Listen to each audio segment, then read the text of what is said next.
All right. Getting people in here. How's everybody doing this morning?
Whoops.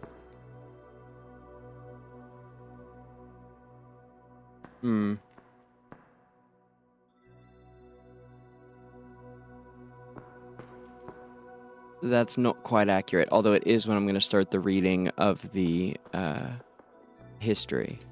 So there's that. I guess we'll leave it up.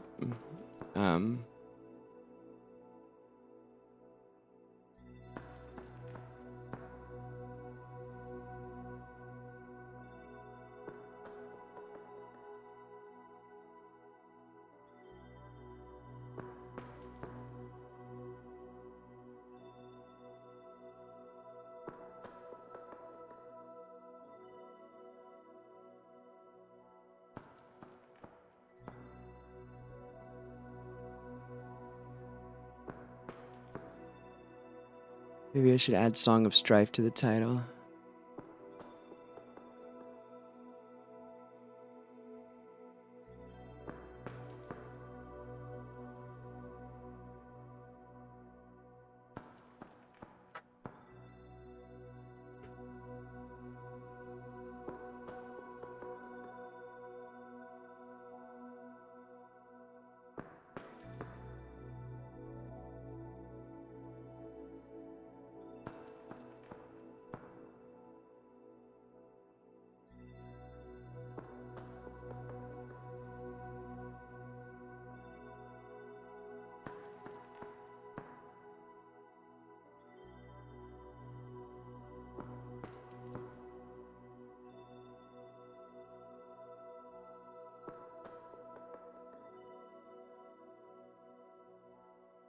Hey, Sergeant, I saw you had a DM to me. I didn't get a chance to look at it yet, buddy. I'll do it after the stream. But I did see you sent one. I try to leave things unread because if I click on it, then it'll get lost. You know what I mean? So I like have to leave them unread if I don't have time to actually respond to it. It's a new thing I'm learning now that I have, you know, a lot of you guys reaching out to me every day. But I saw you sent it, so I'll get a chance to look at it later. It's nice to see you in here.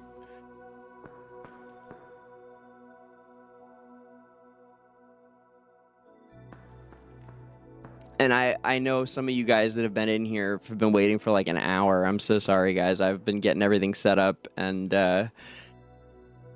you know, weekend mornings are hard. God, now that Sima works on Sunday mornings, there's a lot to do, and getting set up is a whole thing because I got to get all the house ready for me to ignore it for a bit. And by that I mean, you know, the army of cats, and my mom lives with us now, so just all sorts of stuff. But mainly I was prepping all the different the things we're going to look into today. So we're going to be covering AFK Arena and AFK Journey, of course, but most of this is going to come from what we know from Arena. And I'll even point out a few things that I'm pretty sure they're changing the names of things all over the place. I think. We don't know that. They won't confirm it. I think they'd prefer to just not answer. Oh, baby, thank you for ice. I just noticed I have some. I'm starting to think that the Ashen Wastes might be the Scorched Expanse, like outright. Like it literally just is that.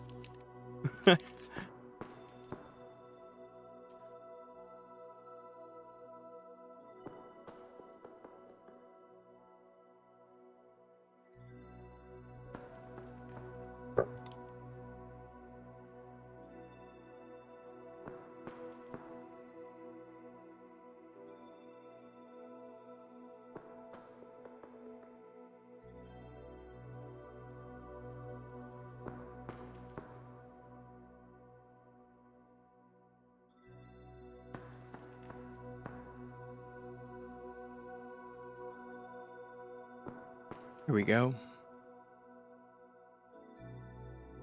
Mauler Madness, History of the Mauler Tribe.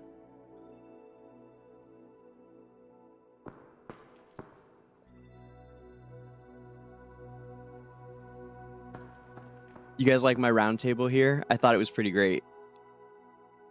With the crew sitting here. We need Odie, huh? We should get Odie in here. Eddie.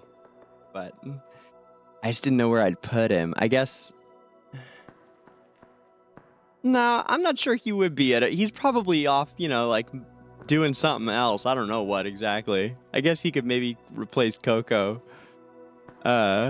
He is in here. You just can't quite see him, actually. Look, he's over here on the far... He's up. I guess he is right here. Okay, good. Good. I'm like, he should be here, but he's over here. I wonder if we do... Let's see if I don't know if it'll matter, right?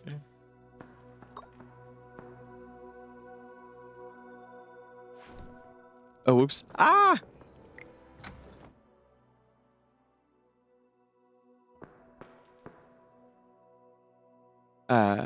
Okay, and then we swap these two. Same issue, huh? Wait.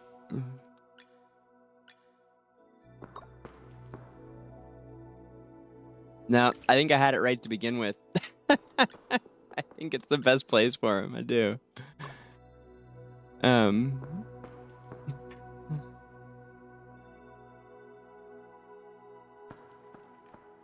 There we go.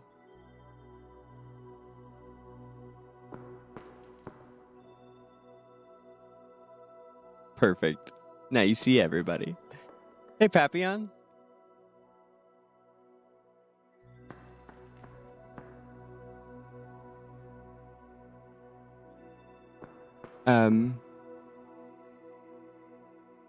Okay, guys, let me just post it a couple more places, and we will fire off. It'll probably be another... Let me see. Just to be real with you guys, it'll probably be another 5 minutes on top of what time it is now here on this countdown. So actually, let's do this. I'll start the countdown one more time, and when it's done, we'll absolutely be ready to go. And then maybe we'll start even a little bit sooner, but... because I want to give people time to get in here before I read the thing. I guess we can maybe end up playing some, but I had wanted to just jump right into it. I'm going to start by reading the intro to my, the much anticipated intro to Journey Lore Part 2. Is going to be out any day now, but... while I'm editing the hell out of it, because I can't let it go unless it at least looks decent.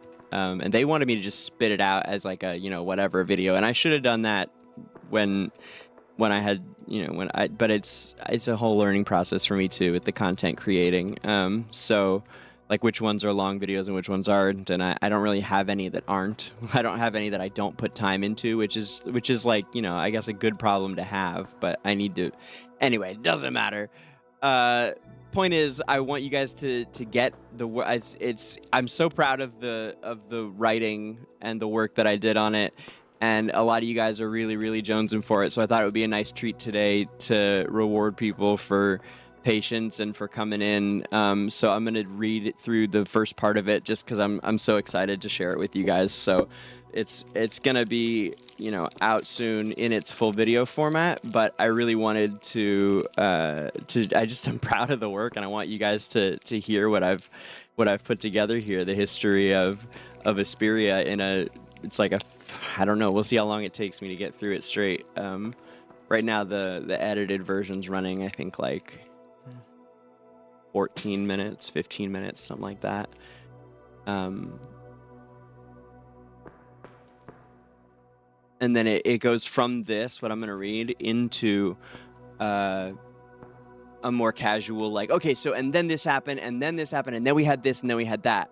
Because if I did the whole thing the way that the prose is that I'm going to read to you, it would be, you know, a 40-minute video.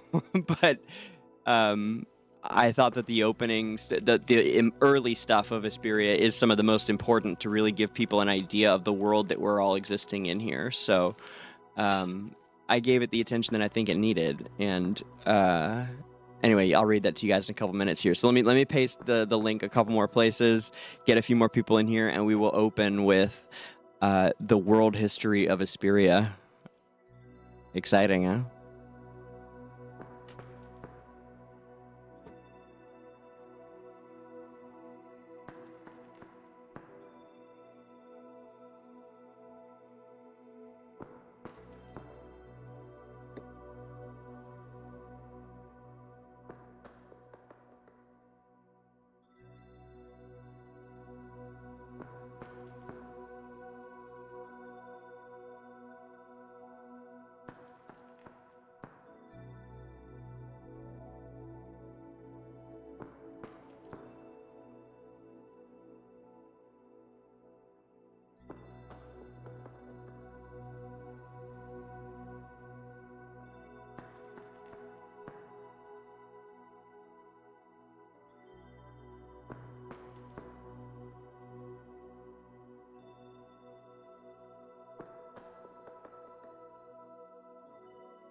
Right.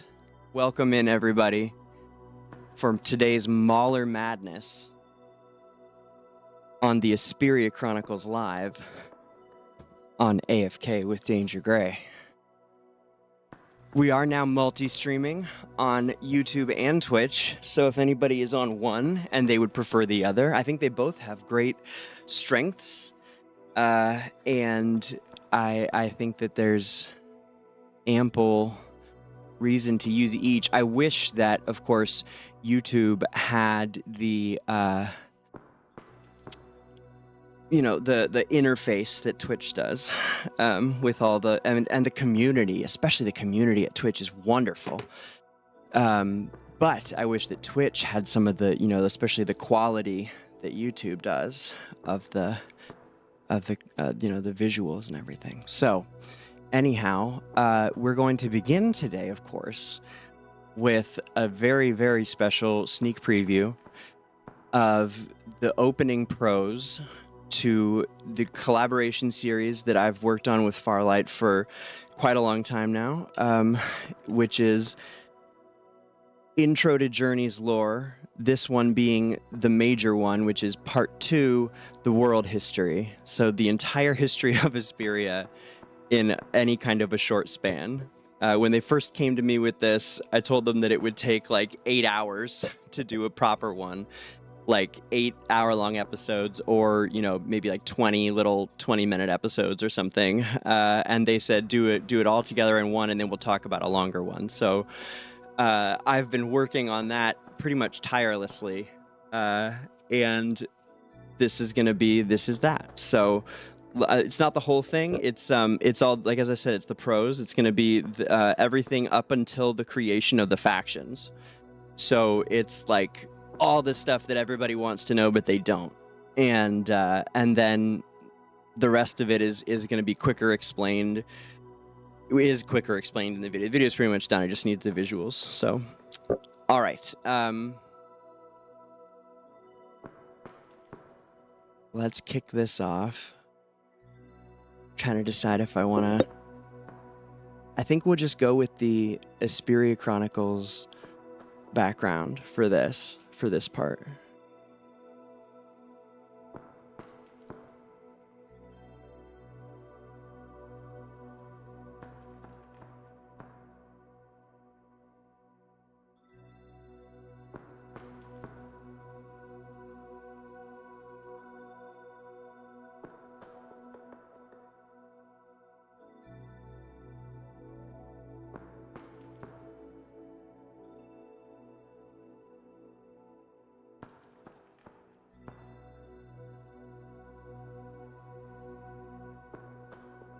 We did get to 240 yesterday, by the way. Anyone who wasn't around, we pushed up to 240, and this is how the global team is looking.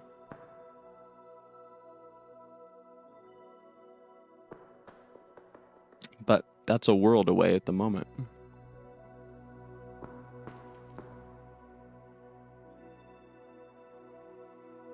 Ah, yes, it's here, but then behind, right? Aha! Ah, so.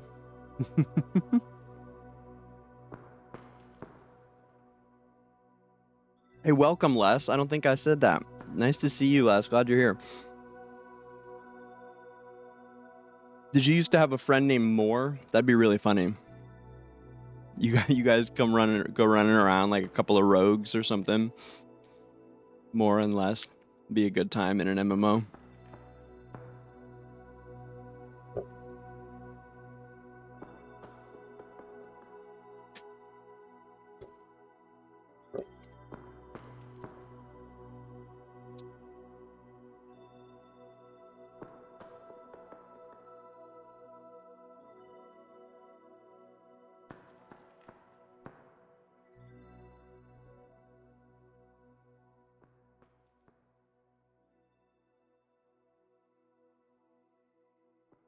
All right.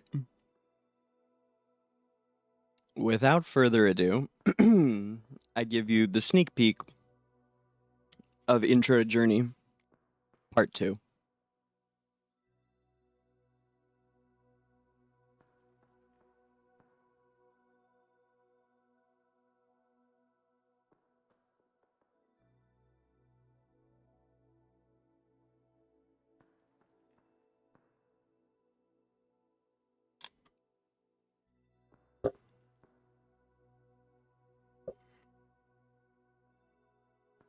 The moment the universe came into being, so too did two wills, pure forces that stood in both opposition and balance. These two wills eventually found physical forms, as Honus, representing life and order, and Lutos, representing disorder and extinction. Driven by instinct, Honus made countless life-supporting planets out of the chaos and fog of the cosmos. Esperia is but one of myriad worlds he created. In this world of Esperia, two further incarnations of pure will were born. Again, life and death, but these were known as Dura, the goddess of life and creation, and Anai, the god of death. In time, Esperia's first higher beings appeared. These included some lesser deities and the Draconids. These lesser deities, of course, being the Celestials. Lesser than, and created by even, Dura. And the Draconids, draconic beings whose true forms are that of dragonkind, but who through the elder magic known as dragon speak, were masters of many magical things, including, eventually, the ability to take human form. These were followed by mortal beings, among which are counted humans and dwarves. Lutos, believing he had seen the very essence of the universe, deemed the disorder he embodied to be the universe's ultimate and everlasting form, and decided to hasten the arrival of the ultimate void. Honus discovered Lutos' intentions and, fearing his actions would destroy the cosmic balance, fashioned the astral key out of pure primordial matter. An artifact with the power to condense and transmute the holder's power into a dimension entirely separate from ours. A dimension which would eventually become known as the Void Realm. The artifact significantly drained Honus' power, yet he nonetheless managed to succeed in sealing Lutos inside this detached dimension. Trapped there inside the Void Realm, Lutos discovered that he still possessed the power to project his will into the material world, to influence and interfere with living creatures. He began to exert malign influence where he may, turning all manner of intelligent living creature hypogean, which was at first scant few. The hypogeans were creatures which would literally create out of the negative feelings in the world. They were the embodiment of hatred and anger and greed and envy and all of the ill feelings of the living beings, when turned to their absolute highest volume, could literally become demonic. So as he exerted this influence, and all manner of intelligent living creature would turn hypogean, he could turn entire worlds until they were overrun by the demons. And as his search for the astral key worsened, so too did his effects on the entire material realm.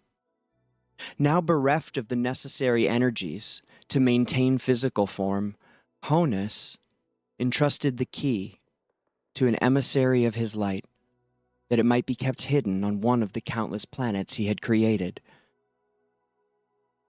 For this task, he chose Dura, goddess of life and light and the protector of Esperia. And so it was that Honus the Creator finally slipped into a deep sleep, and henceforth only Dura knew the whereabouts of the astral key.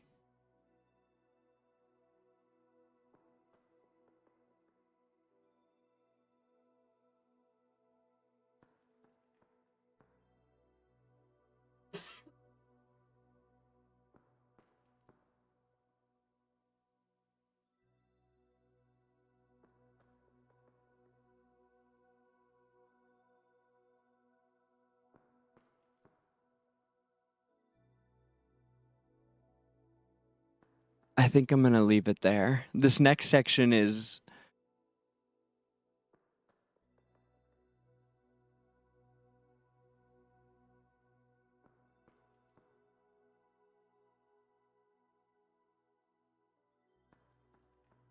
We can do the next one too. All right.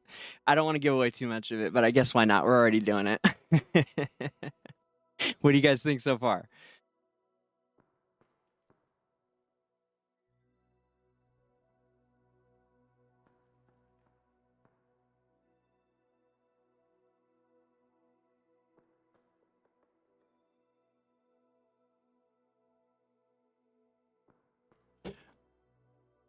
Okay, we'll do the next part all the way up to the factions, sure.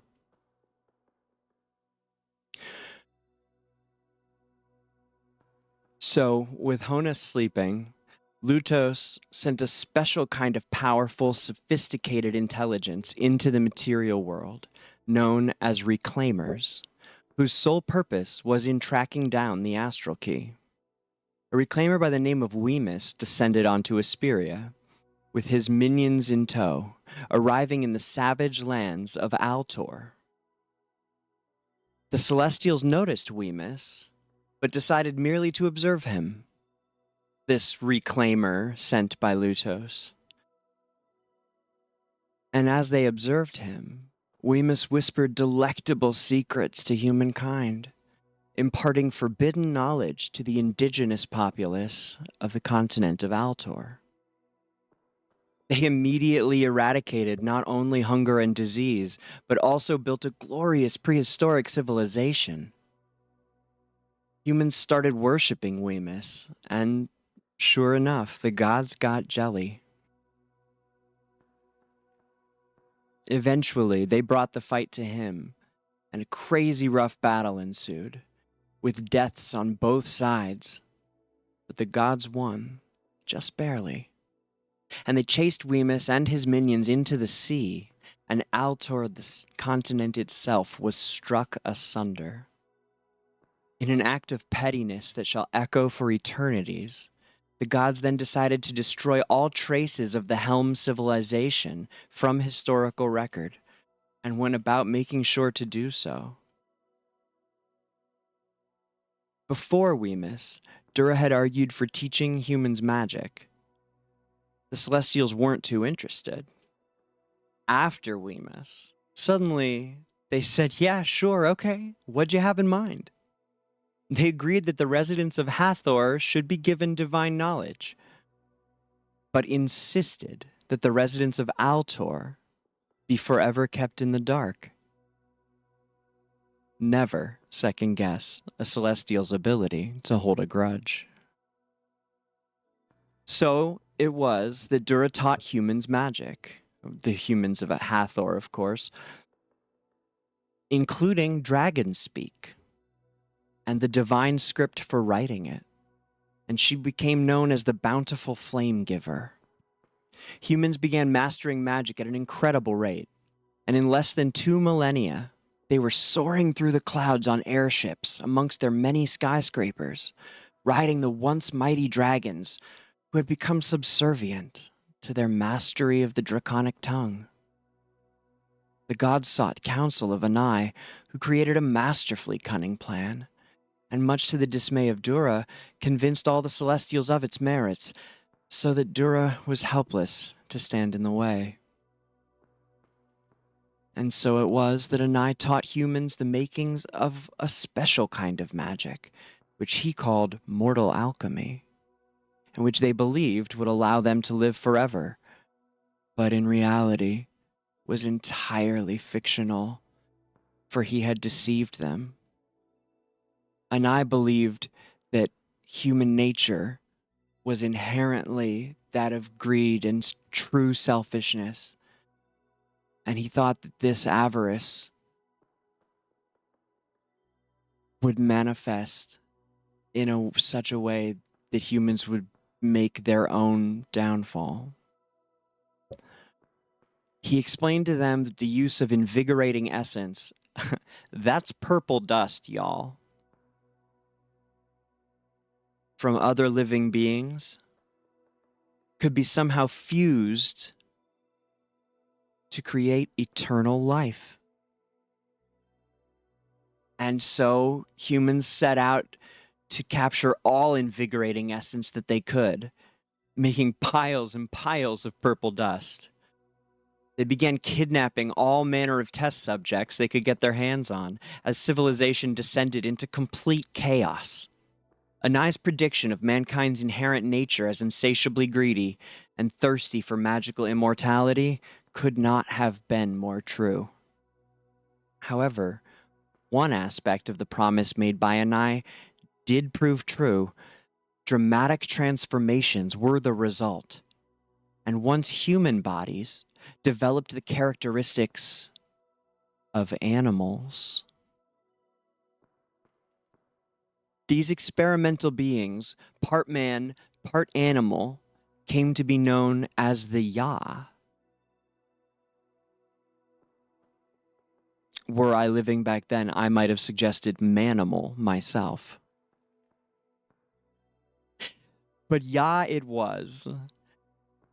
And humans eventually forced the Ya out of their cities so as to not have to look at the failures of their own morality. And they were sent into glorified exile in a barren wasteland of desert, which is today known as the Scorched Expanse. Here, there was only misery to be had, until Dura took pity on the Ya, bringing torrential downpours of rain, which created a huge oasis in the arid desert, and which came to be known as Dura's gift.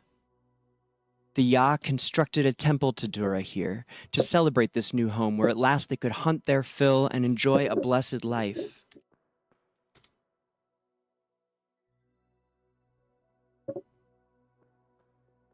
With the day of completion becoming a time of great joy each year. This day would come to be celebrated by Mauler kind as the Festival of Abundance. Meanwhile, mankind descended further into tribalism, splitting off into a dozen city-states, each ignoring the other as the Ya brought war to their doorstep. As mankind watched on, countless neighboring cities were slaughtered in the vengeful wrath of the animal people. Eventually, civil war broke out, with each one of a dozen city-states vying for complete control. Anai's goal was achieved, and the time had come for mortals to reap the bitter fruit that they themselves had sown. Meanwhile, the war between the Ya and humans raged, yet not all Ya were committed to the brutal conflict. Due to the fusion of invigorating essence from distinct species, different Ya and their descendants therefore possessed physical characteristics and temperaments unique to each fused species. Typically, those fused with invigorating essence from predatory animals were courageous and fiercely aggressive, while those fused with herbivorous creatures were gentle, friendly, and generally non-confrontational. Guided by an oracle of Dura named Widus, the latter Ya embarked on a journey from the Scorched Expanse all the way to the far east. The journey lasted over 100 days, and they were eventually led by Dura, disguised as a doe, to arrive at the dark forest, there brought into being through her divine power on the spot. A home, finally, for the wilder people.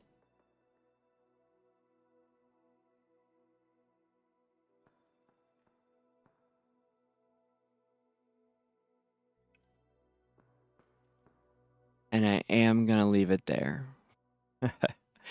For the rest of it, you guys will have to check out Intro to Journey Part 2. Which will be out, as I said, any day now. You know.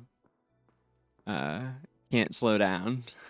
Got so many things going on all the time. But it'll be out, you know, I would say best guess is Tuesday. What's today? Sunday, right? Yeah, best guess is Tuesday. I'm really glad everybody's here. I hope that maybe gave you guys some kind of better understanding of the world that we now live in.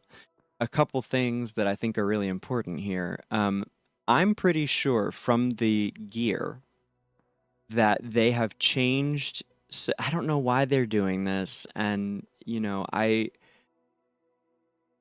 dearly love the game, and I really have enjoyed working with them. In every interaction that I've had with Farlight has been great, and they're with people who care. But someone made the decision at some point to change the names of this stuff, even though they're using it directly, and I just think it's a huge mistake. And I've addressed it some, and I hope that they'll be able to engage with me more on it. I think once the season starts, I have a plan to sit down with some new people from the team that are kind of higher up, and I haven't got to directly talk to yet. So I'm really hoping that they're not attached necessarily to this. We're going to change the names of everything so it's not really AFK Arena, because I just think it's such a mistake when they're already making a sequel to AFK Arena, and I think they should lean into it and actually just because they're making the same things. Like, so anyway, I'm pretty sure that here, let me pull it up now. Let me show you what I'm talking about. Easier to show. Pretty positive that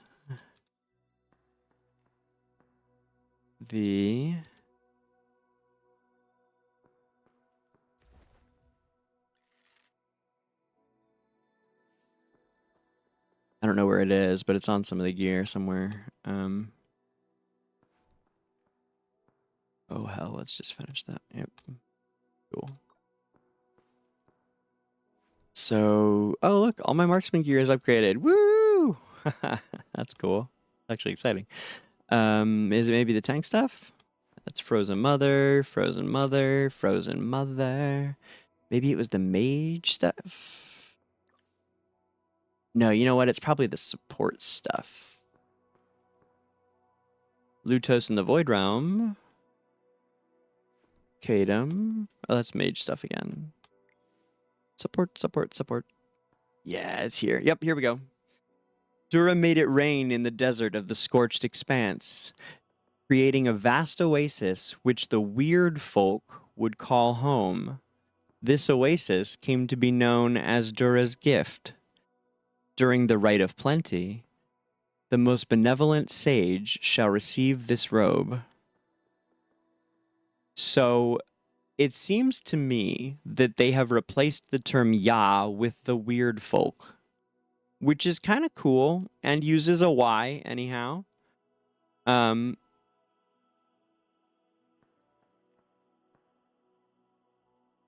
my god, yeah, Alistair for sure.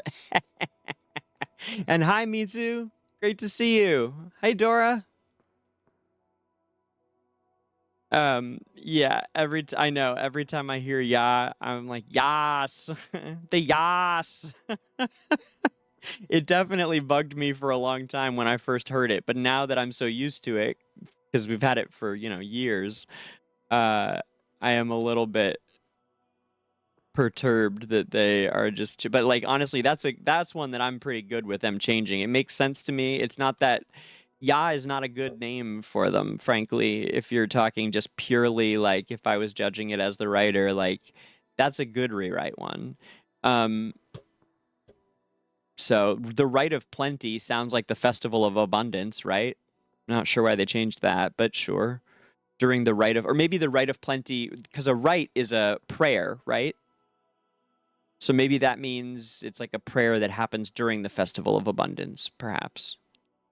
But anyway, I'm not familiar with the term weird folk anywhere else for, yeah, anywhere else.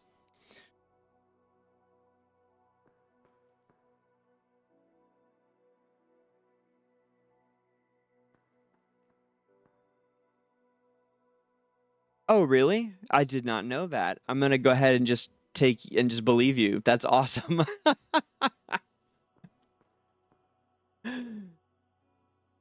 That's great. Alistair. That's really good. Weird is good. Weird is an Old Norse word meaning destiny or fate, usually with magical connotations, so it works. Yeah, it would. That's awesome.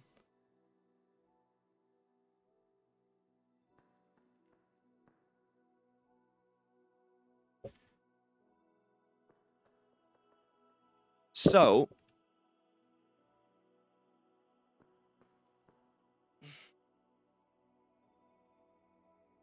jumping into Mauler Historydom, I think let's go to the book and do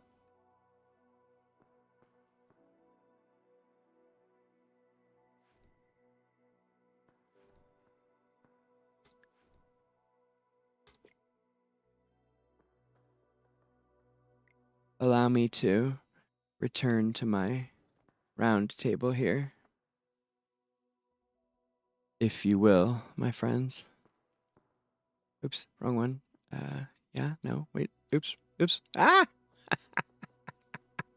Guys, ah! Wait, where the hell? Here we go, here we go, here we go. Yeah, okay. Ah, there we are.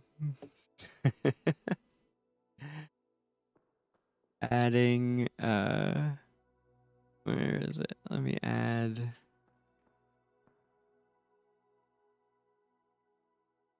Gosh,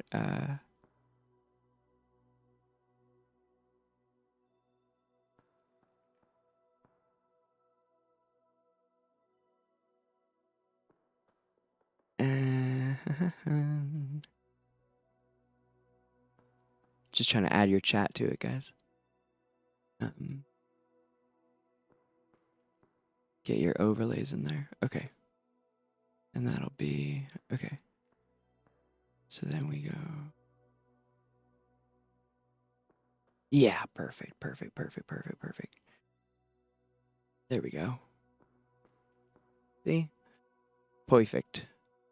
And allow me to add.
All right.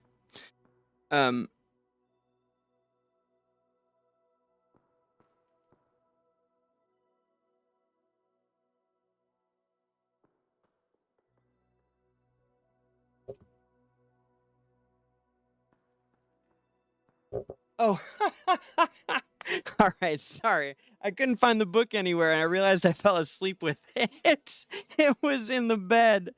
My God. Sorry about that. I'm like freaking out where the book is. Okay, so I just covered the original creation of the Maulers for us, right? So that's let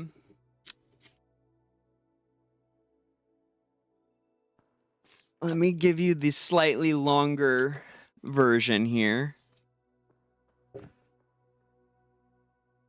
Most of what I just read was a mix of the history book and then my connecting prose lines, words, mixing the two. Everything trivial.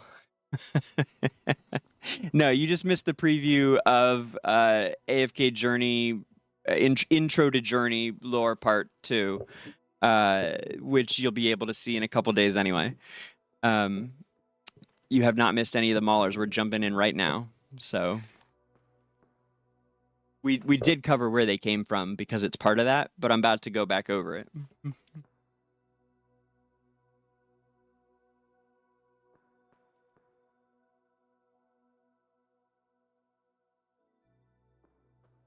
Actually, why don't I just read the whole thing here?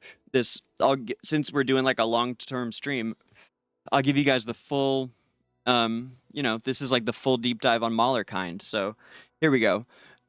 This is the not shortened version from my history thing. Not the whole thing, just the Mauler part. Okay. Mortal alchemy and the genesis of Yah. Mortal hubris eventually angered the gods, while simultaneously rendering it impossible for them to draw power from human faith. That's an important part of Esperian lore and world building, is that the Celestials literally draw their power from humans' worship. They actually get more powerful from the worship, so it's important to them that they are worshipped.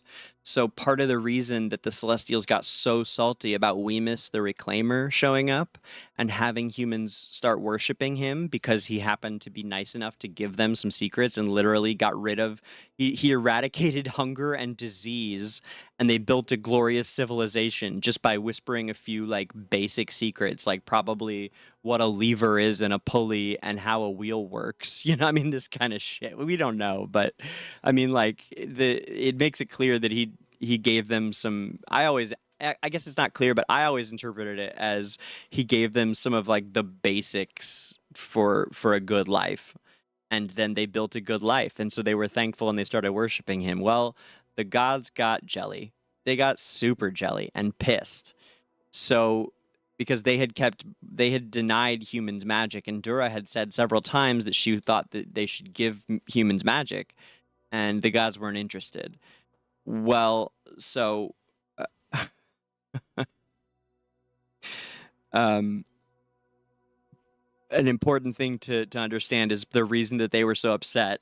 Part of it is that human worship is actually where their power derives from.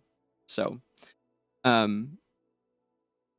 mortal hubris eventually angered the gods. So this is the time period after Dura has given them magic, right? So Weemus has already taught the Helm. Their civilization became known as the Helm, Helme.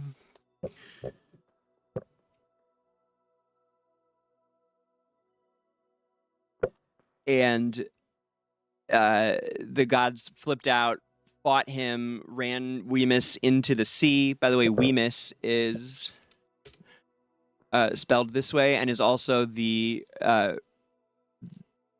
Hypogean responsible for Khazard. He isn't in Khazard, but he is...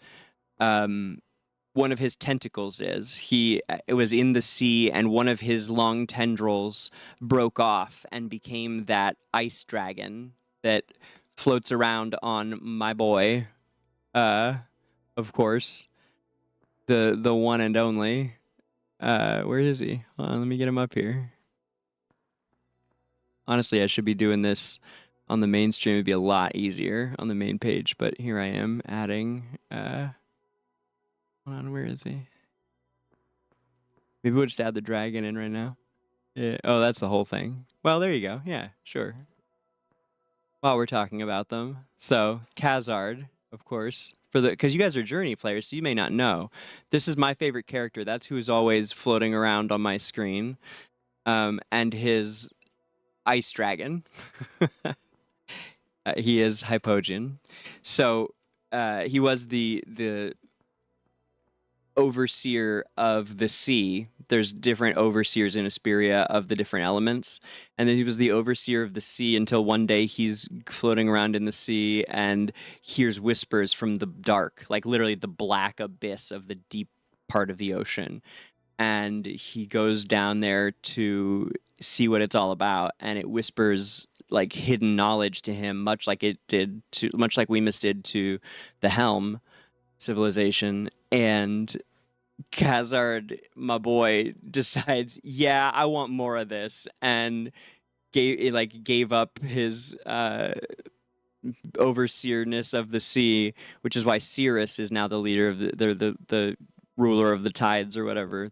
From AFK Arena, anyone who plays knows. And just was like, yep, I'm all in, and just went full Hypogean to the dark whispers from the abyss. And this dragon is like a tendril of Wemus's that broke off and now like floats around with him. Because each of the major Hypogeans is like a person that turned and has a bit of the Hypogean in them. Now the ones that are in Journey so far are, and we're not on Maulers anymore, but since it's a lore show, right? We're gonna go all over the place. That's why it's long.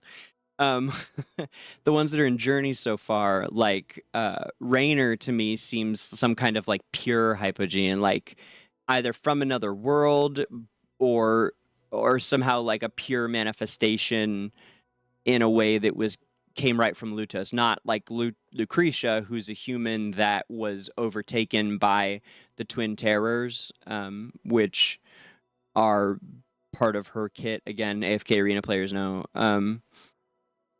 So anyway, Khazard is a wilder, technically, who was also a already very powerful being overseeing the sea, of course.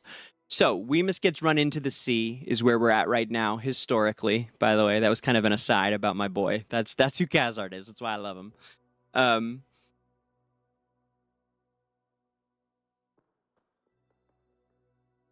And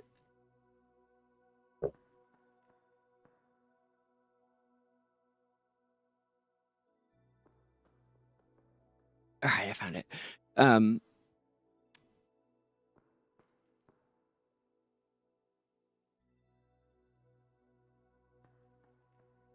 Wemus gets run into the sea by the Celestials, and I guess that's about where we're at now. Yeah, and of course, then as a response to everything that happened, Dura says, "Hey, listen, Celestials, you guys know that I said we should teach humans magic. What do you think about it now?" And again, as I talked about at the very beginning of today's show, Dura is the incarnation of life and creation on Esperia. In the very beginning, there were just two beings in Esperia, and it was Dura and Anai. In the very, very beginning, there were two beings in all of the known universe, and they were Honus and Lutos, and they were life and death. Then Honus, being the creator, created a bunch of worlds, including Esperia, and Esperia got its own two beings, life and death, which are Dura and Anai. So then came the Celestials. So Dura is not just a god amongst them. She is like their creator, or at least superior to them. Perhaps you could probably say Honus is their creator. I'm not actually sure. I don't know everything. So that's one I'm not 100% on, but she definitely is, as you can see, on a totally different level from them.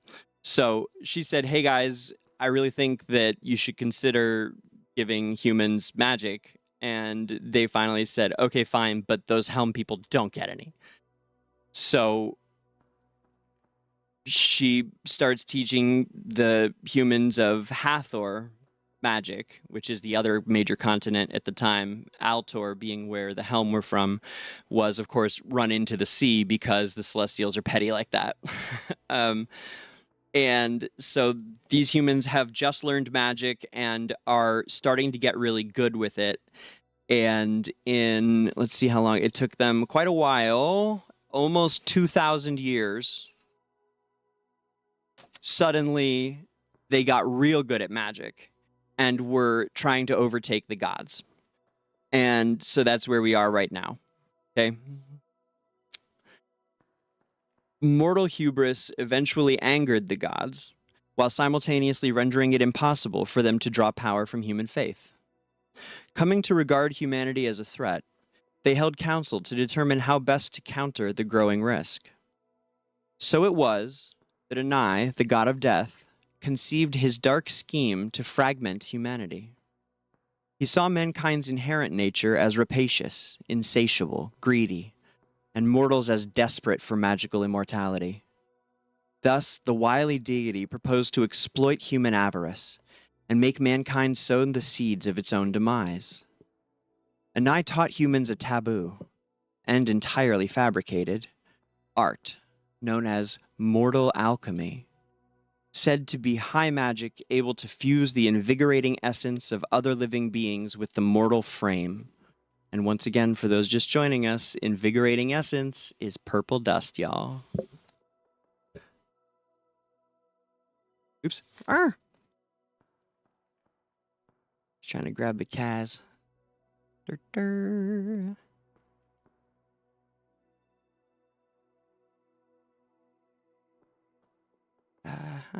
And there we go. Cool.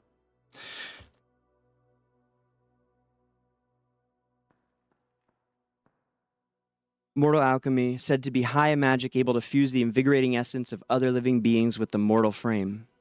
The guileful Anai assured humans that eternal existence could be theirs once they had fused the proper invigorating essence and undergone transformation. Divine immortality was suddenly within their reach. Yet, behind this cunning ruse, Anai's true intention was to stir a deadly schism among the human race. Dura's voice was raised in strident opposition to Anai, but to no avail. Most other deities stood with the god of death, fearful of the perceived imminent human threat. The dissenting Dura was ultimately forced to concede and reluctantly agree to Anai's plan. And you guys will see later, everybody blames Anai for this, for tricking humans, like he's the one who set out to do it. But I want everyone here to remember, and everybody listening on the playback, I want everyone to remember that the gods came to Anai and said, "Help us, what can we do?" And he was like, "I don't know, this might work." Okay, he was not setting out to fuck over humans, to screw over humans. Edit. That is not how it is portrayed, at least in the primary texts.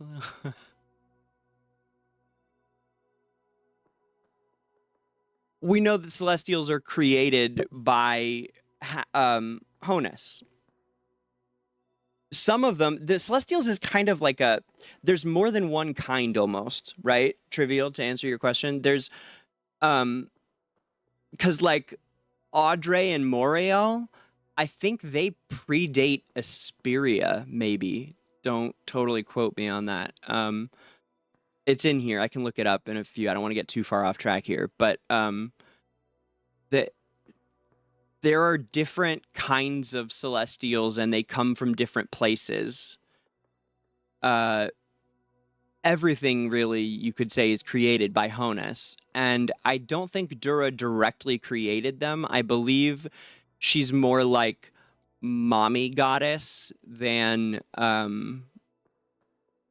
actual, like, their god, if that makes sense. She's, like, far more powerful and can't be done away with the way that some of them can. They're more just like immortal beings that have magic power.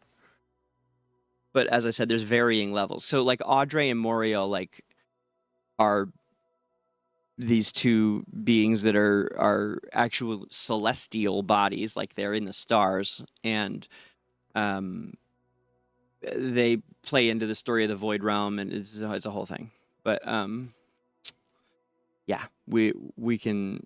I'm happy to look at that later if you want. If you remind me when we're done with the Mauler show. It's a good question. So, and the short answer is they come from different places.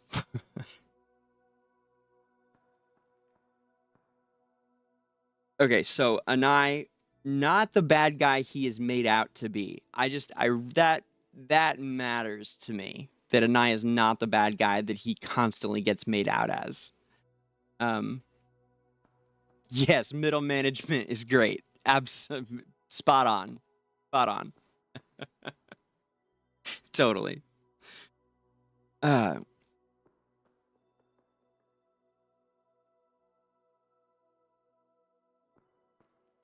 Okay. Humans thence hastened. Oh, what a great word, thence. Whew. Sorry, I got hot for a second. Okay. Humans thence hastened to master mortal alchemy and put it into practice. Compassion and morality were completely forgotten as elite mages began to abduct civilians for their experiments. These zealous mages would extract the invigorating essence of other animals and fuse it with the bodies of their captives. Dramatic transformations were the result, once human bodies developing the characteristics of animals. These beings came to be known as the Ya, and a constant stream of different twisted forms was born through these arcane experiments. It is an unhappy truth that part of human nature is to spurn the other. And in the eyes of humanity, these Ya, suddenly springing from the very ether, were nothing but outlandish freaks. They sparked panic in the populace, with exclusion and oppression the response. Records even tell of riots breaking out due to the mere presence of a Ya in the community.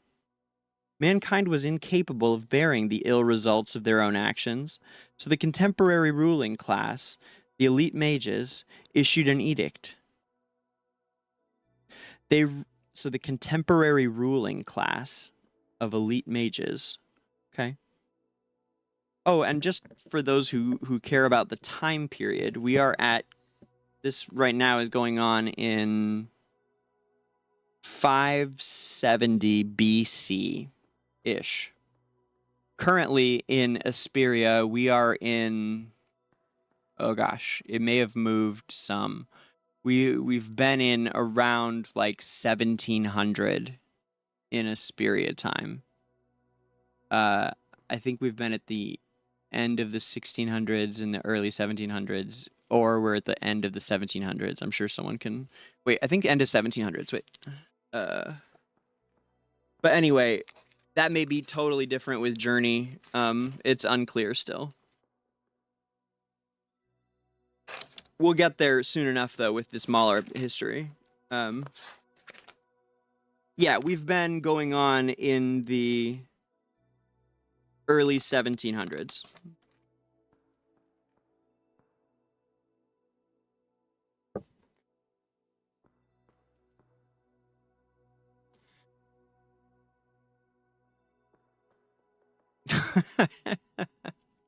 What's up, Clay? You're right on time, Clay.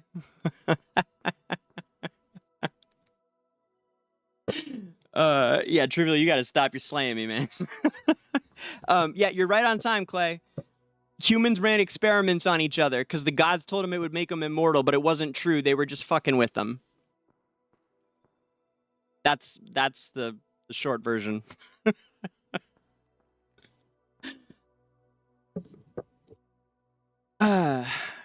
Okay, so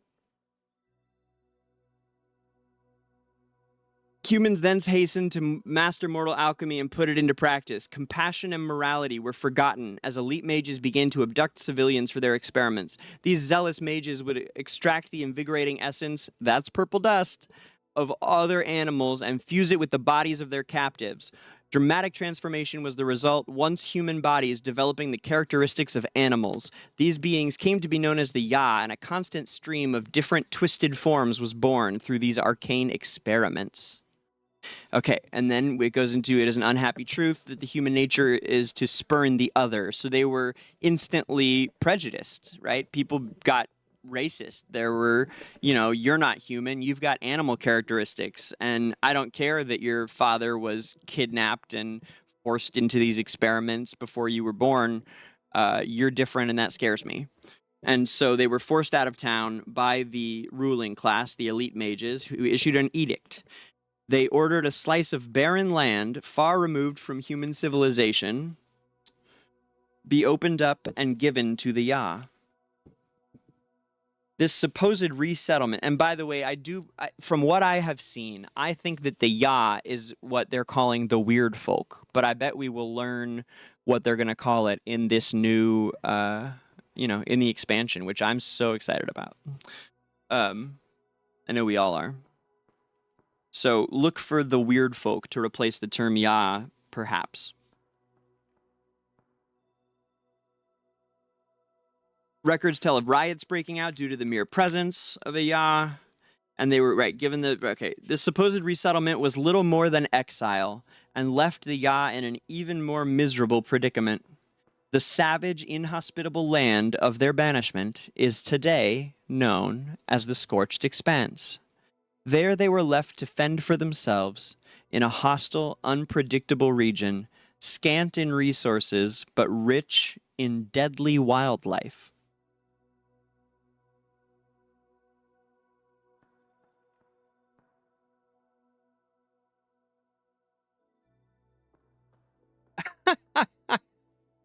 Yes.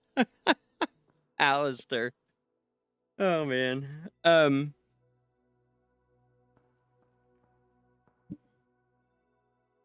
we have the establishment of the Temple of the Seers and the inaugural Festival of Abundance.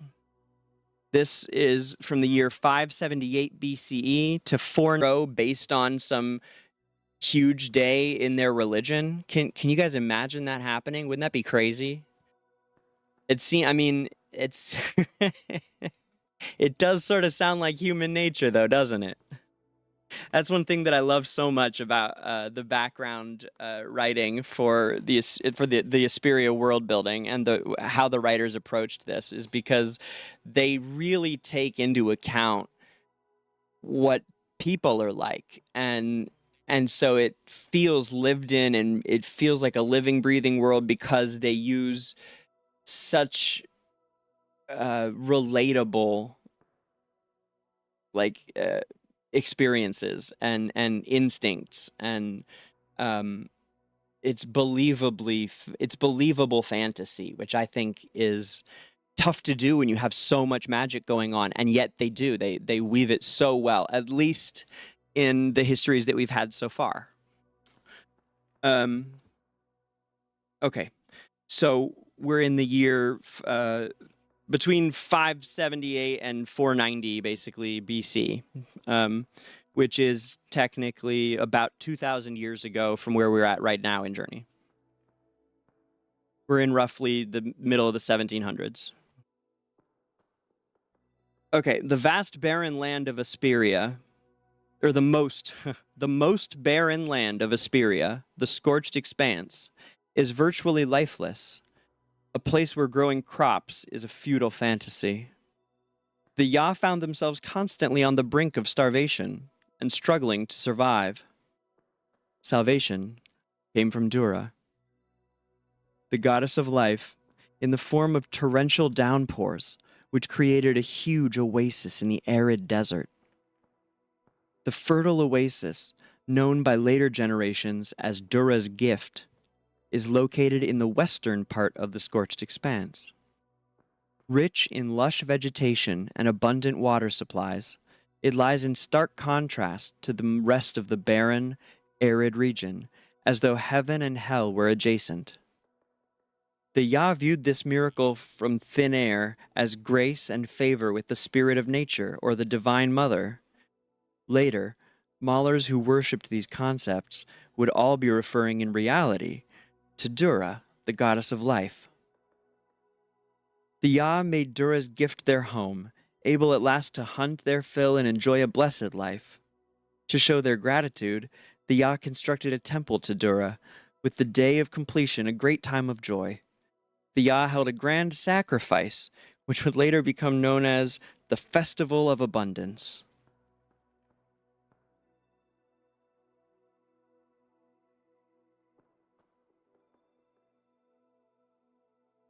Then we have humans turning into their awful civil war, attacking each other as they break up into a bunch of city-states. And the Ya were not satisfied yet either, just with their exile. They went and began attacking the humans, and there was a war, right? And so the most aggressive animals that had been bred with humans, such as lions and tigers and bears, oh my, were all about the war and revenge. Whereas the herbivorous creatures, like lambs and goats, who had merged with humans, were not so much wanting all of the fighting and the aggression, and as well as the aggression from their fellow Ya, and they all grouped up and left and went elsewhere, as I talked about earlier when I did the Intro to Journey Part 2 read. And this is the time, let me see here how soon it was, but then basically from here, so all Ya were originally here for the Festival of Abundance. Gosh, wouldn't it be cool someday if the Wilders could come and join them and they would all celebrate that festival together since they all came from the Ya? That would be really neat. I would love to see that. Don't you guys think? That'd be really cool. But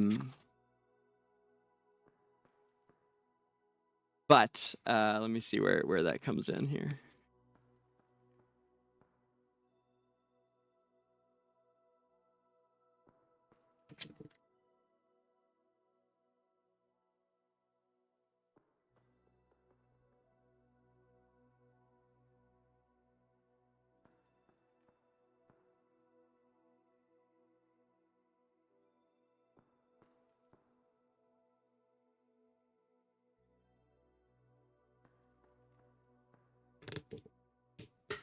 Here we go.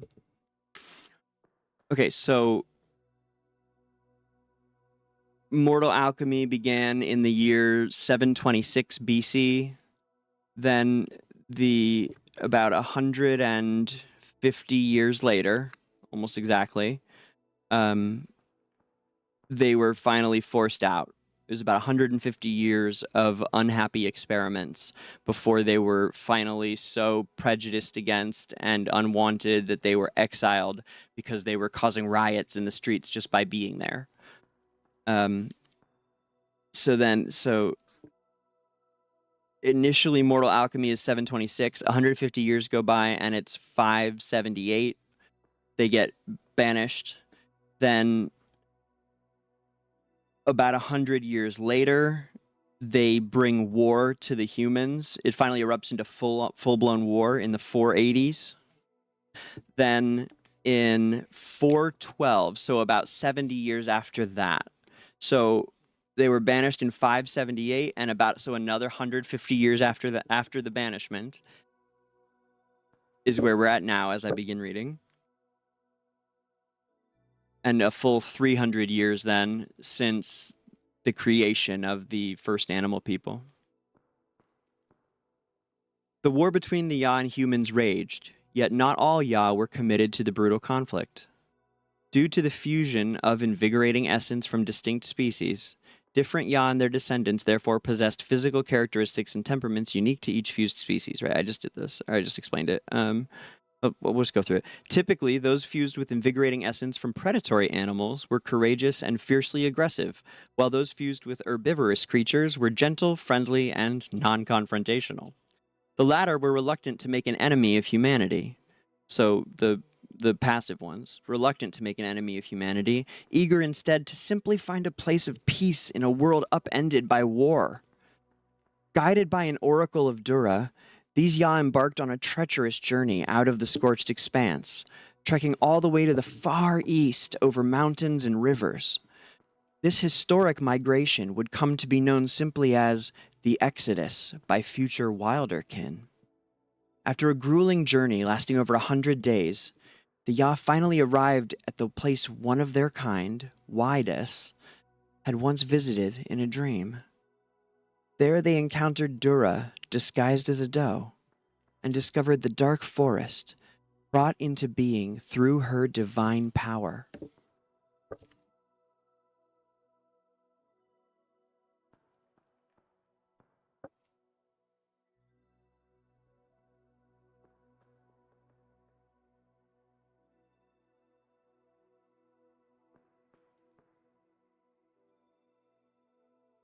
These Ya had made a home in the dark forest from that day forth.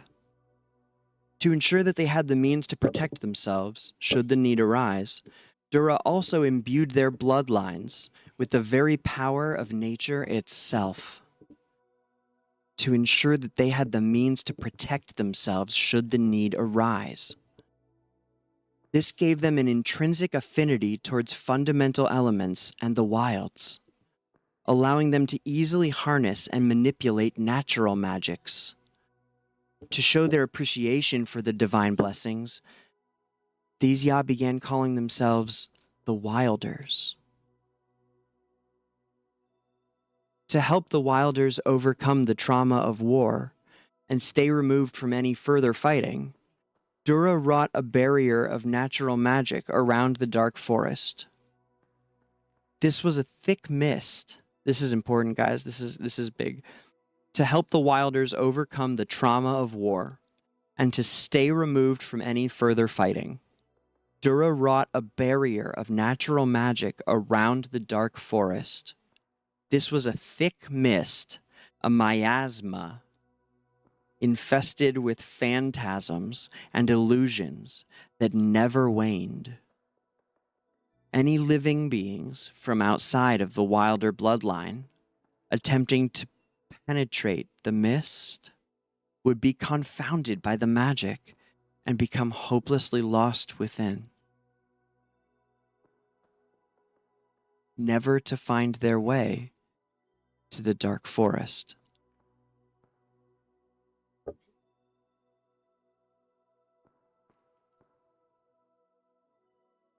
It's a good question, Trivial. I think my best read on it is that Misarte is some new goddess that they, I don't know, or maybe it's a different name for Dura and they just don't, I don't know. That's a tough one. That's a really good question.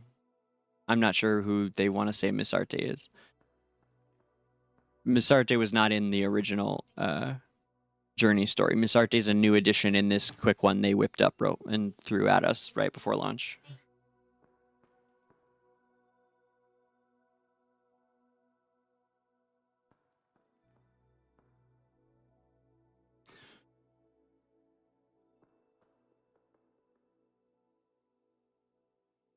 I think Misarte could very easily just be a powerful celestial, because the celestials are all over the world and people worship them plenty, you know? So I would say Misarte is just a nature celestial, because pretty sure that the Wilders mention Dura too. Maybe they don't. They should. I don't know if they do, but certainly it's not hard to imagine, you know, Lorsan or someone saying like Dura above. Dura above, Tamesia.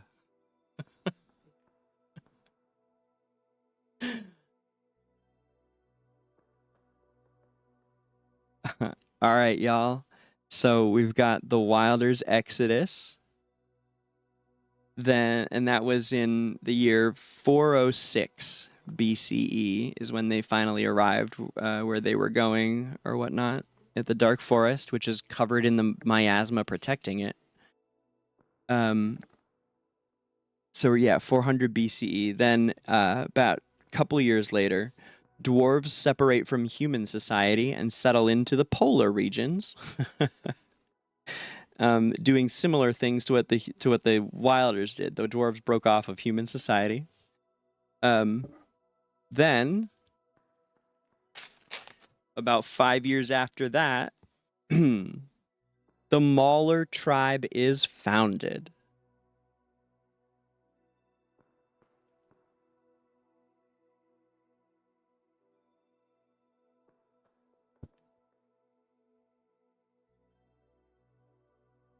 Oh, did it say that that Misarte transforms into a Dao? Is that a thing? No, they've never given a reason, Dora. It was very upsetting to a lot of us, and because it's just confusing why they would be doing it, why they did it. But they've never given a reason. No, not yet.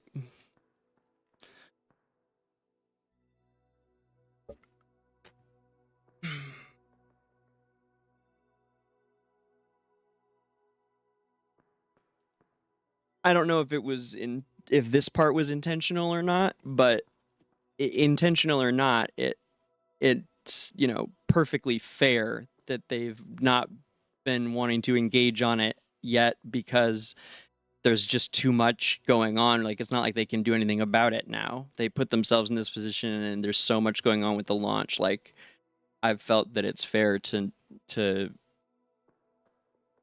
let them, launch the game before pushing to engage on that kind of stuff. So, further than, I pushed like hell, and then we ended up here where I'm making the lore videos for them. So, although this one is not official, this is one of mine. That's why they came to me about it. Is because I do these.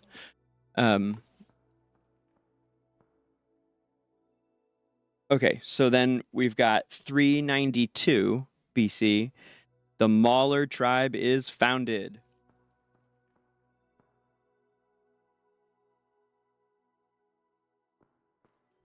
While the Ya who became wilders left to escape the scourge of war, other Ya remained in the scorched expanse. Their war with the humans continued, irreconcilable hatred fueling many vicious battles. They spurned the Ya that fled as weak cowards, viewing those who stayed to wage war to the bitter end as true warriors worthy of respect. Believing they shared some kind of savage kinship, they banded together, calling themselves the Maulers. So, when they say they spurned the Ya that fled as weak cowards, they're referring to the Wilders. And those who stayed to wage war to the bitter end were true warriors worthy of respect. That does sound like the Mauler way, doesn't it? Believing they shared some kind of savage kinship, they banded all together, calling themselves the Maulers, and swore a blood oath to fight humanity to their last breath. This establishment of the Maulers marked a further escalation of the Cinder War, which I haven't mentioned yet, but I have, but not by name.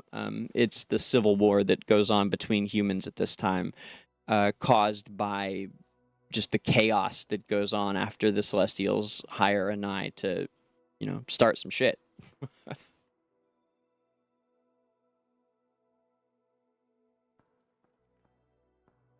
Yeah, you guys might be right. Actually, now that you say that, I do remember that. Yes, I do think they said that Misarte was the deer spirit. So, I suppose... You know what? There's a line here that we just had. Let me say it.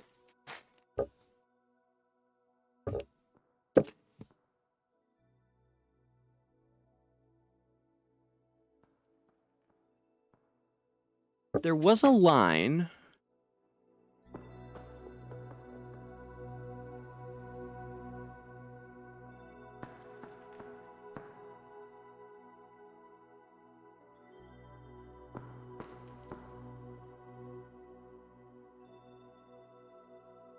Yeah, that's exactly what I was looking for, Trivial. Yep.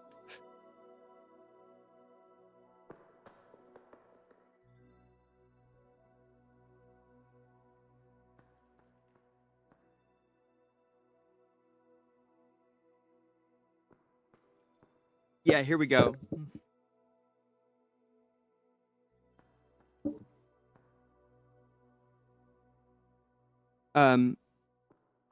So there's kicked out into the scorched expanse, which, by the way, I've been wondering if they've renamed. God knows why they would do it, but if they've renamed the scorched expanse the Ashen Wastes. Have they said anything about the scorched expanse while they've been in any of the videos? I haven't seen it if they did.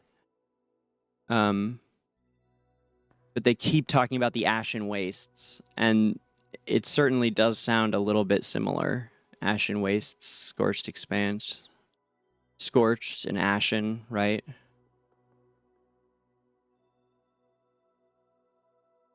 So I'm kind of thinking that they've, again, we don't, for no reason, basically, renamed the Scorched Expanse, which we've been talking about for 6 years with AFK Arena. It really is ridiculous when you say it out loud. But we'll see. I don't know.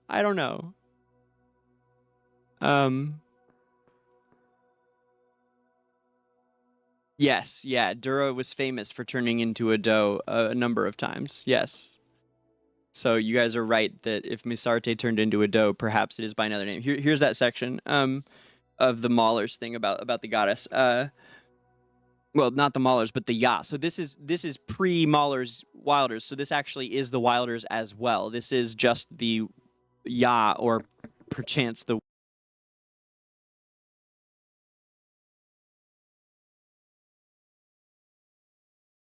They're kicked out into the Scorched Expanse, which may be the Ashen Wastes.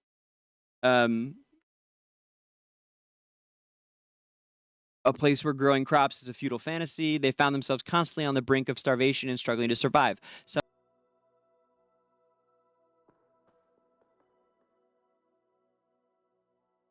the fertile oasis, known by later generations as Dura's Gift, is located in the western part of the Scorched Expanse. Rich in lush vegetation and abundant water supplies, it lies in stark contrast to the rest of the barren, arid region, as though heaven and hell were adjacent. That's nice. The Ya viewed this miracle from thin air as grace and favor from the spirit of nature, or the divine mother. Later, Maulers who worshipped these concepts would all be referring in reality to Dura, the goddess of life.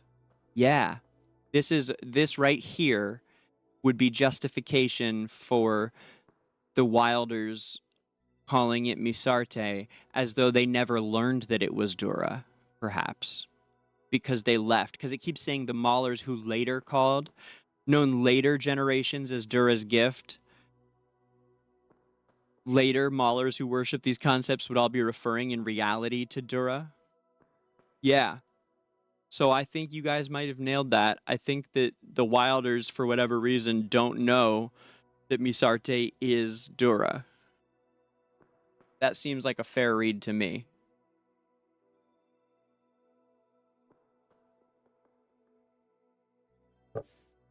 Yeah, I agree, and they should really fix the translation. I totally agree, Trivial. Perhaps they could later on. I don't know. Probably they won't. It is. You're right. An issue of translation. Very, very possibly. That's a great point. Actually, that's a really good point. It could totally be just a translation thing there. But like, good Lord, why is no one helping them get it right? You know, I keep trying. We'll see. We'll see what's going on. And you know, this stuff. It is what it is. It's already coming out. Like, the point is, I'm really looking forward to working with them on future stuff. You know, so that we can keep it streamlined in the future, and we can refer to the Scorched Expanse in the future, and in other stuff. You know, we'll work it out. Maybe they'll go back and fix it. Maybe they won't. But we can make sure that the stuff makes sense going forward, and that's, I think, what's important. I would have to agree with you, Dora. There's a good chance they just threw it into an AI translator based on the other AI uses that we've seen that are kind of egregious. But anyhow.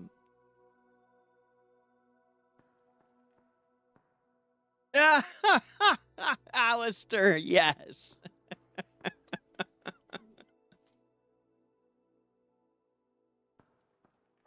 Okay. So I love that. That's a good find, guys. Great teamwork there on the we even found, like, finding the passage that would truly explain the Misarte thing.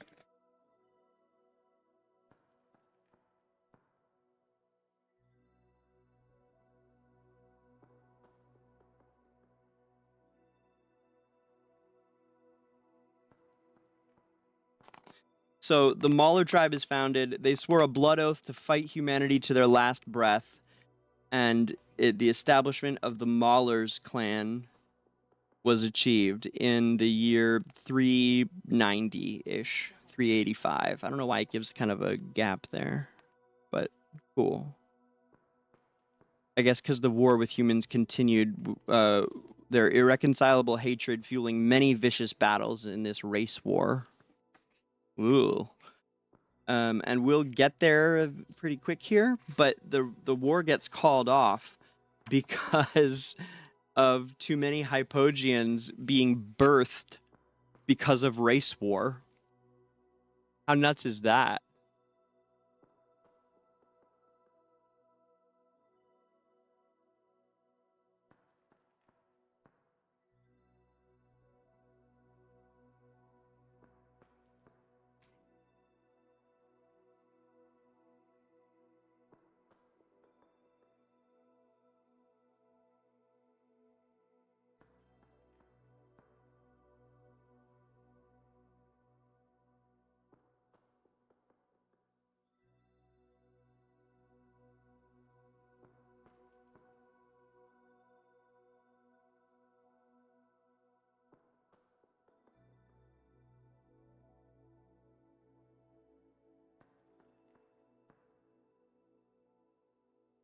Okay, I'm trying to see where we go to there for Maulers. I'm skipping through a bunch of stuff.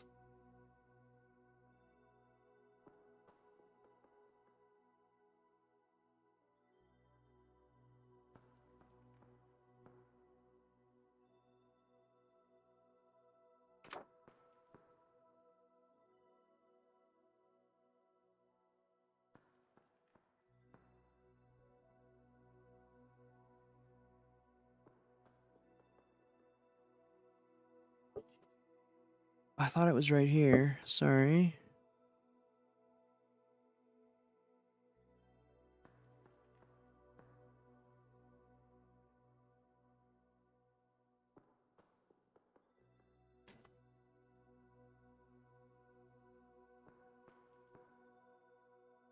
Here, this is, in the meantime, the Cinder War raged between mortals for hundreds of years, over 4 centuries, but never could any one side claim true victory. Again, the Cinder War is the civil war between the different human city-states.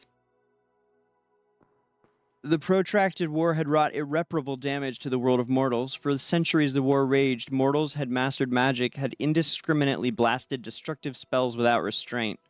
Devastation had been wreaked upon the land. Cities were engulfed by floods. Ancient forests turned to ash, and those wondrous edifices of which mankind was once so proud were ignominiously toppled. Oof. Ignominiously toppled. Oof. Cities were engulfed in... Devastation had been wreaked upon the land. Cities were engulfed by floods. Ancient forests turned to ash, and those wondrous edifices of which mankind was once so proud were ignominiously toppled. Before long, nowhere in Hathor was left unscathed by these apocalyptic scenes. A heavy toll was inflicted by war on the elite mages. As their number declined, the magic they mastered began to be forgotten. Eventually, the divine script and the dragon tongue were all but erased from humanity's collective knowledge. This once glorious magical civilization, though not yet truly fallen, was implacably decaying and declining. Dragons, too, were further casualties of war. Ridden aloft by mages in combat, they had been driven close to extinction. The few that remained sought refuge, hiding in underground caverns and deep forests, settling into a long hibernation. Dragons are advanced beings, able to go without rest for extended periods of time, but once they sleep, they can lie dormant for centuries. Dum dum dum! And we got the new AFK Arena expansion, which just came out about 2 weeks ago now, which is the whole dragons are back thing, baby. There's a bunch of dragons hitting Esperia now in AFK Arena, and it is actually, it's pretty cool. We did a lot of it on the stream yesterday. If you guys are curious, we jumped into some of it. Not really the story, just some of the gameplay, but You can see them. They're pretty neat. I'm nervous about where it's gonna go, but I think from what I've seen, they've been restrained. They're not just like pouring on a whole bunch of new things. They are, but like the resources are so scarce that it's gonna take everybody a super long time to build them. And so like even whales don't have huge built dragons yet. They're all taking their time with it because it's, you know, valuable stuff. So that's kind of a neat thing. So that goes all the way up to the year 1. And then at the year 1, of course, we had the establishment of the Lightbearer Temple.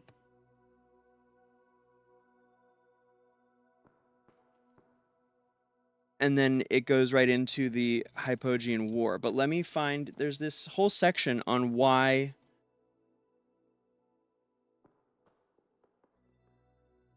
the Maulers and the humans stopped fighting. Let me find it. Thought I had it.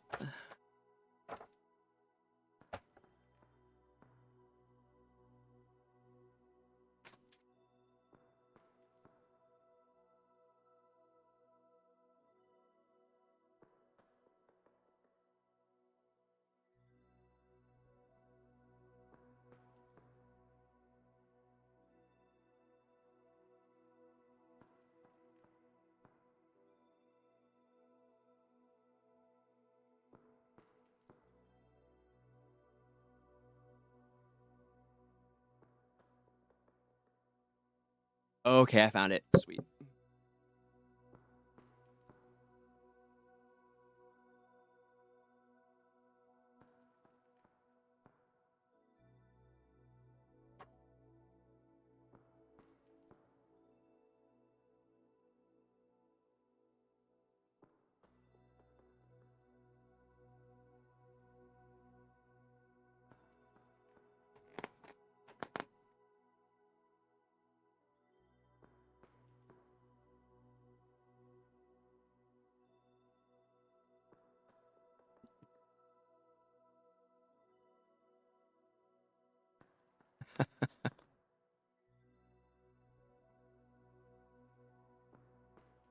Thanks, Dora. I appreciate that.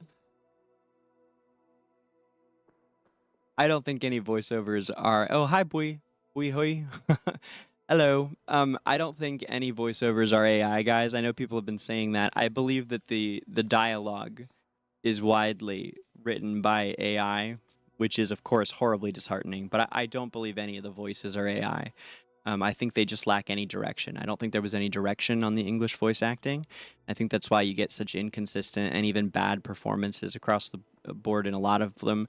And in fact, what you find, which is kind of almost unique here, but what I see as someone who works in voiceover, or I have before, I haven't done any of, like, I haven't done video games yet, right? But I've been doing commercial voiceover work and industrial work and all kinds of I've done radio for years, since I was like, you know, I think my first radio thing was when I was like 10 or 11.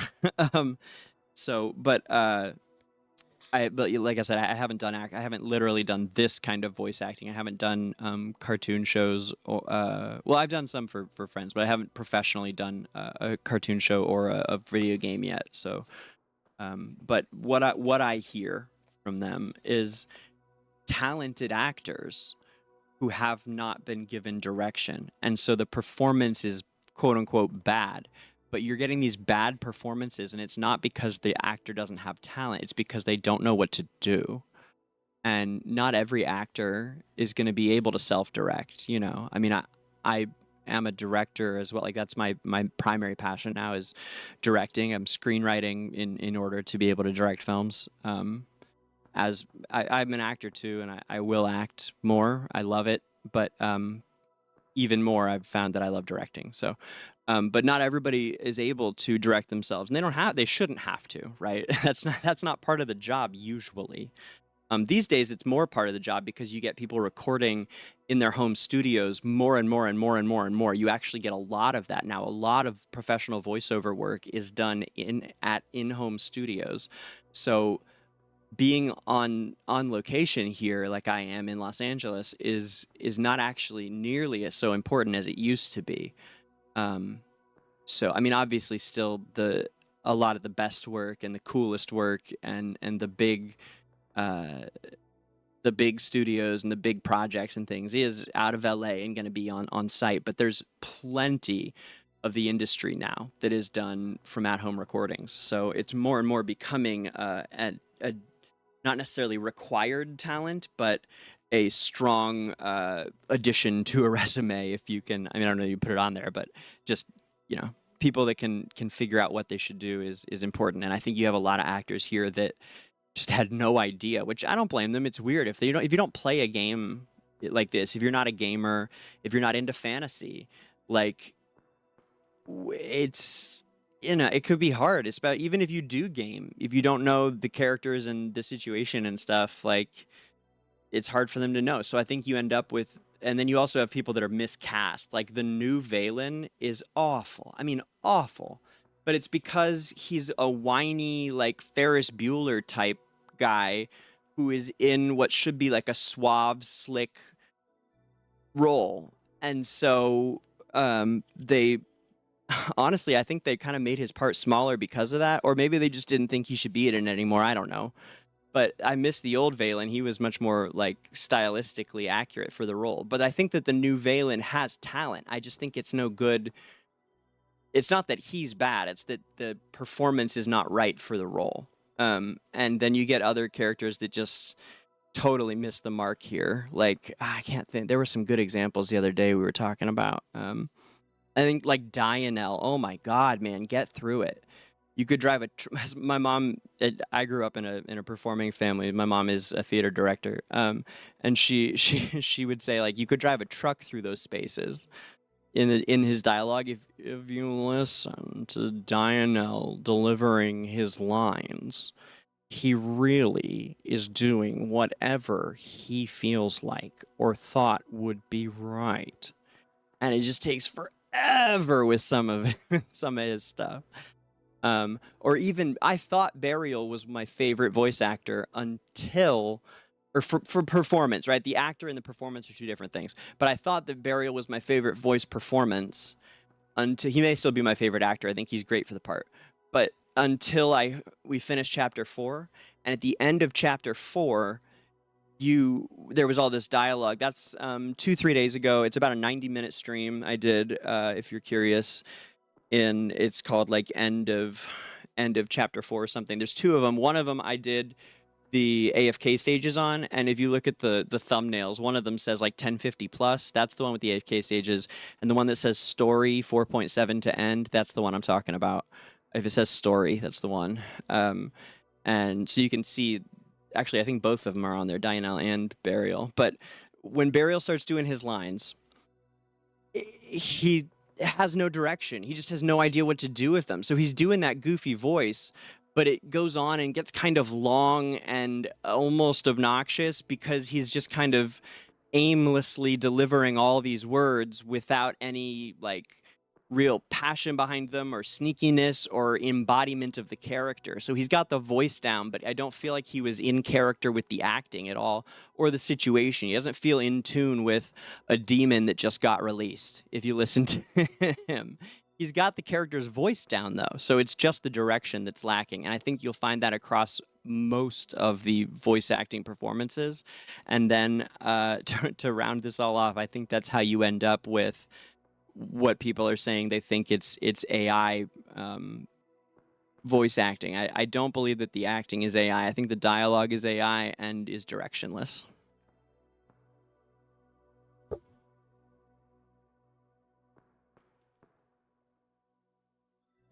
What's up, Calypso? Hey, from Romania. That's awesome. No trivial. I don't think he will have a banner. I think that he is probably the A tier, and that what's her face is the S tier, is my guess. I know that we know that she's the S tier, and so I would expect she'll have a banner. And if he is S tier, maybe, but it depends how long they are. I mean, honestly, you know what? If he's also S tier, I would almost say yes, probably, because the season goes for so long, right? It goes for 3 months, and the banners are what, 3 weeks? So possibly, but definitely he will not if he's not S tier. I was under the impression he was A tier, but I guess I don't know.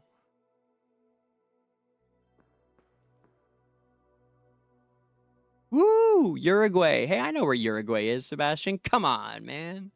I don't just know Esperia. You all the way down there on Altor?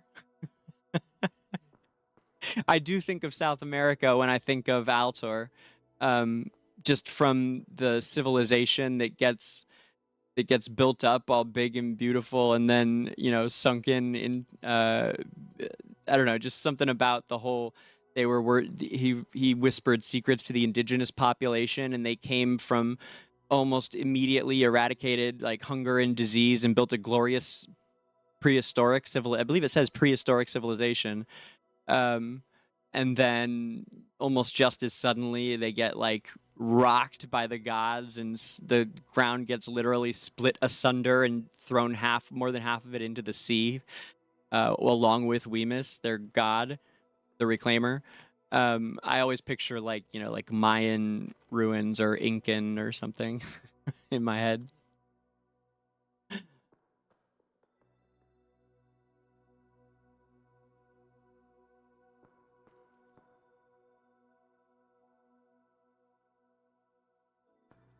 Yeah, that's totally fair, Trivial. Absolutely. She did not. No, there's never been a banner before Vala, FYI.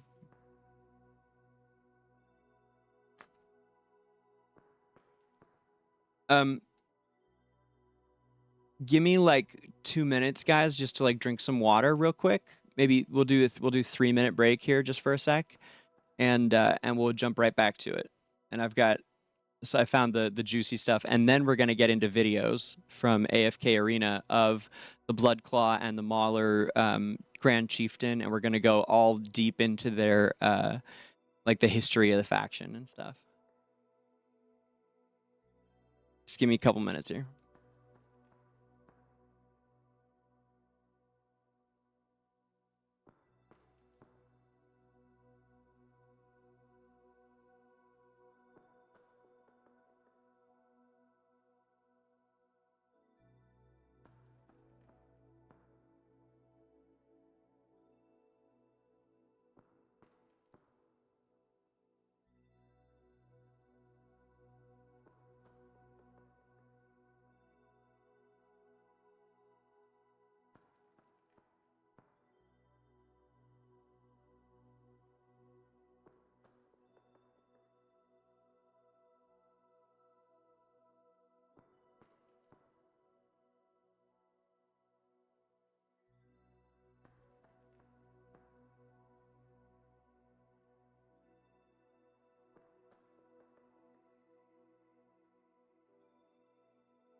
Oh, I don't know what happened to the mic. I'm so sorry, you guys. I have no idea why I did that.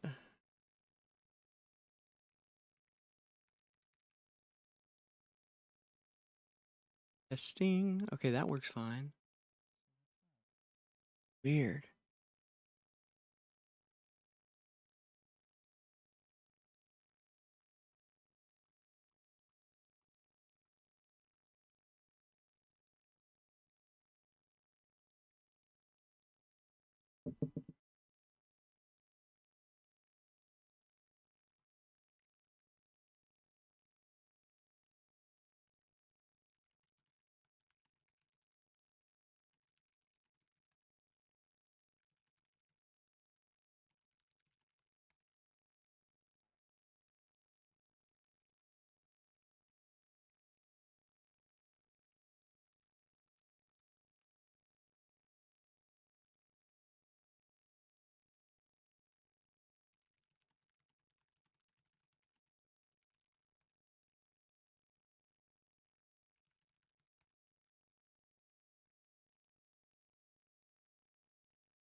Okay. I think I fixed it. How does it sound? Does it sound like we're back to normal?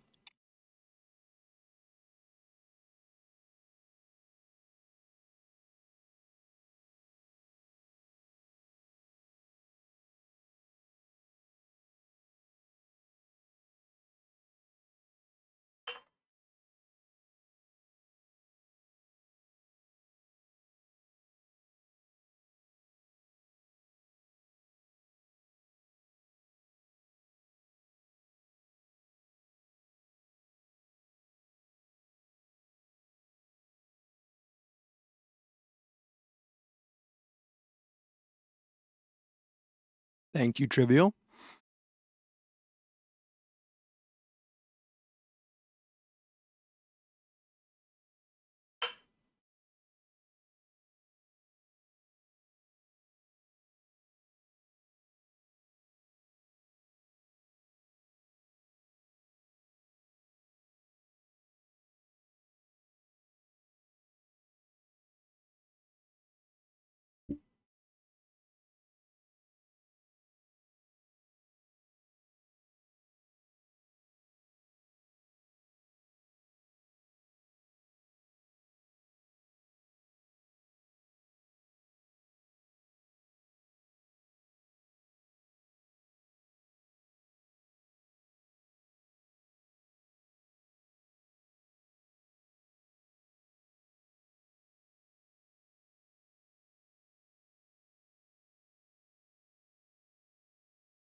Okay, then we are back.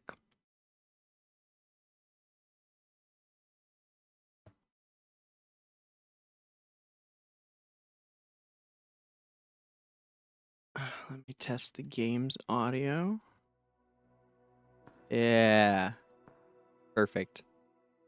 All right, guys. Sorry about that. The mics went to shit out of nowhere. That was not intended to be a long break at all. And then I need to reinstall Windows still. We're coming up on it. All right.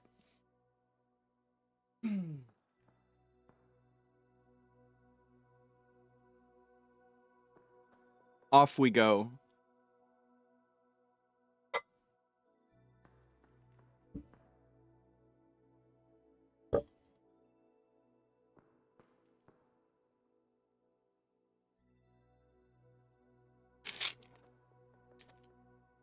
Slaughter flows in the blood of the ever belligerent Maulers. And this is reflected in the incessant battles they wage, from small skirmishes to large-scale wars. The harsh elements they have to endure in their daily lives instilled in them the survival of the fittest principle. And these same living conditions hardened them into who they are today. A mighty military force to be reckoned with. No Maulers dare to call themselves a Mauler unless they have gone through gauntlets of steel and baptism by fire.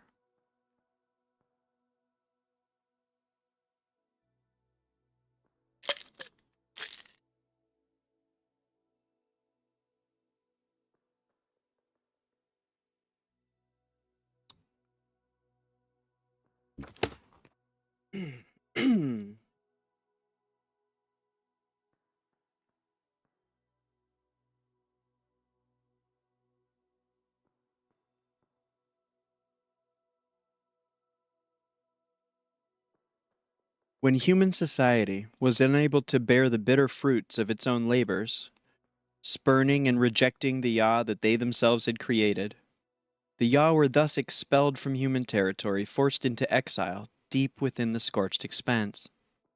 The most inhospitable stretch of Esperia, the scorched expanse, is virtually barren and lifeless. The harsh environment made the idea of growing crops a cruel joke, so the yacht immediately found themselves locked in a bitter battle with hunger, struggling to survive.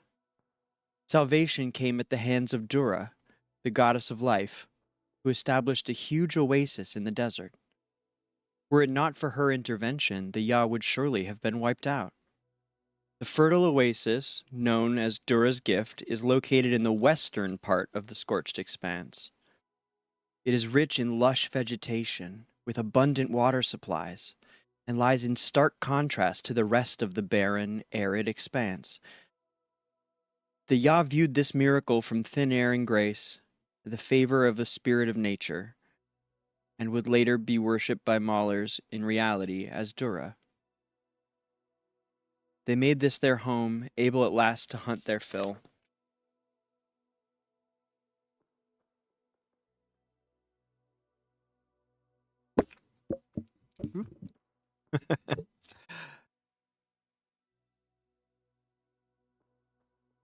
Nourished by the bountiful oasis of Dura's Gift, the Ya began to prosper and flourish.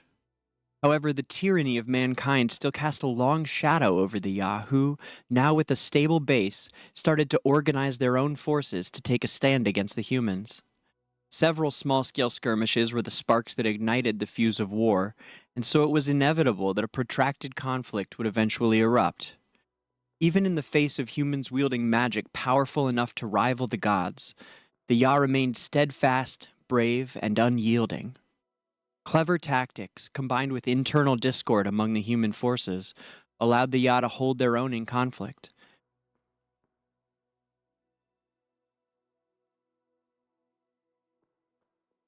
The war with humans raged, irreconcilable hatred fueling vicious, lethal battles.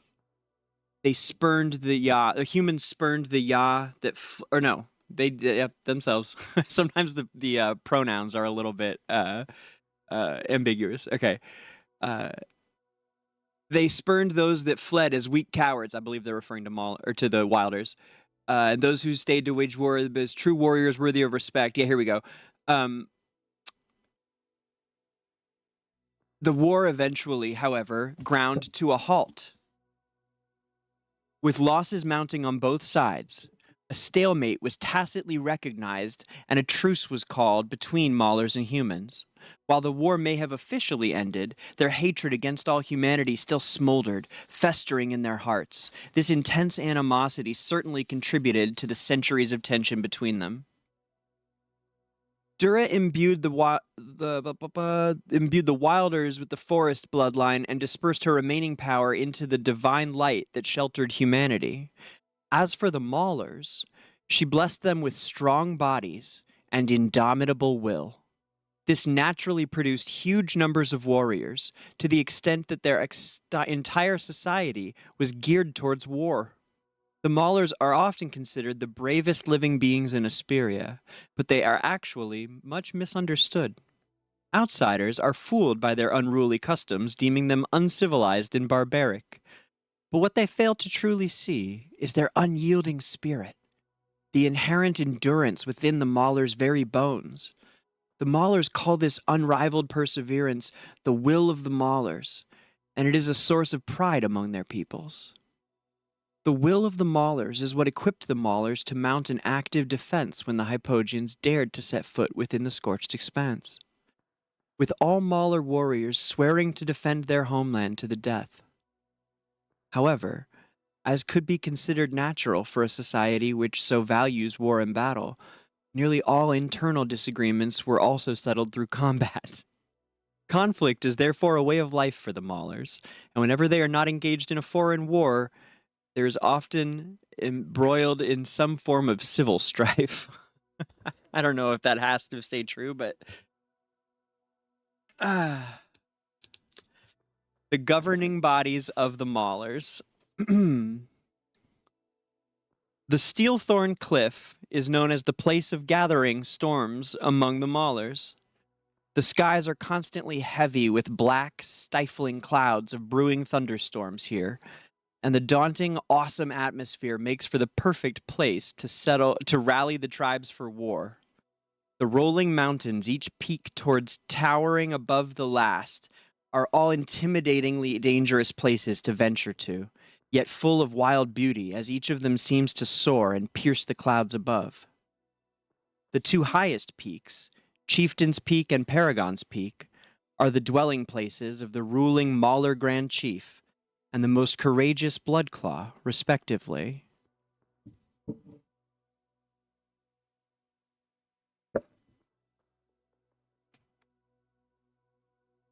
Despite their interminable internal disputes and conflict, all Maulers swear allegiance to a single leader, the Mauler Grand Chief. The Grand Chief symbolizes absolute authority, and none dare question their commands. Although the Maulers certainly do revere force, Grand Chiefs are not typically known for valor, but rather for great wisdom and insight. Candidates for Grand Chief are usually selected unanimously by the clans, with the winner being anointed only after a series of arduous trials. A magnificent hall has been built on the craggy mountainside of Chieftain's Peak, as the sole abode of the Grand Chief. The Grand Chief also holds command over a private army, stationed in the foothills of Chieftain's Peak, that follows nobody else's orders. Named the Blood Guard, these are the elite warriors of the Grand Chief, responsible for the security of Chieftain's Peak. Unrivaled in skill and might, they are also occasionally dispatched to intervene in conflicts or mediate disputes. These are the Blood Guard. The soldiers of the Blood Guard are powerful and proud, their pride deservedly stemming from their own impeccable strength as the finest warriors of all the Maulers. Warriors who desire to join the Blood Guard must first pass a grueling trial, climb unaided to the very top of Chieftain's Peak. This is a true test of physical endurance and resolve, and those who cannot find the strength and push themselves beyond their limits will very rarely succeed.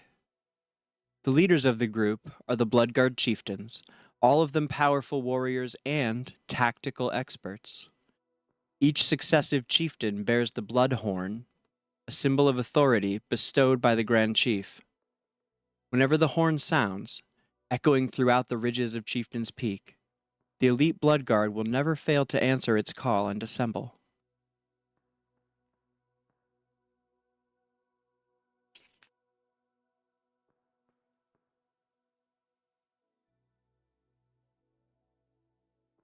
Ah, now we are into the Blood Claw.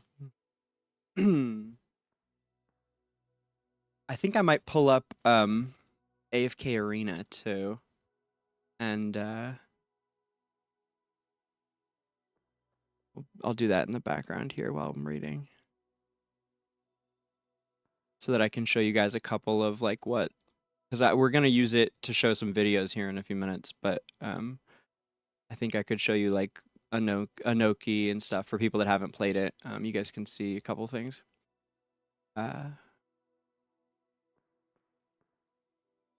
Okay, anyway.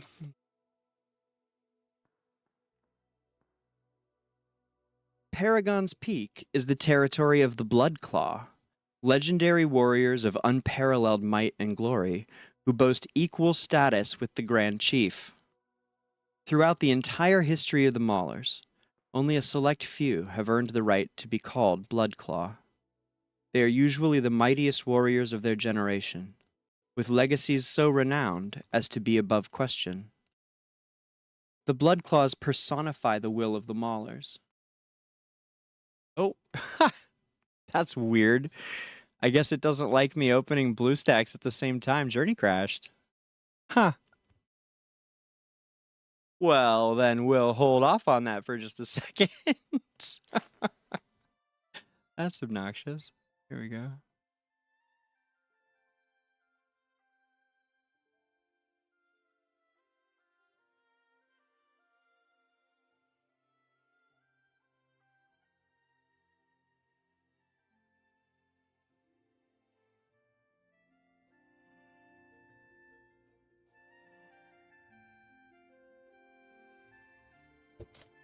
So the Bloodclaw are essentially the greatest warriors of their generation, like it just said.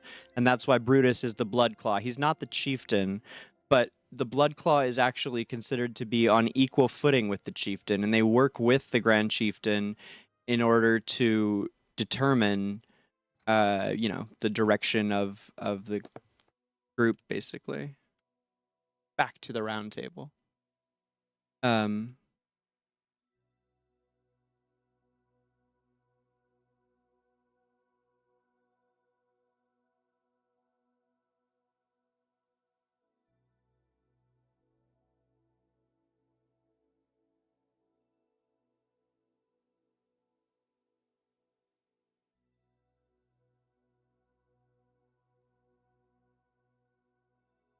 Okay. Whenever foreign wars are waged, the Bloodclaw will mobilize all soldiers to the front line, accompanied.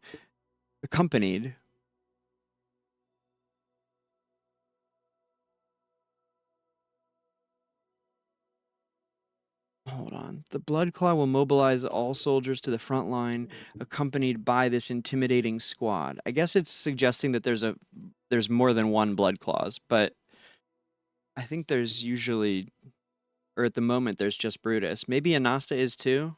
I don't know. We'll get into their history in a sec. We're wrapping up this history book here. Its members are ruthless executioners whose primary duty is to cut down any would-be deserters who threaten to disgrace the battlefield with their cowardice.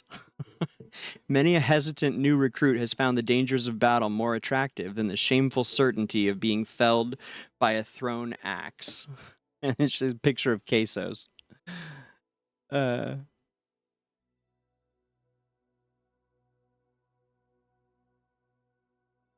Here's some background on Dura's gift.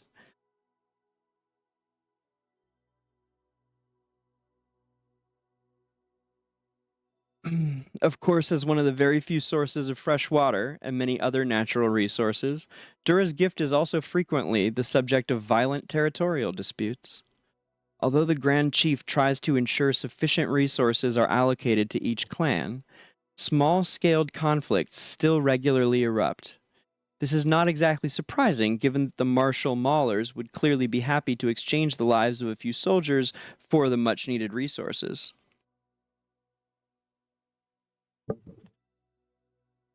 And then, with images here of Numisu, oh man, how good would Numisu be in AFK Arena, you guys? The shaman. He's a shaman character with totems. I don't know if we've ever seen Numisu with his thing off. Have we ever seen him? I bet there are. Does anyone know if there's images of Numisu with his mask off? I've never even thought about him before. I don't remember. I think, oh God, this is ringing really vague images in my head of maybe once I saw a picture of him. I can't think of what animal he is purportedly.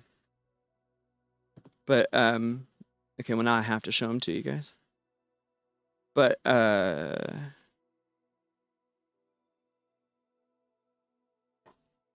he is one of the seers, and he'd be so cool in Journey. A shaman character, and we need a healer as well, don't we? We really need I mean, they've got, they've got Smokey, but an A-tier healer would be cool. I guess they also have Coco. They really don't need one, but like it'd be cool to have one. The Maulers are getting so built though. Honestly, other factions kind of need shit more. It's kind of hard to say like to compare if a faction needs something to if another faction needs it. It's sort of like an unfair comparison, really. Okay, let's see here.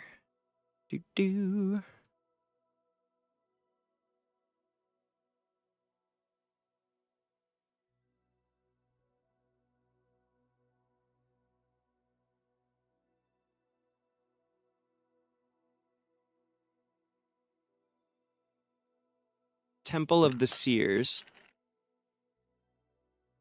In the heart of Dura's gift stands a magnificent ancient ruin, a true architectural wonder. It is said to be a remnant from before the era of the waning sun. the era of man-gods. The Maulers know this ancient structure, which they consider sacred, as the Temple of the Seers, and a steady stream of Mauler pilgrims travel far and wide to offer sacrifices to this very special place. The stone walls of the temple are engraved with mysterious symbols of an ancient, long-lost language, which Mauler scholars discovered to contain the secret to forgotten, profound magic. The Mauler shamans and clerics who cluster in the temple to study these symbols refer to the magic contained therein as voodoo. Outsiders often accuse voodoo practitioners of worshipping demons, but this is a deliberate misinterpretation. In fact, voodoo, an ancient and primal art, is one of few known forms of magic which respects and conforms to the laws of nature. Oh, that's cool. This is by no means some sort of evil magic, but rather the variety which stems most directly from the divine. Voodoo spells enable shamans and clerics to commune with the spirit of nature, channeling power through totems or crystals to heal the wounded or direct natural elements. I have an idea. Why don't we play the new while I'm reading this stuff, why don't we do some of the videos of the new material?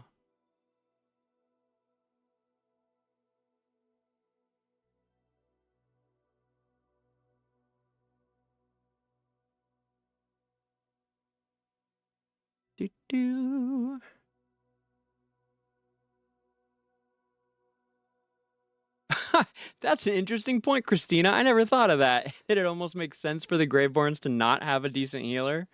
Absolutely. In a certain sense, sure.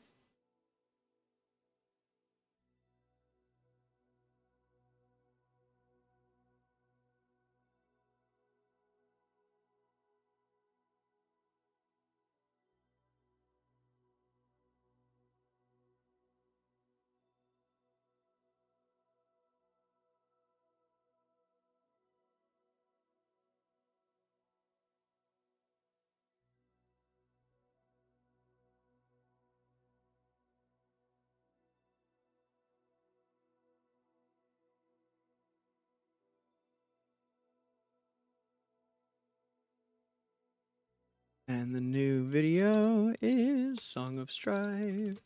Here we go.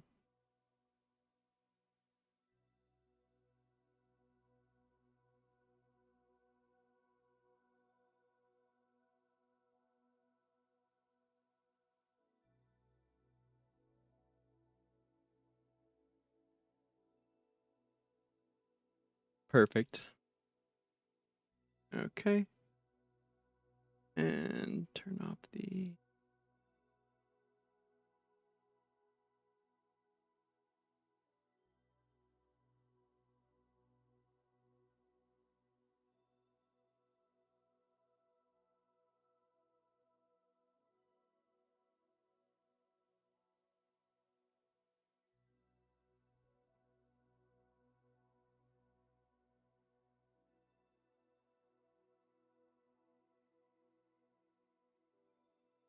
Ah. Boom, boom.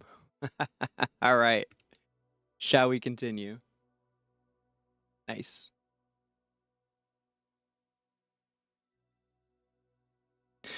Okay.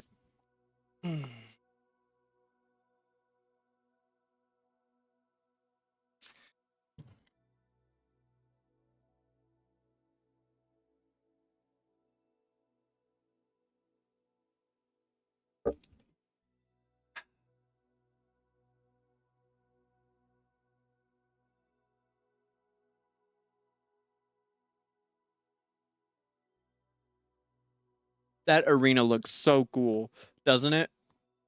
Man, that looks cool.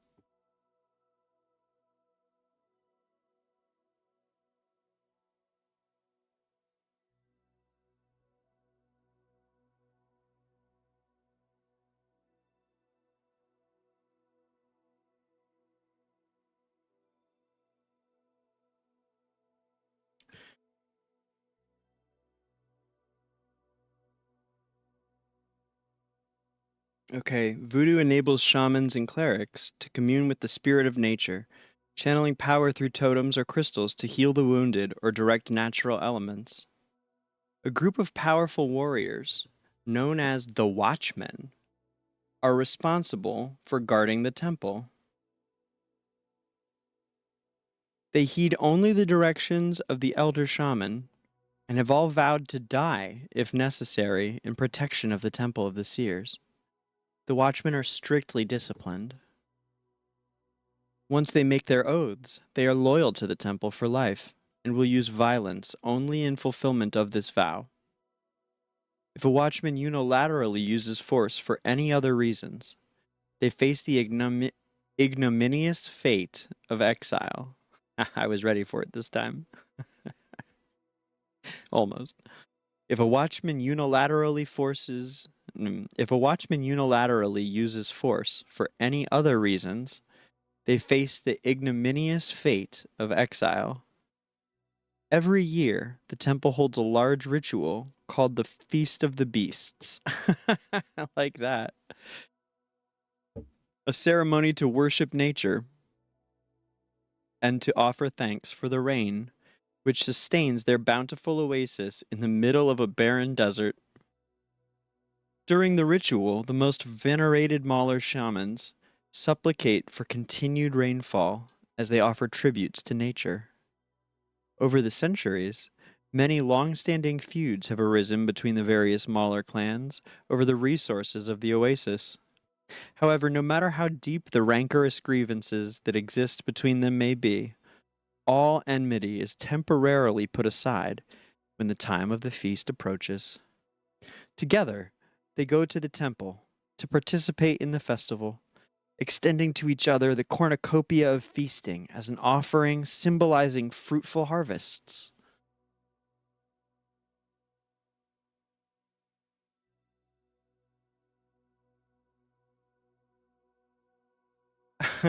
What's up, Ski? Well, server one's been out a little longer, but some of my guys got it even quicker than I did, man. We had a couple of our free-to-plays get there about, I think, maybe like 36 hours before I did, something like that. It's the server's been out longer than most people's servers, I think, is the main answer for you. But pushing AFK stages is the other. I mean, literally, it's from just pushing AFK stages, but.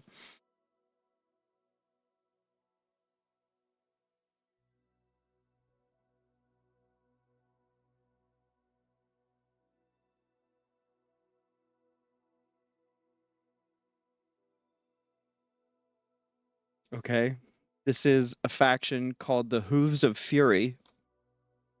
One of the few. Oh, this is awesome. Okay, these are. Let me pull them up. What's up, Korusame?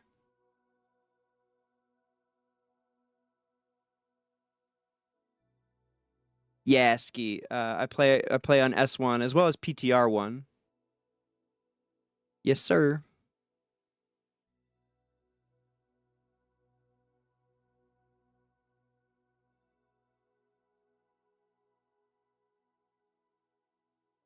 Oh yeah, it's there in the description actually. I went in there to put it, but it's there. Mm-hmm.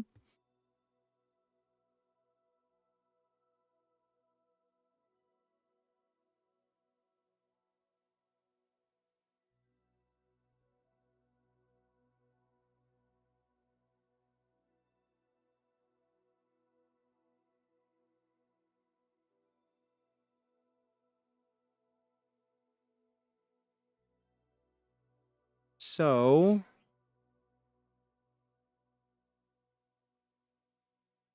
I lost it.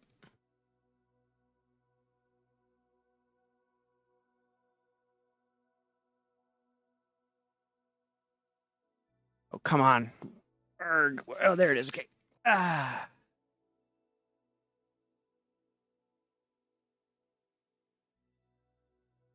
So this next section is about the centaur people, which are most similar to Khafra, really, but are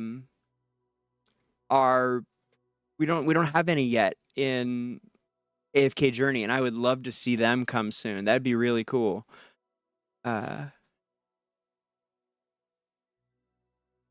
shall show you.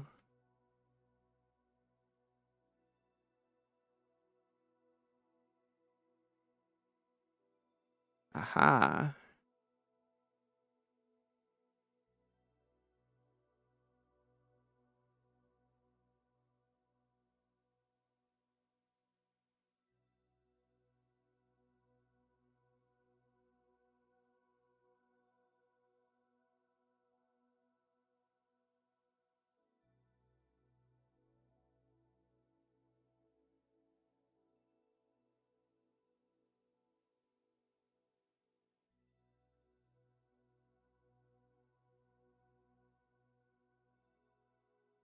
So we've got...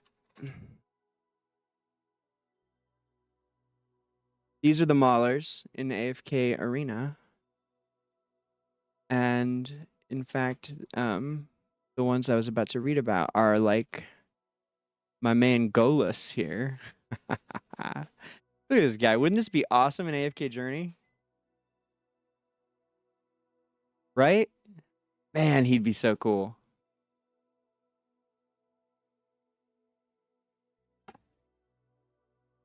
Hey, nice ski. That's solid, man. From 210 to 240 is honestly pretty quick once. You know what else it is? Has your season bonus kicked in yet?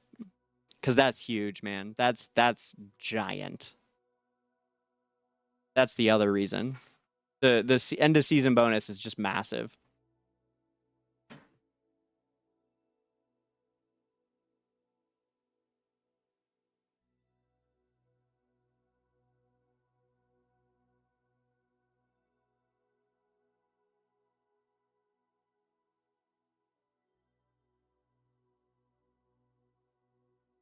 Yeah, this is the captain of the Raging Hooves, or the Hooves of Fury, as they're called.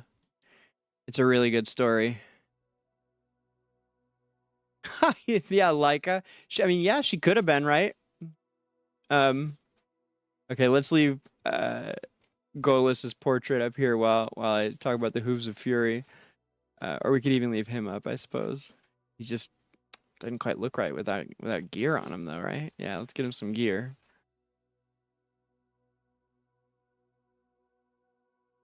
Okay. Better.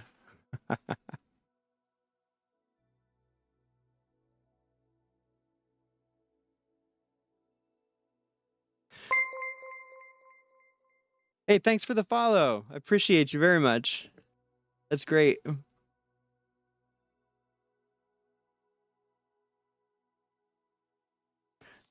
All right. Hooves of Fury. One of the few nomadic Mauler tribes, the Centaurs, have always lived and wandered in Dura's gift. They are constantly on the move, roaming the land in search of fresh food and water. Barely resting, they cover almost every inch of Dura's gift by a very young age, and thus possess unsurpassed endurance. Their stamina and speed mean that the Centaurs have naturally become the Mauler cavalry. The Hooves of Fury is a heavy cavalry regiment composed entirely of centaurs.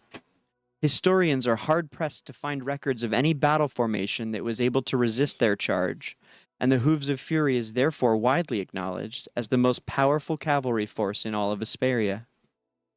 When they charge in a herd, the thunder of their hooves on the ground rumbles like an earthquake.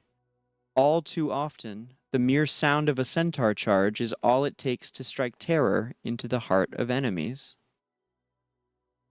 Before the formation of the Hooves of Fury, the centaurs had always been considered one of the weaker Mauler tribes, ridiculed, oppressed, and ostracized by the others, but that all changed when they came into conflict with a bear tribe, and banded together and made that first fateful charge, making it clear both to themselves and the world that centaurs were not to be trifled with. From then on, the names of the Hooves of Fury echoed with respect throughout the Mauler world, and they were no longer bullied due to perceived lesser standing.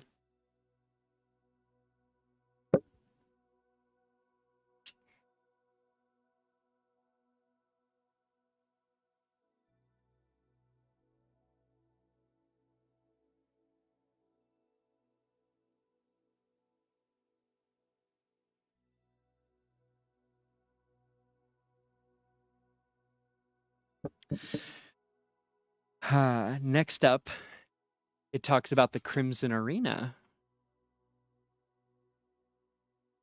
which there's that awesome looking arena here in the upcoming content, right? And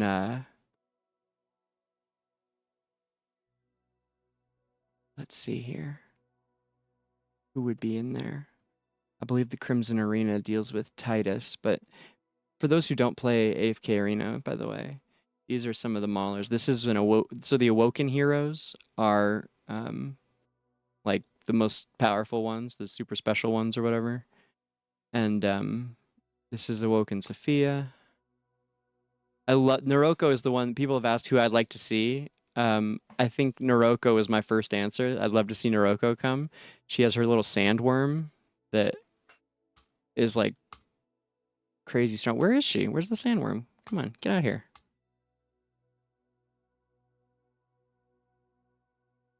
Does it not come? Maybe it doesn't come up. Yeah. Oh wait, we could go. I think that shows them in skills. Hold on. Maybe.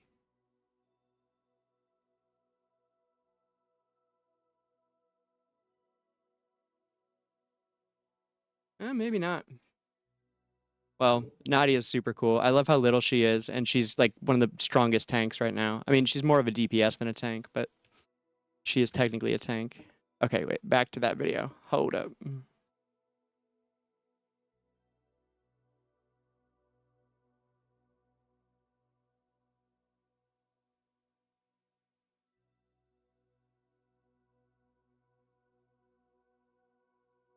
Oh, oops. Ah, you kept the wrong one. My bad. There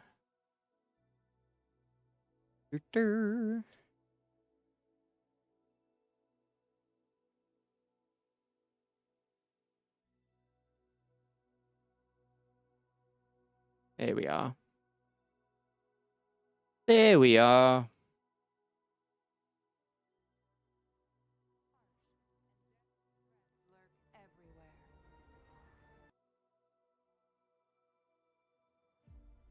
The journey of Merlin and companions continues. They came a long way and finally discovered a new continent seldom stepped upon by outsiders. Ashen Wastes. Yeah, I think it's got to be Scorched Expanse and just a bad translation. Where not a single blade I totally agree. grows. Resources are scarce, the climate is harsh, and deadly threats lurk everywhere. These desolate sands were once a flourishing civilization, now lost to centuries of fighting.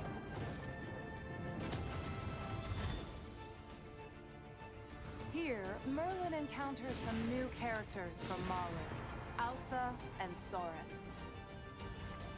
Together, they face the trials of the War Song Festival and risk their lives to investigate the sinister plots of the Adamant Syndicate.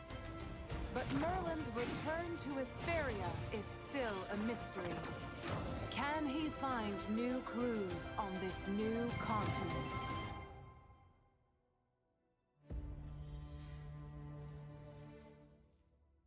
I'm gonna go with yes. Hello! Your most familiar dolly from Noble Tavern is here. Hear me out.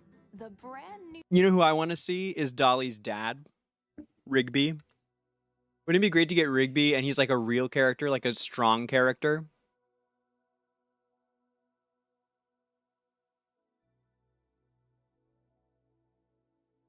Incapable of? I certainly don't think they're incapable of it. No, we have several good Greyborn healers. Let me show you.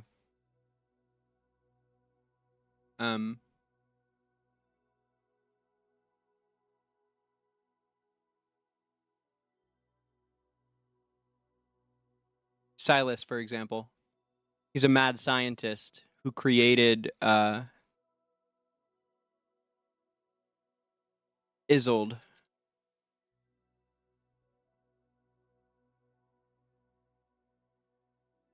Silas is one of the strongest Graveborn healers. Probably the strongest.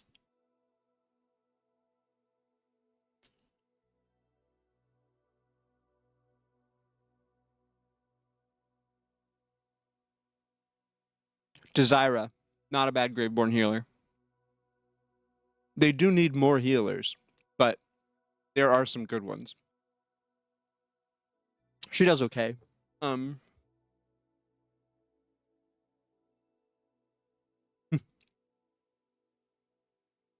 Okay, so I guess arguably Silas is the only Graveborn healer.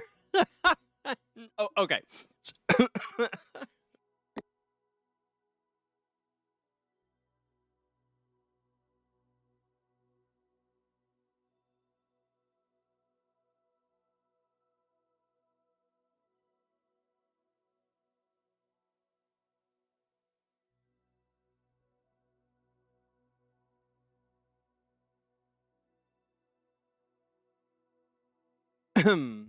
um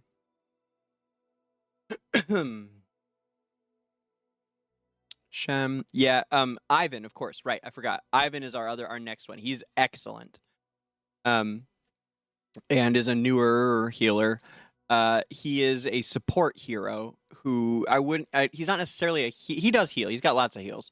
But he is a puppeteer basically who inhabits one of your primary DPS kind of. He takes them over and puppets them and makes them insanely stronger while kind of healing them and I think the rest of the team a bit as well.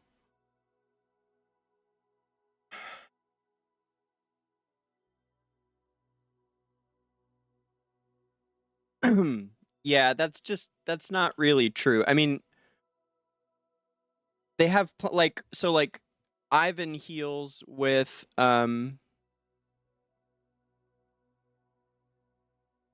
Spirit Shield. And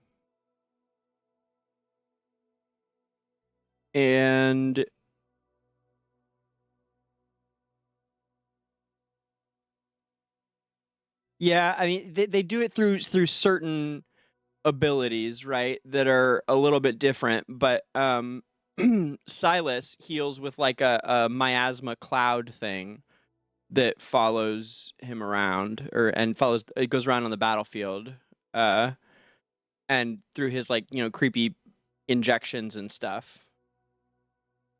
Powerful gas onto the ground. Any allies in the area will recover their health. Increases the effective health recovery. I mean, right here. There's your screenshot if you want one.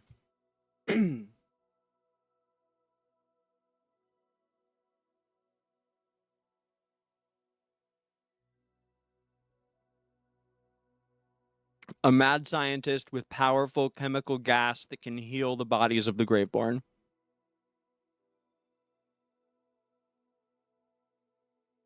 But this is not Graveborn Madness.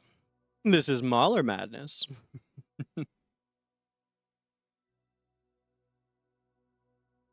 Oh, yeah, it is. There is a delay on YouTube. I know, SJ. It's for the quality, but it's a pain. Yeah, it's like an extra, 10 seconds, 15 seconds. It's kind of long. I know it.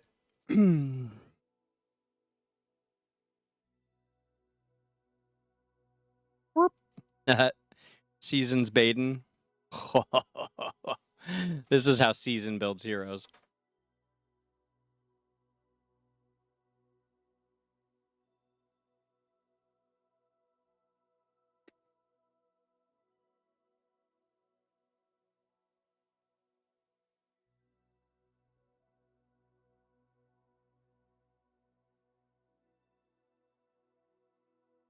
Okay.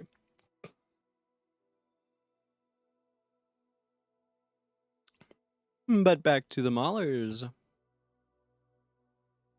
So Numisu, who we talked about earlier with the shamans. Wouldn't he be cool? In AFK Journey? Man, that'd be cool. Death is needing closer. Death is needing closer. Death, I know the way. Death, do not. My knowledge is. One sec. This is worth doing. I had a terrible treasure scramble, by the way. I'm really pissed about it. I always forget. I somehow have this incredible ability to, on the very last day of treasure scramble, forget to do anything about it. And lose whatever gains I made for the last 10 days before it. I mean, like, regularly. It's crazy.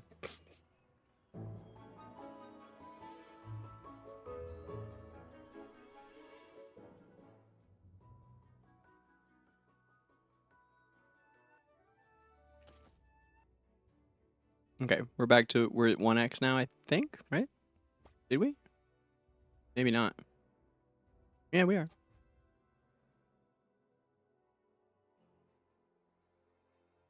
They should really add random here. I love the random ultimates on Journey. I think they're perfect. Hey, thank you for the follow.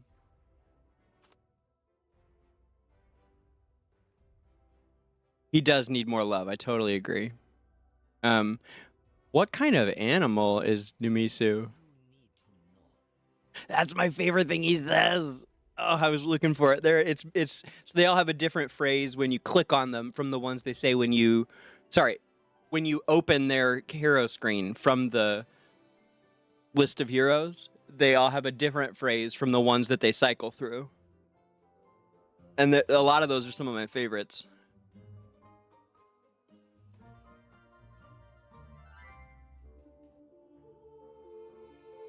Oh, trivial. That would be that would fit right in. I mean, look, man. Listen. New day, new me. Perfection has no limitations. You'll be my next subject. Perfection has no limitations. Like, he's nuts. Real quick. I think the music is, oh wow, it is down low. That's weird. Okay. I wish they had voices separate here. They don't. It already was down low. Later, Trivial. Thanks for hanging, man.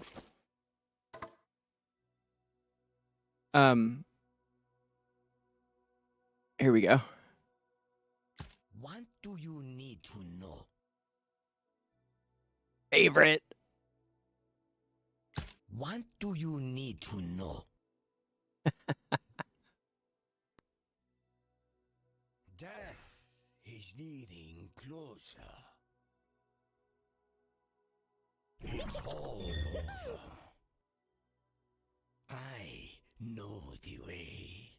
So, with him, here, let me get the Dolly video going again, though.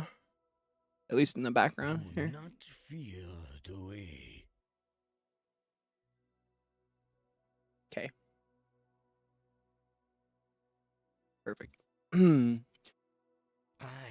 know the way.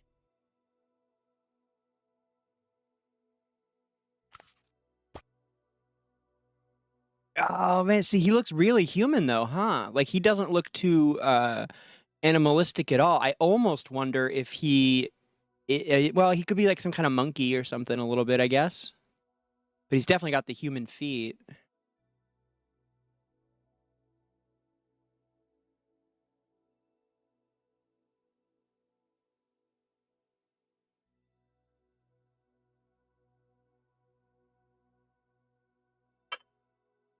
Oops. Random.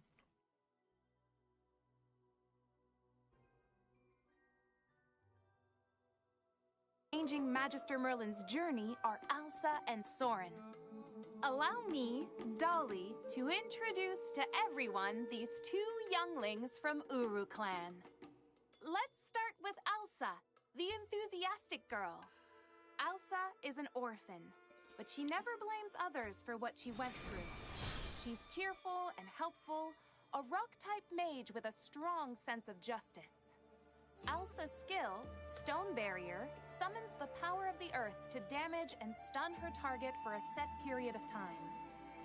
Beyond that, a multi-tile rock pillar will form behind the target, which can block enemy attacks, enemies originally located at the tile of the rock pillar will be Yeah, that's where I'm headed, SJ. I wanna see what Numisu's yeah, that's exactly what I was thinking. Tarzan type. I want to go check his lore out. I don't remember it. It's not always the best to strike first. Sometimes it's smarter to stay alive and retreat. And Elsa understands just that. When she releases her ultimate skill, Twirling Rocks, Elsa will move to the target location and cause damage to enemies within range. Then, she will enter the combat stance, during which Elsa will have 2 new abilities. First, she curls up into a ball, quickly strikes the target to cause stun, and then bounces back to her original position. Once she acquires her exclusive skill, Dawn of Terra, the more she rolls in the combat stance state, the stronger the subsequent impact, and the more she avoids. Yes, Vulcan told me they were Pangol. It was someone said it in a comment, I guess. Pangolin. Damage within a range, she curls up again and hides far away. I don't know if you guys saw his video, but I was teasing him about the abilities that they have, and he was talking about her like spinny. I don't remember what it was, but I was teasing about like spinny jump on people thing. I was like, is that the name of her ability or? She'll then create falling rocks above their heads to cause damage. This makes her a control type mage who can create terrains. Now, how about her brother? Elsa's brother. Where do pangolins live? Is it like Africa or Australia, South America? Oh, I bet South America. Even though Soren appears I believe that's what everyone thinks. Yeah. to his own people, he aspires to become the strongest, to protect. Soren's No, I skill think you're right. repels I didn't know what a pangolin was until I was talking to him about it. Locate enemies close to his allies or which are being obstructed by terrain. He then deals damage to them with an enhanced basic attack that also knocks them Okay. out. If the target hits any characters, terrain, or stage borders during knockback, it will receive extra damage and a stun. Ah, and Elsa could create terrains. Don't they complement each other perfectly? Besides Repel Sweep, Soren's ultimate skill, Whirlwind Swing, also has a similar effect. He selects a tile on the map, leaps and quickly smashes down, causing damage and a knockback to enemies within range. Similarly, if the target hits any characters, terrain, or stage borders during knockback, extra damage and a stun will apply. Soren is very well prepared, practicing for years for the day to protect the Blue Clan. He never doubted moving Blue forward on Sex the keeps path of crashing. an undefeated warrior. I'm gonna close Journey. His That other makes sense. skills provide him with additional effects. We're not using it right now. When Might help. Soren receives a single attack damage There we that go. exceeds 10% of his maximum health, his skill Yeah, sorry guys. will reduce damage from this attack by 70%. It I will was getting also AFK Arena back up here, or trying to. This trigger does not affect the cooldown time Damn. of Repel Sweep itself. Sexy Finally, dragons. its exclusive Whoa, skill whoa. is Dusk Rejuvenation. Who When the knew? skill falls below 50%, the skill activates a mysterious power that strengthens Dang. Dusk's blessing, increasing his speed and lasting for a set period of time.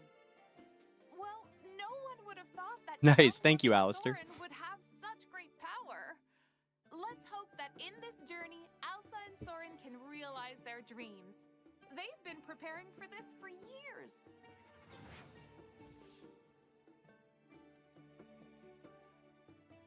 In the new Song of Strife season, Magister Merlin, along with Elsa and Soren, will challenge the trials to obtain ultimate honor. This is the highest honor of the Warsong Festival. Throughout the journey, they will encounter interesting treasures and new monsters across Esperia. This new game mode is called Bestial Brawl. In this newly discovered land, there exists Iron Jaws, an intriguing monster that resides in specific territory and guards it without mercy. Bestial Brawl is one of the main new puzzle mechanics of the new season. When Magister Merlin enters the territory of Iron Jaws, they launch an attack. These monsters don't attack with the regular 5v5 combat forms. Instead, they push away the intruder until they're expelled from the territory. To obtain the treasures here, Magister Merlin needs to find ways to evade Iron Jaws. It could even be advised to crush obstacles for hidden treasures. However, as the saying goes, the most dangerous place is the safest. And the safest place is the best hideout for shiny treasures. Let's look at the brand new Treasure Quest gameplay. All you need to do is have a chat with treasure hamsters across the wilds and in some towns and start treasure hunting. For that, you'll need this new item, Loot Detector. By placing loot detectors at various places, you can discover the general direction of hidden treasures. However, the range and distance that loot detectors can reveal is limited, and only a fixed number of detectors can exist in the area. So make good use I'm gonna let it In keep going just for another minute or two here while I'm taking a brief respite. A special mechanic, Raging Duel. Here, both parties have a value called Raid. By triggering specific conditions, AKA lunch. they can accumulate rage, which, when full, provides the entire team with a large amount of buffs until the battle ends. Raging Duel is a special mechanism that can be experienced in some levels, but not all battles. So pay extra attention when they're triggered. This new journey is so rich in experiences. But I've heard of more than just these. With the arrival of the new season, heroes will be able to become stronger in new ways to meet new challenges. I would like to introduce to you the all-new Magic Charms. Magic Charms are seasonal, so let's say if they're obtained in the Song of Strife season, they'll be effective for and only for this season. Each hero can equip 3 charms, each of which can provide extra bonus stats. Each charm can be identified as one of these 5 qualities: rare, elite, epic, legendary, or mythic. Wow, look at these charms! They shine through your soul, don't they? Moreover, if you collect the same or higher quality charms, you can activate the hero's seasonal prowess. The seasonal prowess brought by higher quality charms is also stronger. Getting charms is very simple. You just steal them, like none other than Vala. Just kidding! Where can Magister Merlin find charms? Through the brand new seasonal battle mode, Dura's Trial. Tales have it that Goddess Dura has a deep history with Esperia. Yet, I haven't found more information about this lost past. If you know anything, please tell me. Back to this new seasonal mode. Does anyone know anything about who Dura is or how she affected the world? I can't believe this line. Why would they write this? Other than Vala. Just kidding! Where can Magister Merlin find charms? Through the brand new seasonal battle mode, Dura's Trial. Tales have it that Goddess Dura has a deep history with Esperia. Yet, I haven't found more information about this lost past. If you know anything, please tell me. Oh, back to this new seasonal mode. Dura's Trial is an all-new PvE mode where you'll find quite a few charm resources. Each tower has its own progress, and you'll get random rewards each time you pass a floor. This, of course, includes charms for all heroes. Clearing all floors will also provide additional rewards. Charms obtained in Dura's Trial provide heroes seasonal prowess, a progression that is easy to manage on a seasonal basis.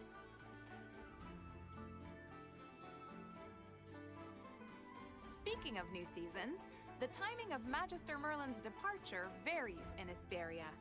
In order to make each journey full of fun, each new season will provide a new experience.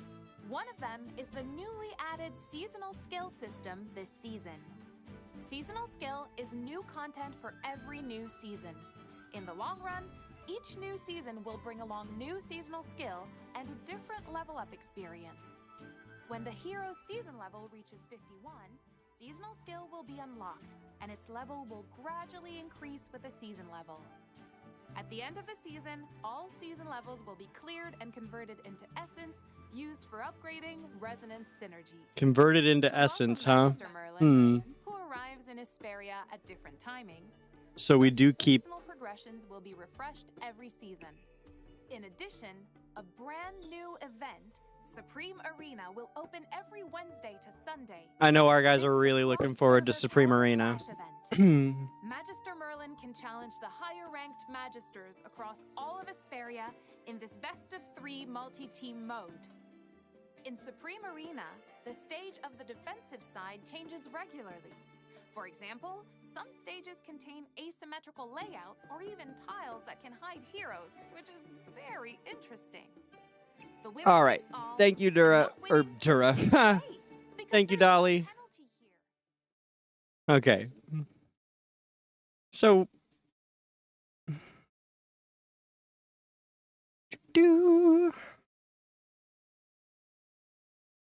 All right, baby girl. Beautiful landscapes, man.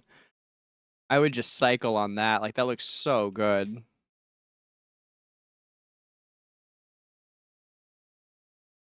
Oof, that looks good. It's gonna be so much fun. Okay, so back to where we were.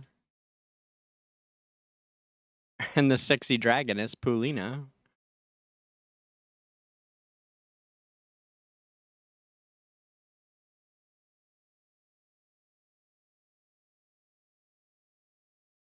By the way, for those who haven't seen AFK Arena, which I know is some people, I've actually been surprised by how many. It's cool, though. How many people are here fresh without knowing AFK Arena. But this is what it looks like. This is what a battle looks like.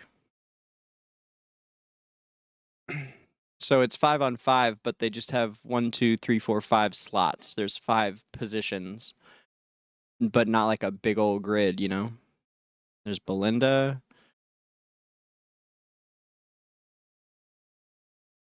Awoken Belinda, Awoken Athalia, Awoken Shamira. It's my crew. Bernie, hush, baby. Hush, hush. Come here. Come on, Chihuahua. Good girl. So, we were looking at Numisu and trying to see what his lore is, because I can't tell what kind of animal he is, you know?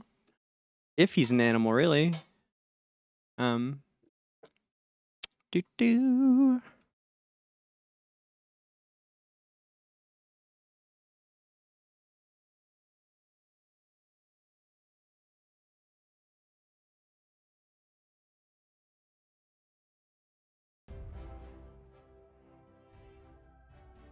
There we go. What do you need to know? It's all over.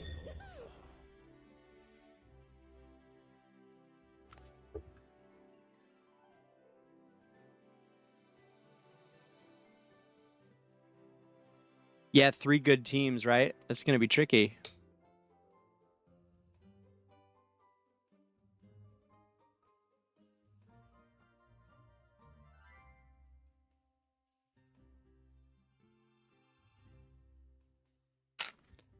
You can't tell what animal he is there, that's for sure. Numisu the All-Seer. Voodoo is often misconceived as a strange, dark magic practiced by zealots. Oh, we talked about this just now. Many other faiths portray it as nothing more than a tool for evil men. The practice of ritual sacrifice makes for an easy target when other belief systems wanted to discredit voodoo, lambasting it as a barbaric faith followed only by savages and madmen. They ignored the facts and failed to see the magic for what it really is, an ideal channel for communicating with the spirits in perfect accordance with the laws of nature. What many would call a witch doctor, the Maulers know simply as Wise One. Not only are these so-called witch doctors able to heal the wounded, they also have the ability to communicate with the souls of the ancients. This is an invaluable skill for when the Maulers prepare for battle. They will invariably seek the blessings of the ancients. It is believed that this bestows the strength and protection on the warriors about to risk life and limb. Of course, not just anyone can become a witch doctor. Every one of them spends many years of intensive study of their history and their mountains of secret knowledge. In times of strife, their presence and work is crucial. No Mauler army would be at an optimum morale without the guidance of a witch doctor, or a wise one. As a young boy, Numisu would follow the witch doctors everywhere, soaking up all the knowledge they could offer. Although he was very diligent in repeating the chants and performing the rites, he seemed to lack spark, despite his continued efforts. There was never a hint of an answer from the voices on the other side. The elders assured him that these things took time, but he saw the doubt in their eyes as they attempted to allay his fears. The few peers he knew on the same path were becoming attuned to the spirit world, and their powers growing slowly but steadily. Meanwhile, he stagnated, trying in vain for a sign. It was when he was about to forsake his chosen path that a horrifying plague began ravaging the tribe. Though he was only an apprentice, it was still among his responsibilities to help tend to the sick. Numisu did everything he could within his very limited abilities, and unsurprisingly accomplished very little. That being said, even the witch doctors themselves were hardly making an impact. The plague was so virulent, that their magics had little effect, usually serving only to slow the plague's onset or to ease the passing of its victim. Before long, Numisu also began to suffer the plague's effects. He was bedridden, and soon he was on death's door. He felt his spirit begin to slip away out of his body. His vision blurred and darkened, and the voices of the people around him became first fuzzy, then quiet. After an indeterminate amount of time, other voices began to whisper to him. These were strangely clear. He listened intently. The voices had much to say. Numisu felt his body warm with the return of his spirit. The spark he had sought now smoldered perceivably in his heart. A vigor unlike he'd ever felt danced through his limbs. He saw with clarity, but felt as though he was walking through two worlds at once.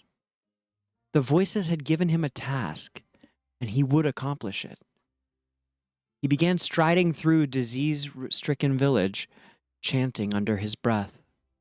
Within days, the plague had been fully banished.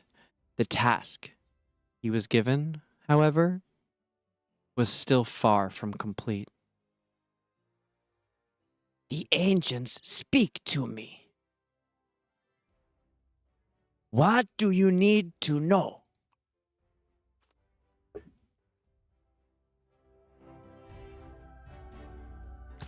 What do you need to know? I know the way. Death is the biggest honor. My knowledge is endless. What a man. What a great guy. We still don't know what kind of animal he is, though. He seems very human-like, doesn't he? I'm not sure he is an animal. He may be Tarzan, as SJ suggested. A Tarzan-like figure. Very interesting.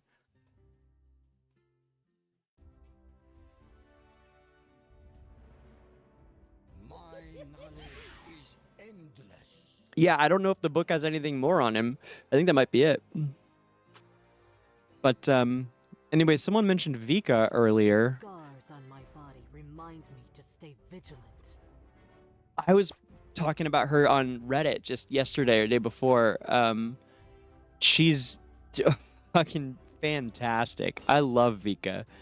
And, I've savored the taste she's a great example. People were talking about how all the Mauler girls, they were talking about how the Mauler girls are all, you know, mostly humans with like a cute little ears and a tail right now in Journey, and how we don't have any truly anthropomorphic female characters, and that we need some, and you know, like the bear folk or whatever.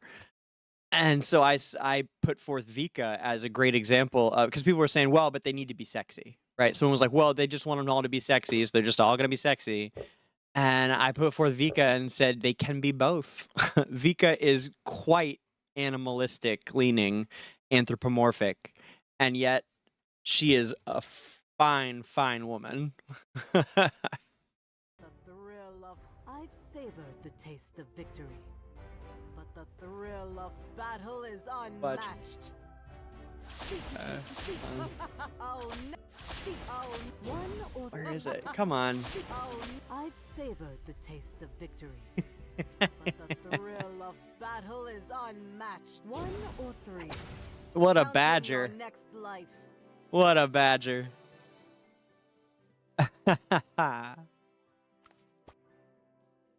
I don't know if I've read her story. We don't need to, but oh, she's from the Crimson Arena. My gosh, I would not have, or no, it's written by someone? Oh, no, it's written by someone who was in the Crimson Arena. Okay.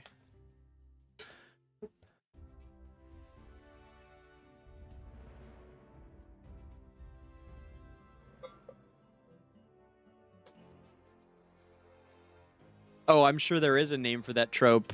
That would make sense, Christina. Yeah. Yeah, there's a Reddit post about it right now, on the Journey Reddit.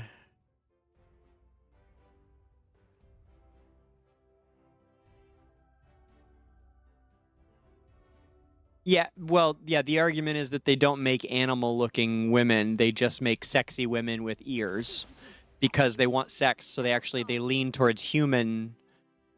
Like they're more human than the men are because they want them to be sexy. But I really think that they can be both if they want. Me and all of furrydom probably. We'll have to ask Ash.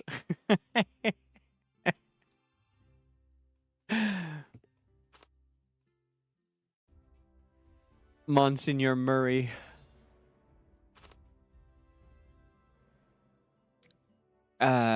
This is one of my favorite Maulers, Alaro. Alaro is a wilder who became a Mauler, which I think is so cool. His story is actually on my YouTube here if you want, if you go looking for it. Alaro Desert's Eye. He's got a really cool story of growing up in the wilder forest, but always feeling different, and eventually feeling like he found his home when he got to the Mauler lands. If I want something done properly, I'll do it myself.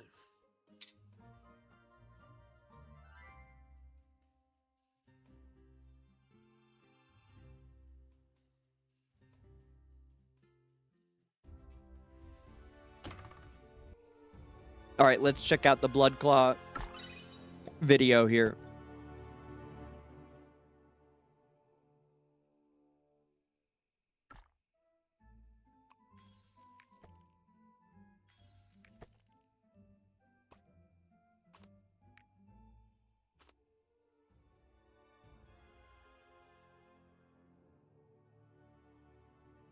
Mm.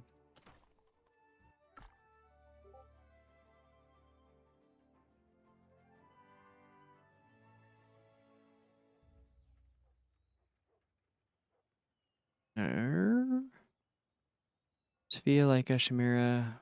No, that's all Athalia.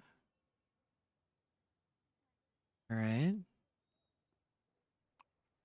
Suppose it's over here then.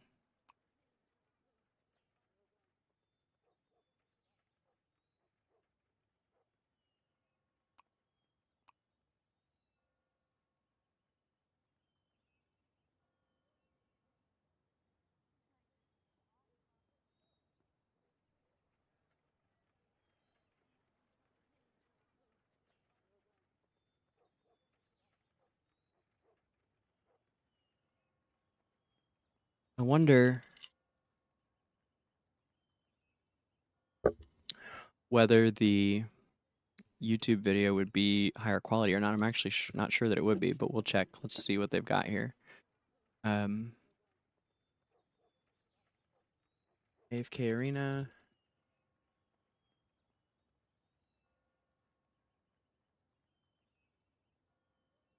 Yep.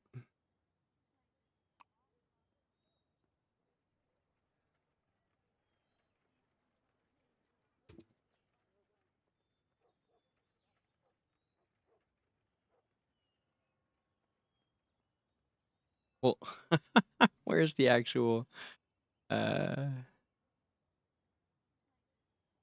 we go.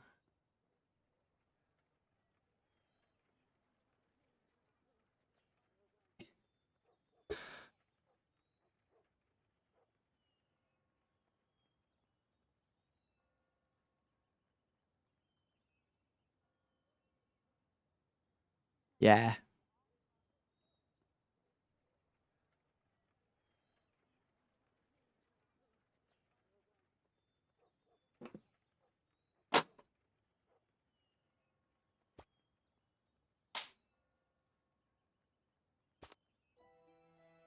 Bound by duty, the heroes make tracks. Traipsing through turbulent, riotous sands. Earth Guardian, hidden though it stays. Yet sits amidst a pair of duelists fray. Mighty lion sword bearer, contesting teacher turned betrayer. Old versus young, blood-clawed grievances meet their slayer. Once the curtain of the final act falls on the battlefield, the chieftain, wise and knowing, does history's secrets now reveal. In time long past, chief and teacher did agree. False enemy collusion to unify Mauler community. Lion sword-bearer, by unspoken truth so deeply felt, resolved to take up the torch, bear the flame himself. Blade newly reborn, remolded by earth.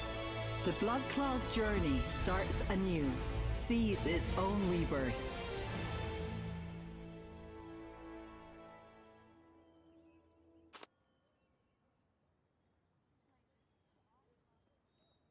Oh my god, Alistair, that would be stunning.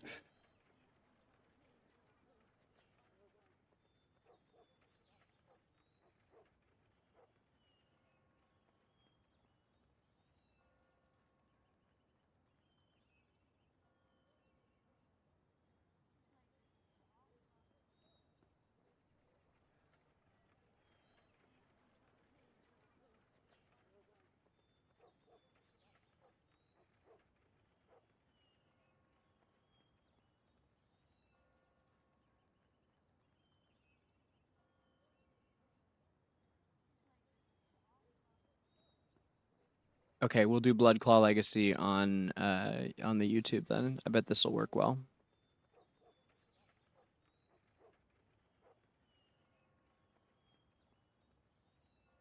Oops.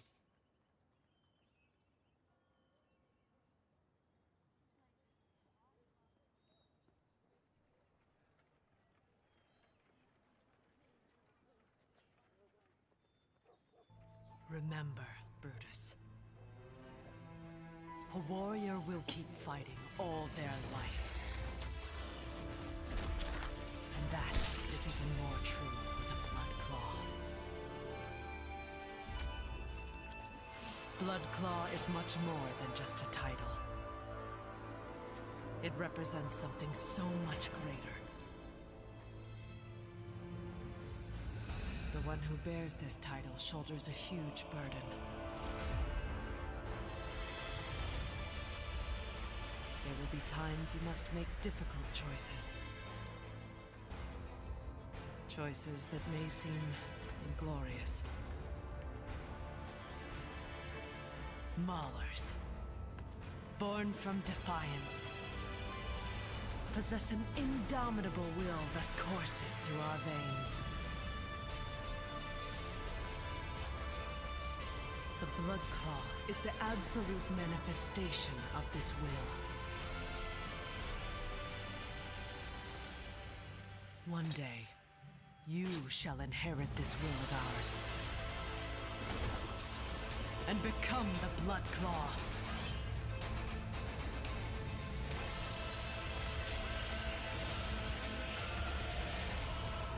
Your path is destined to be full of hardships.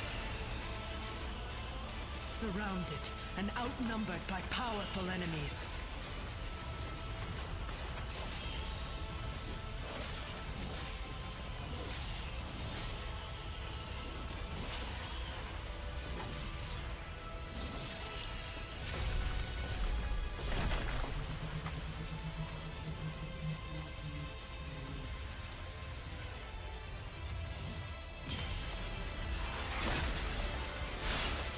Humiliated and doubted.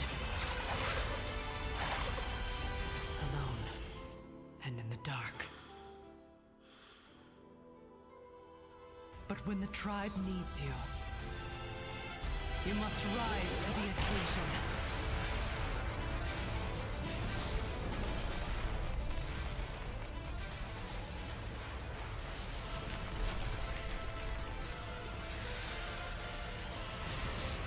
Use your body as a blade and carve a way forward for your tribe!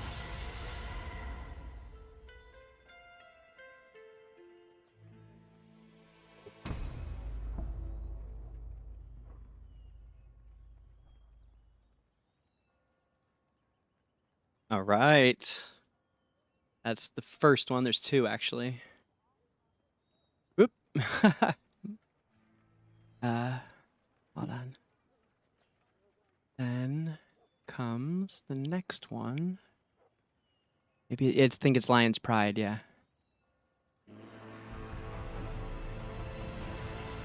No, this is only 35 seconds, though. Why would that be short? No, it's longer than that. Here we go.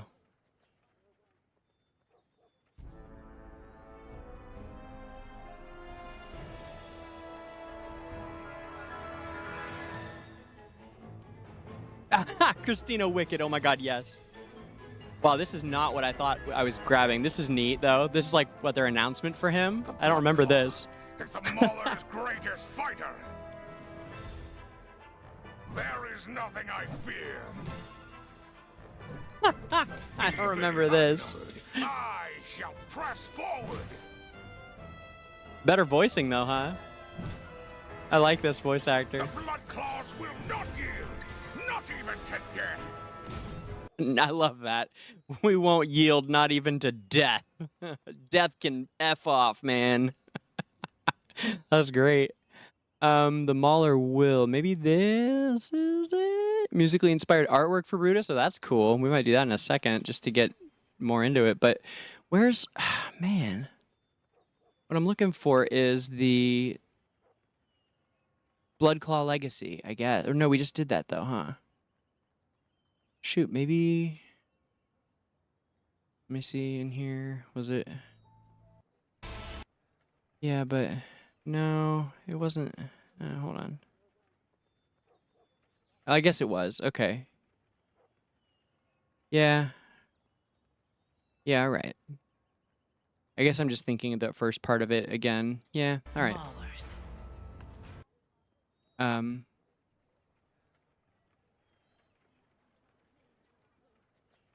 Right on.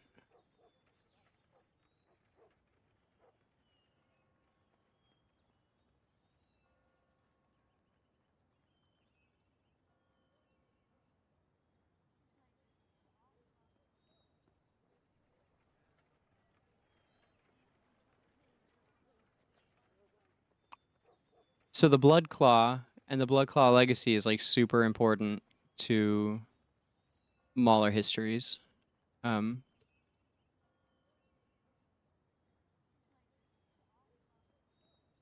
Yeah, the first 5 seconds anyway, right? Because it's Brutus. Perfect.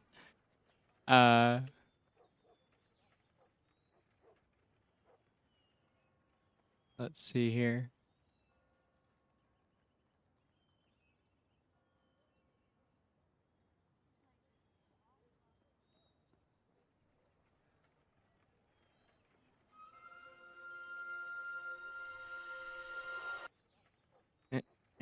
Yeah, yeah.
Oh man, that's really neat. I like the music a lot.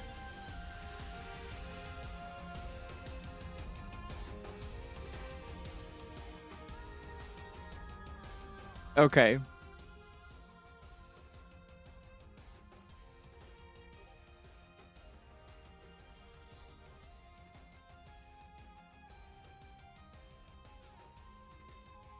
So,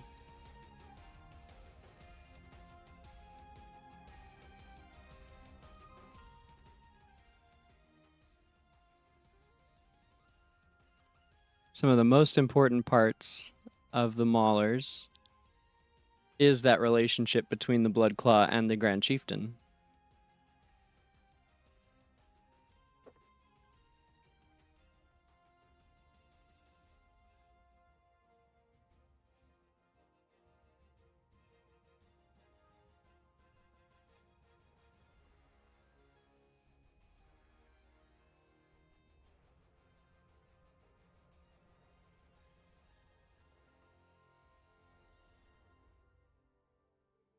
Which you get into here with the Anasta Brutus, I think, Union story.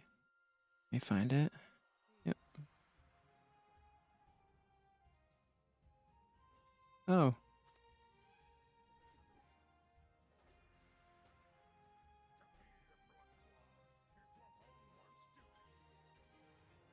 I had a brilliantly built Brutus with this collection on him, and swapped him for Leica, sadly, in the recent swap event. And I miss him already, but I am still glad about the choice. She's a lot more used in the current gameplay. But okay, so we are on to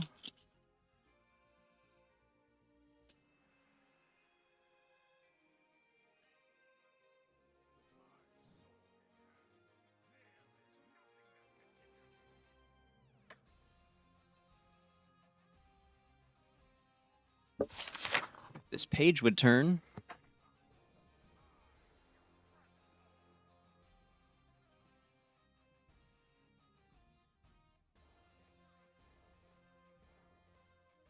Let's finish reading out the different factions first. We are mid-factions. Okay, so we did the Hooves of Fury just now.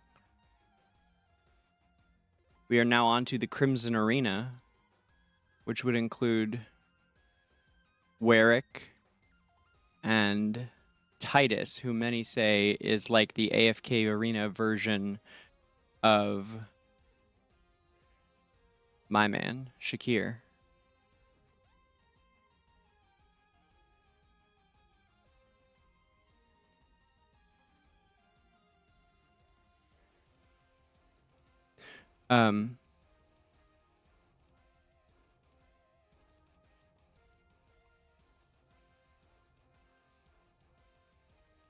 Lone Fighter, Whirlwind, Mauler Chieftains, Fighting Pits. Yeah, he's from the Fighting Pits. I thought so.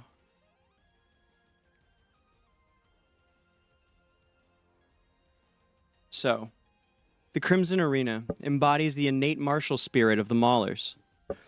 It is the font of much honor and glory, but also of bloody horror and terrible cruelty.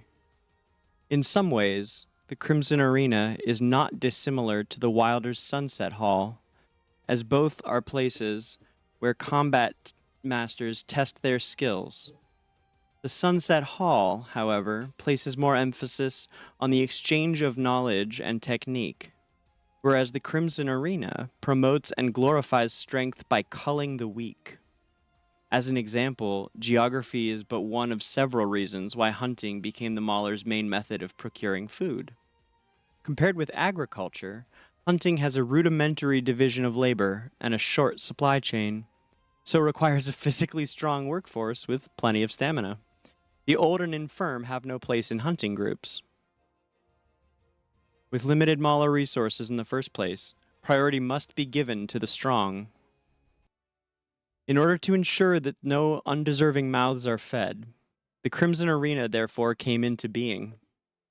The weak do not survive the brutality of the arena, and thus are weeded out, while the winners are hailed and honored as champions.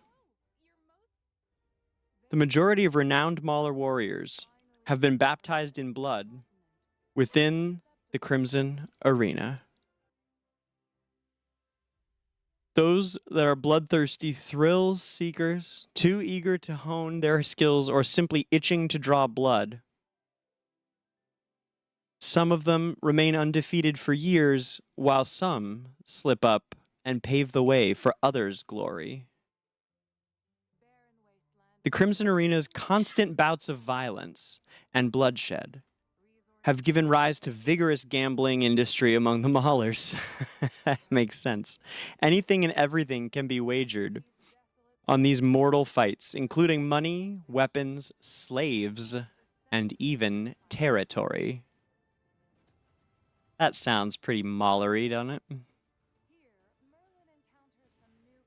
Slaves and territory being bet on mortal fights. Mikey T, how you doing? We're multi-streaming, brother. We're on YouTube too right now.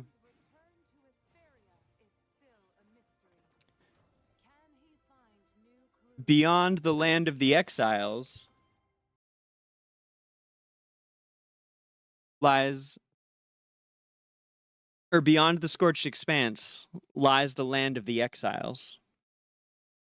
While the Scorched Expanse is itself one of the most inhospitable, desolate locations in all of Esperia, no part is so devoid of life as the harsh land of the exiles. Allow me to find the arena, as that is where I was looking for here. Yes. Perfection, I think. No, not there. Where is it? It's...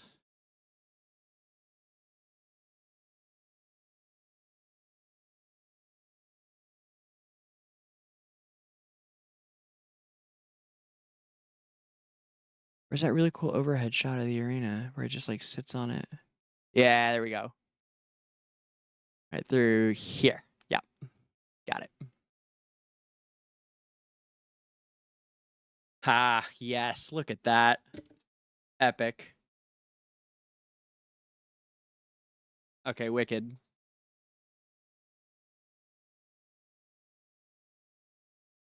The land of the exiles is a dead zone, barren of even a blade of grass. Resources are scarce, the climate is bleak, and hidden dangers abound. Hungry and cunning predators roam the area, seeking out and hunting down any and all prey. While beneath the endlessly shifting dunes, giant sandworms wriggle and writhe deep, shattering and reshaping the surface of the desert and creating tidal waves of sand. We have one of these sandworms in Nuroko's pet. She has, which it won't show here. I don't know why. We could always pull it up in battle, though. I don't see why not. Let's get her out here. Where's she at? Here she is. Check out her sandworm, y'all. Hold on. There, it was doing a thing. Let's get it going. Where you at? Sandworm.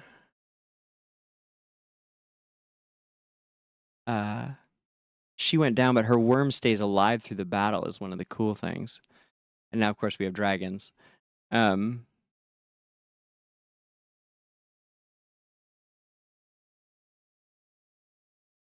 it is. Right here. See it right here? Up here? One more time.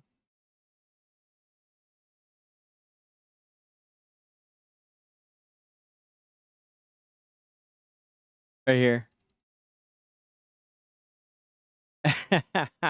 She's going down right away, so that's why it's not staying up for the battle. Plus, she's so little and cute with her giant pet sandworm. If she lives to ult, I think even like once, it stays for the rest of the fight. Or at some point it does. It doesn't usually take much.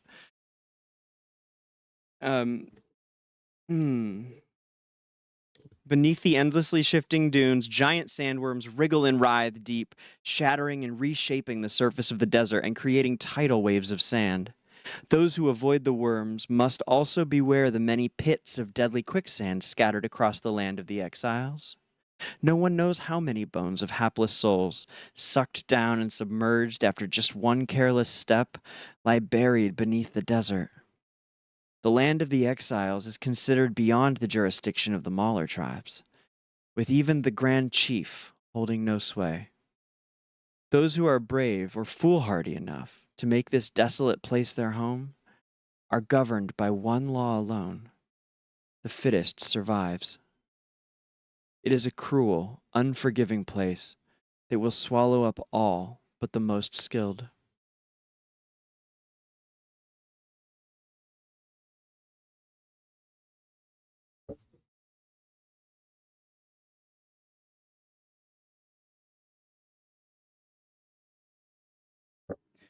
The exiles themselves, as the name implies, the land of the exiles is the place where those banished by the Maulers are sent. Most are criminals or traitors, while some were previous leaders or warlords who had suffered rebellion and humiliating defeat. We know of one exile right away from AFK Journey. Entendre, although this is her fancy outfit. This is a skin. So, this is like her, you know, oh gosh, what is it? Copacabana skin. That's not what it's called, but it's that kind of outfit, right? At the Copacabana. Come on, girl. What the oh, you got it. Okay. There we are. There she is. Boy, they really did her a service in Journey. I guess she's like Kind of hotter than I remembered in AFK Arena, but her tail's a lot bushier and she's kind of scarier looking here, more of like a scary Amazon. And then, of course, in Journey, she's a babe. Ugh,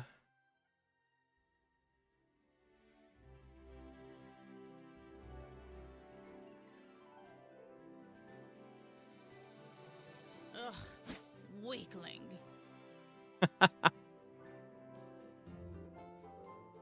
Kill or be killed. Most are criminals or traitors, and some are previous leaders. Others actually seek refuge there from those who wish to hunt them down. The exiles in general do not cooperate with each other. In a land even more deprived than the rest of the scorched expanse, any resource is usually worth a fight to the death. That's wild. Some will occasionally accept jobs from tribal leaders outside the land of the exiles, receiving invaluable supplies in exchange for taking steps to ensure that a banished political rival cannot one day return from exile to threaten them again. That sounds handy, right?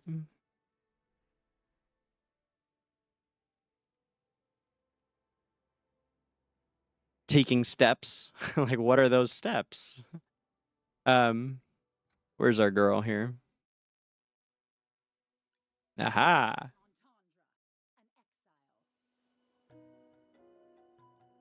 Oops. I am Entendre, an exile. Yes, you are. This? It's a gift I got. Pretty nice, right?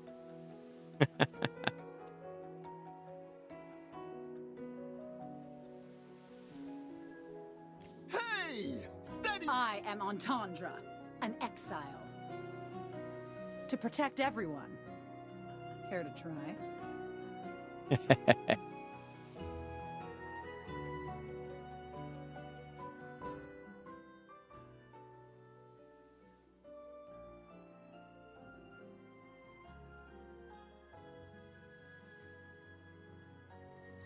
It is, in fact, a double entendre. Mikey T got it before anybody else.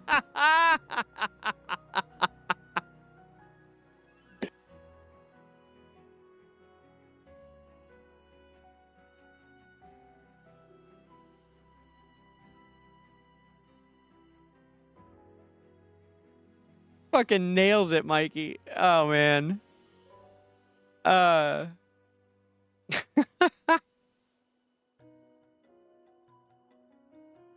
All right, the Hall of the Hunt. I was talking to some people on Reddit about this one yesterday.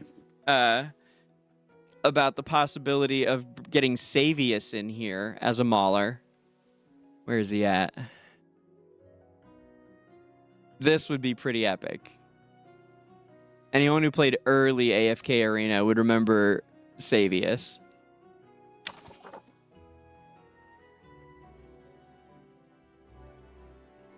The world has no stand.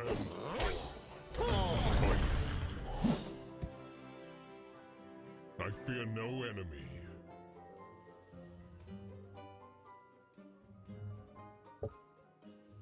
Victory is the only choice. Man, that's a cool. I mean, like, he almost sounds like a god or something, doesn't he? I feel like a voice more like that would be right for Shakir. But okay, so the Hall of the Hunt.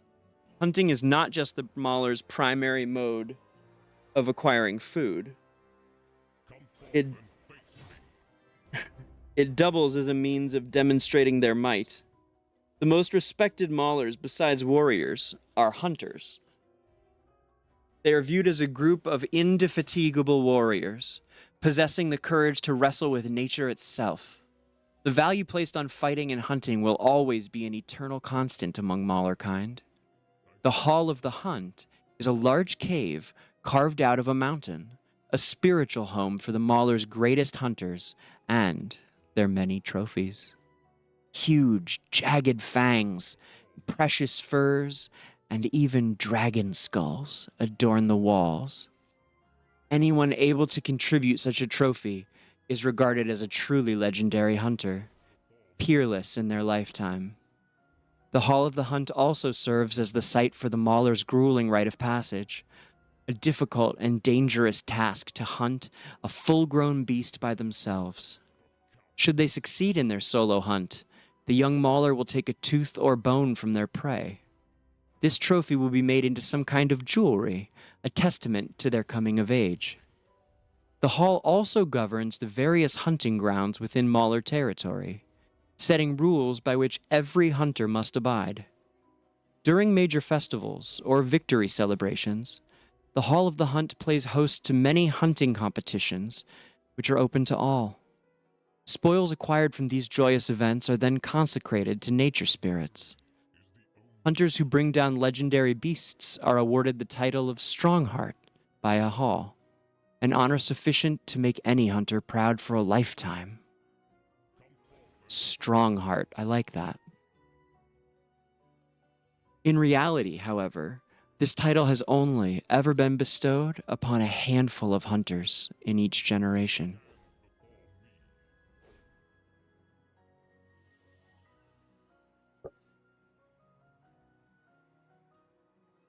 My best characters on this account are actually a couple of Maulers. Definitely Shakir and Eddie, or Odie, as well as Thorin and Merrily, as you can see. And then I like my Raynor, too. He's nice and strong, and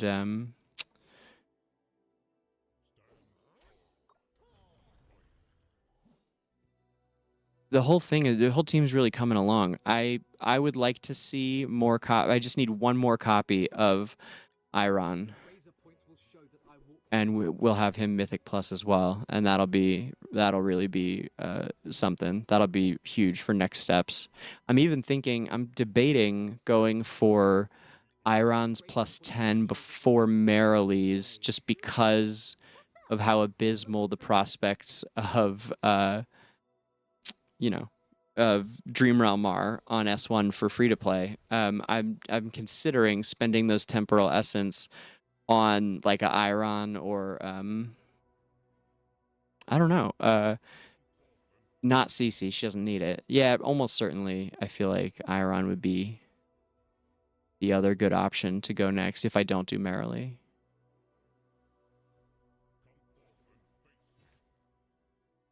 So that's the crew right now. We're pushing. I just started pushing Trial of Abyss yesterday. We're up in the 60s, but we can go way higher.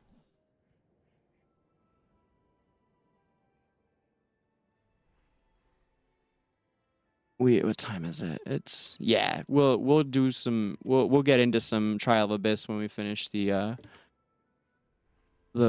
Mauler stuff here. Probably, I don't know, maybe another half hour of Maulers left of all the stuff I wanted to make sure we covered. We got to do the Blood Claw Entendre thing. Or not Entendre, Blood Claw and Asta, the Chieftain thing with Blood Claw and Chieftain. There's two more factions here, though, still. 2 factions left in the Maulers. The Queen's League is next, which is really exciting. The Sphinxes and the Iraqans. So this is a Sphinx. And the Iraqan... One of these would be so cool in Journey, right? Can you imagine an Iraqan? Oh man, that'd be tight. That'd be so good.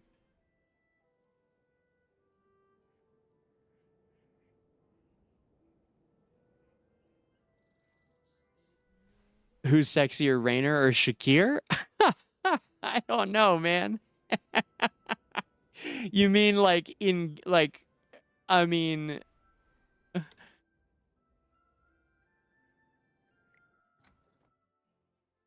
definitely my Shakir is a hotter build if you're talking about the gotcha element. As for sexy, I'm not sure I would. I mean, I guess Shakir's pretty sexy, not gonna lie. Yeah, get a taste of this. Ha! Hmm. Ah! Hmm. I love that. Hmm. Ha! Hmm. Ah!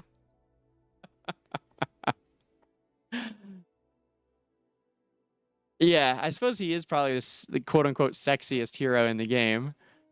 I don't know. Rainer's pretty cool too, though. You're right. They both got those abs. Rainer's got that like 12-pack going on here, huh? I don't know. What do you think, Mikey T?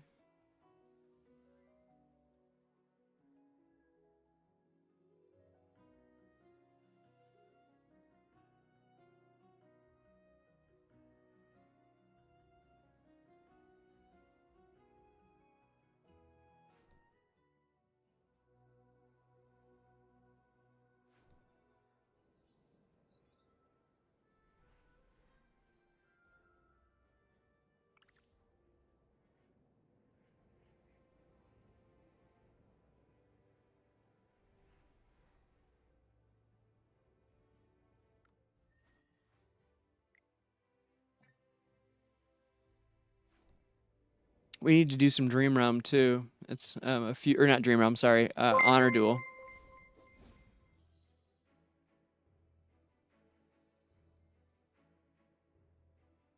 Hey, welcome in, guys. Nice to see everybody. We're going over some Mauler world history here.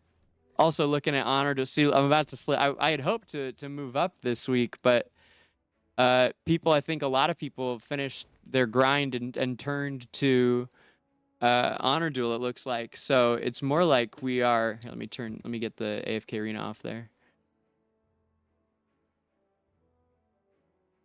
Oh wait, actually this works really well if I do it like that, right? Yeah, perfect. It looks like a lot of people maybe finished their grind through the AFK stages and turned to arena here. Oh, good. They're not like crazy ahead. I definitely could. Let's see. How far is it? It's kind of far right now with how things are. It's rough on S1. It's fun though because of that. Like it's a really fun grind right now. Oh, that's interesting. 200 is actually a good bit lower. But like one solid win is up at 700. So it's about how many? So it's to get comfortably in the top 100 is like around 850. I'd say 840. So, geez, 180. Yeah, that's maybe a lot. I forget the point payout on this. Here we go. No. We need to go to guild here. Glorious expedition here. Oops. It is the off season technically, huh? Oh. Well. All right. How odd.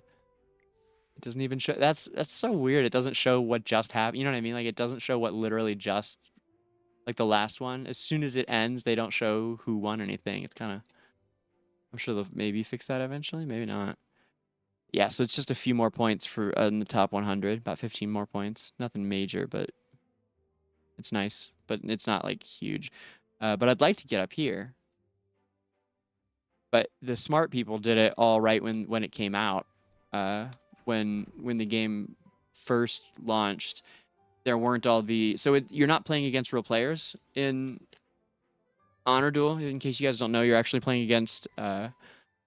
bots that are echoing players. So they're using player formation. I don't know if it's the formations are always echoed, but certainly the heroes and the builds and the artifacts on them, like it's a snapshot of a point in time that a player recently played, or you know that season or however long. So when the game first or when a season first starts for Honor Duel and everything's reset, you've got like a blank slate, so it's putting out pretty weak teams against you. But as the season goes on, suddenly we're getting all of these, you know, now there's like really stiff defense, so it's actually quite difficult now to get beyond like 5 or 6 wins, because there's so many like really stacked teams that have won out in the honor duel that are now the defensive bots that are in there. We also have arena points, clearly.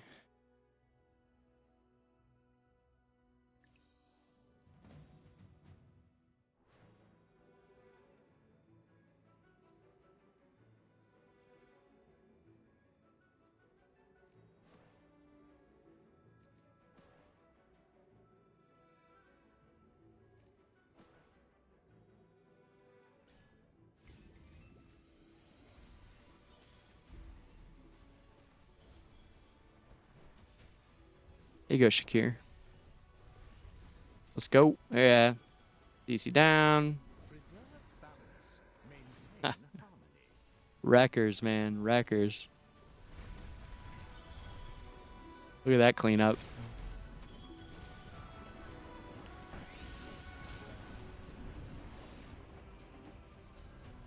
Perfection needs no emphasis.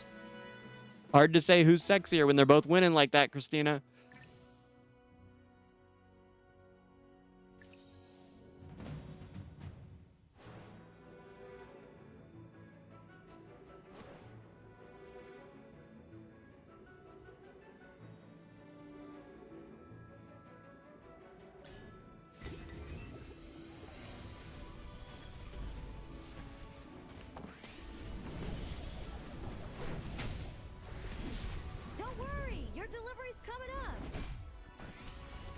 Preserve balance. Maintain harmony.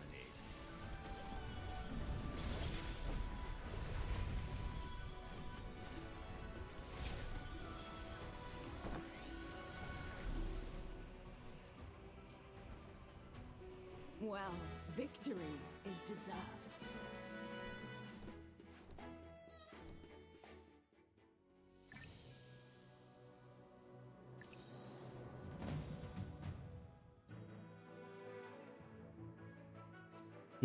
This one's going to be tough, but I kind of want to try for it. They were significantly higher ranked. Pretty excellent placement.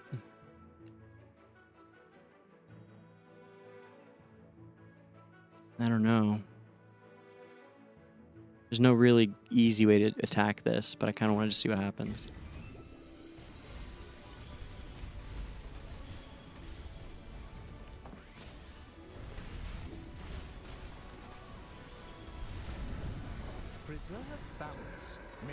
Dang, their CC ulted like right off the bat. You guys see that was crazy. How quick? Get him down. Get Viperian. Oh my god, that was close. Come on, get him down. This is tough. This is a good fight. Yeah, he's down. Oh my goodness. Oh man, just won't die. Booyah! Look at that. Woo-hoo-hoo! DangerGrey. Needs no emphasis.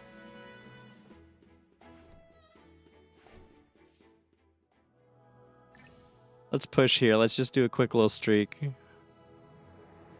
I can't attack Persephone. It's one of ours. How about this over here?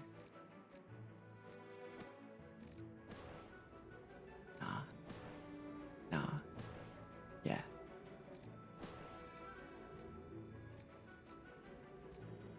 Oof. Okay. Whoops. No. No, I wanna swap with the Rowan.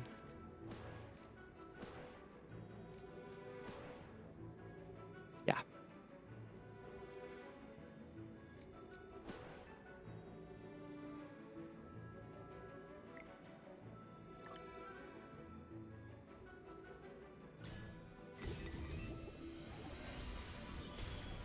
Yes, it is like playing against ghosts.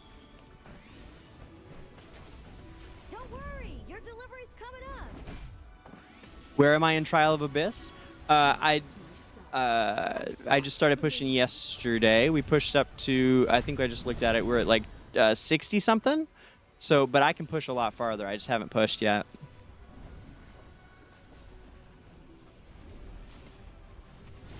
I finished the AFK stages. It's fully free to play, and I finished the AFK stages on like maybe Wednesday, Tuesday, Wednesday, somewhere there.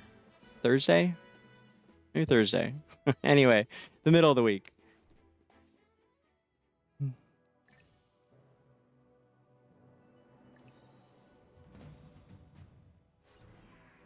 But my main is on PTR1. Well, they're both mains, right? But my other account is free to play and on PTR1. So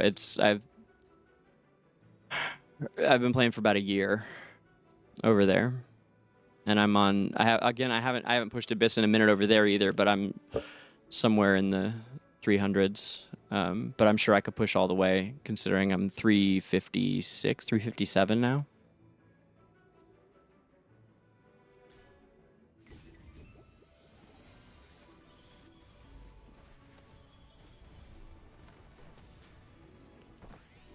Don't worry, your delivery's coming up.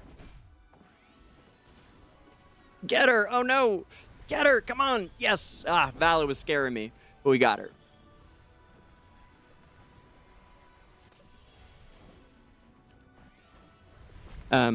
So yeah, my other account is 31 million combat, free to play. 21 Supreme Plus heroes.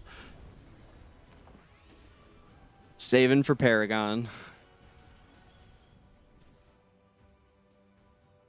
Perfection needs no emphasis.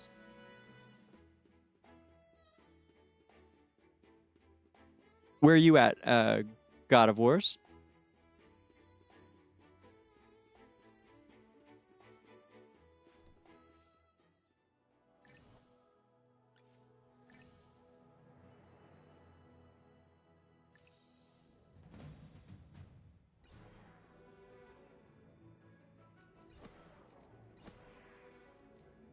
Yes, it's very fun having Raynor steal Rowan away.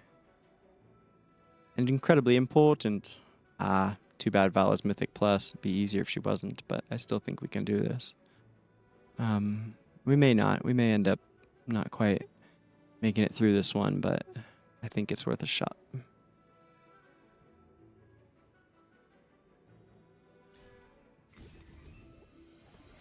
Be a lot smoother if we had Mythic plus CC, but we just don't yet. Don't worry, your delivery's coming up. I'll rip you to shreds.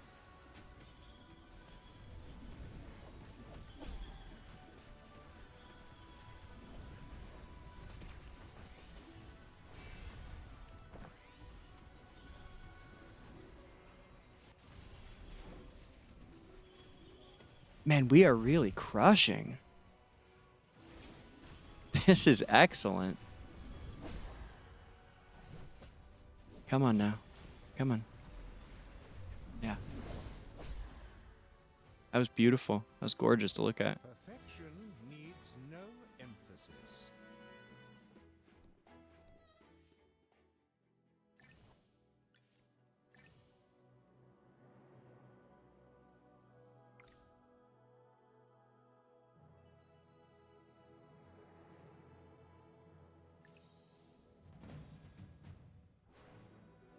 Oof. Tall order again. Let's just see what happens.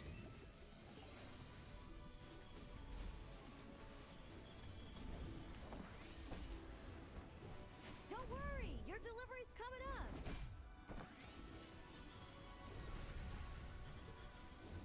Get him. Yeah, got him. Yes!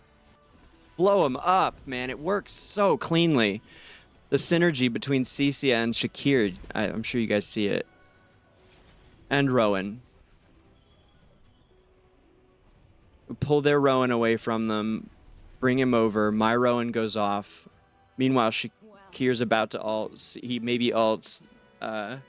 Brings them all down kind of low. Turns into wolf form. Then Cecia ults. And locks them all into thorns so he can finish them off already in wolf form. Now, if you add in his seasonal ability, oh my goodness. His, if you look at it, if you freeze frame it on the video, you can see that his seasonal ability is really cool. It's going to add 15% attack for each hero that goes down. This is a real reach, by the way. I don't know about this one. But yeah, he adds 15% attack for each hero that he assists in killing or kills, and it stacks up to 3 times. So if I drop him over there and he does that, even if he just kills one, that's a 15% attack bonus. Plus he gets a quick shield and like 100 energy. So then you add in a second one and it'll stack, and oh my gosh, a third one like just there. Like it's gonna ramp up so quickly and turn him into an unbelievable machine.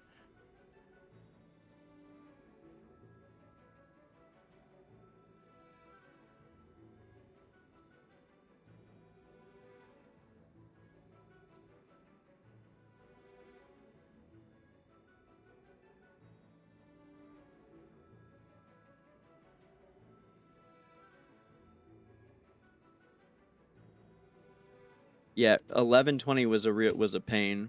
I remember 1120 being took a minute. Oof, I kind of want to pull this, but I also kind of don't. I don't know. Do we do? I mean, I feel like he's up there for a reason, right? With that combat score and that high up. I don't know. It makes me nervous. What's Gert look like? No. All these Valas make me nervous.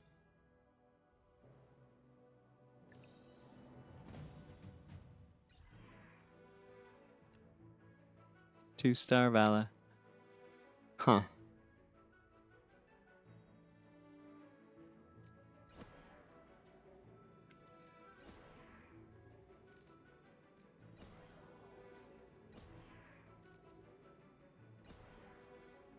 Perfect.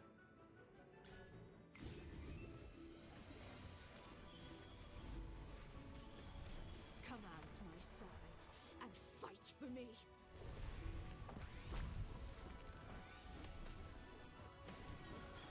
Rip you to shreds.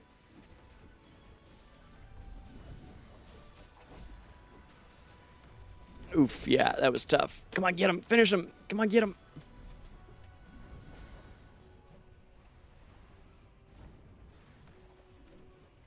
Ugh, this is tough, man. Just Shakir against these two? I don't know. Get him, Shakir. Oh, yeah, he's down.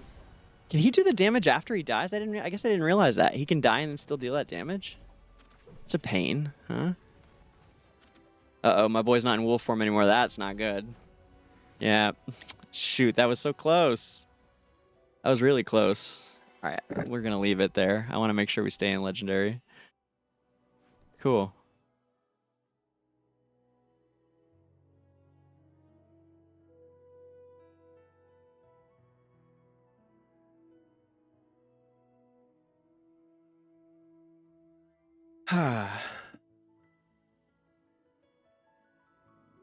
Not on this account, yeah.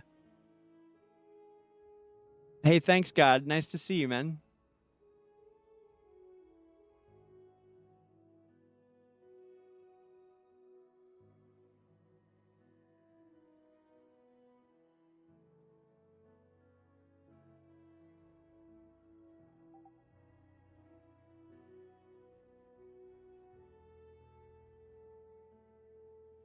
So,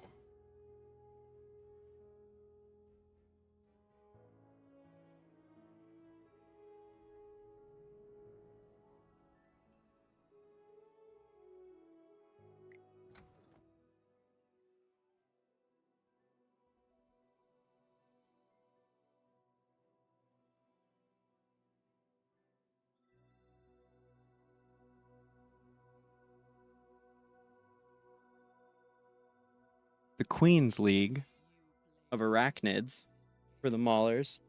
The Sphinxes and Arakan tribes are the only two matriarchal societies among the Maulers, where women enjoy higher social status and leaders are exclusively female. Matriarchy aside, however, the two tribes have little in common. Nonetheless, that hasn't prevented them from forming an alliance of sorts, and many speculate they are plotting something big. And they certainly were.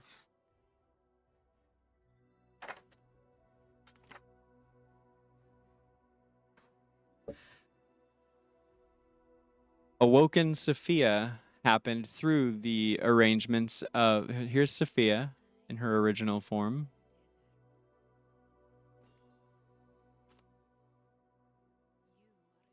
Well, her original form would be without the cutesy flower thing on, right? Original Sophia. Yes.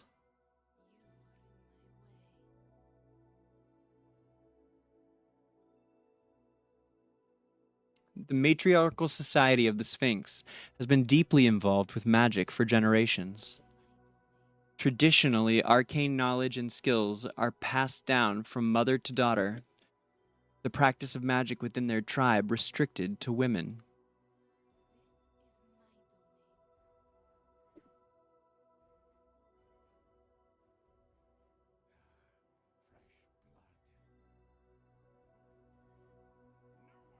So cool.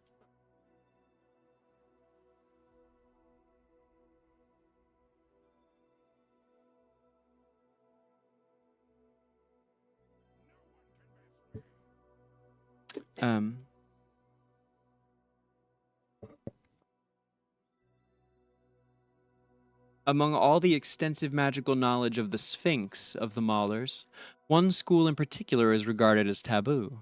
It is powerful and mysterious, with origins not of this world. Those who seek to learn this forbidden knowledge must absorb the terrible, destructive energy of the Void Realm, while coming into contact with the ineffable existence at the heart of it, Lutos. It is an incredibly dangerous process, and one that could unleash untold peril on the world, which is why this taboo magic is strictly prohibited by the Sphinx. While this magic was crucial in their wars against the humans, many Sphinx mages ultimately paid a terrible price for wielding such power. Despite the dangers, many Sphinx continue to secretly study and hone their skills in this form of magic, seeking greater knowledge and power despite the cultural taboos. The destructive force of the Void Realm magic, even with the attendant dangers, just makes them that much more ambitious.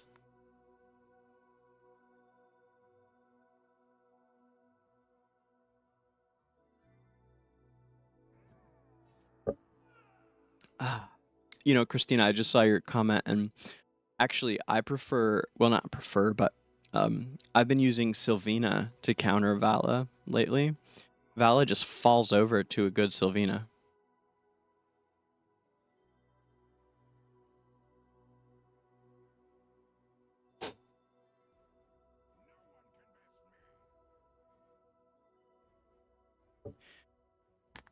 The Iraan clan.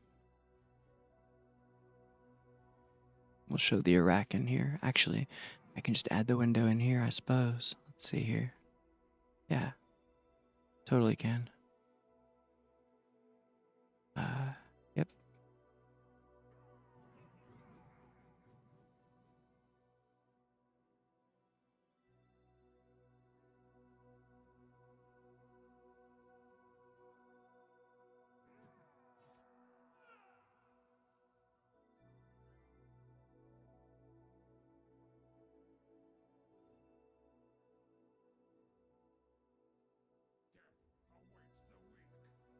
Oops.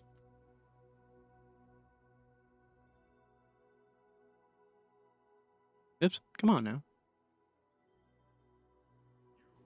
There we go. Nope. Nope. Nope.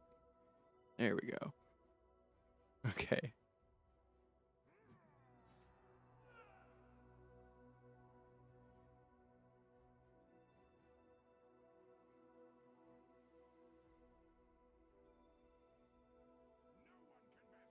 Yeah, I totally agree. A better counter. I completely agree. People aren't using her on your server, you're saying?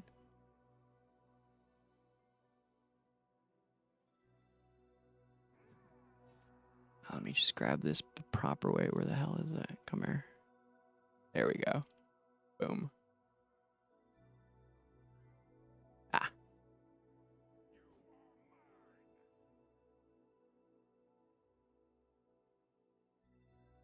Okay.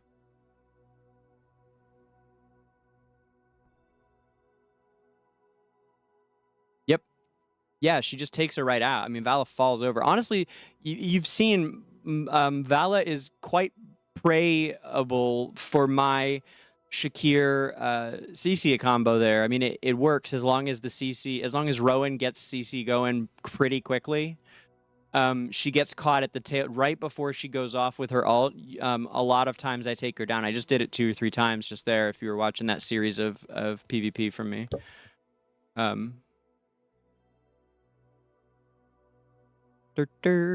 Where is she at? So yeah, so if you guys haven't seen her, this is Sylvina in AFK Arena. Sylvina in Arena.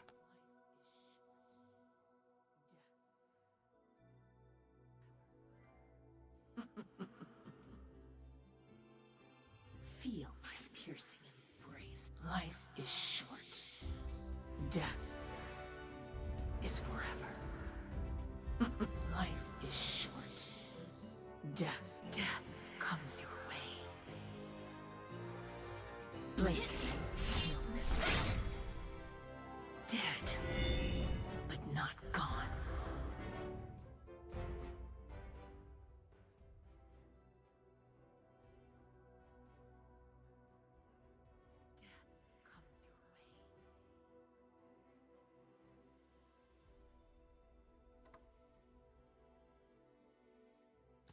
You play a dangerous game. I weave a web of death. You're going nowhere. Pick your poison. You're going nowhere.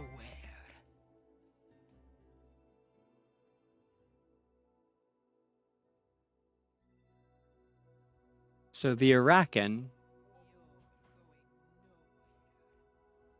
compared to most of the Mauler tribes, the Iraqan are extremely secretive and low profile. They are not active in Mauler society at large, living in seclusion and rarely setting foot outside their nests. The Iraqan are synonymous with danger. The neurotoxins they secrete making them even deadlier than the poisonous creatures bred by the Sapera. I don't know who the Sapera are. That is an interesting, quick little reference, like we're supposed to just know. Even deadlier than the poisonous creatures bred by the Sapera. Among these spider folk, the queen rules supreme, with each generation headed by the most venomous female in the brood. The Iraqan are also highly adept at weaving their webs, densely packing their networks of caves and tunnels with traps capable of immobilizing even the largest of beasts in their flexible, incredibly strong strands. More than mere traps for food, these webs serve as nearly impenetrable defenses against anyone foolish enough to invade.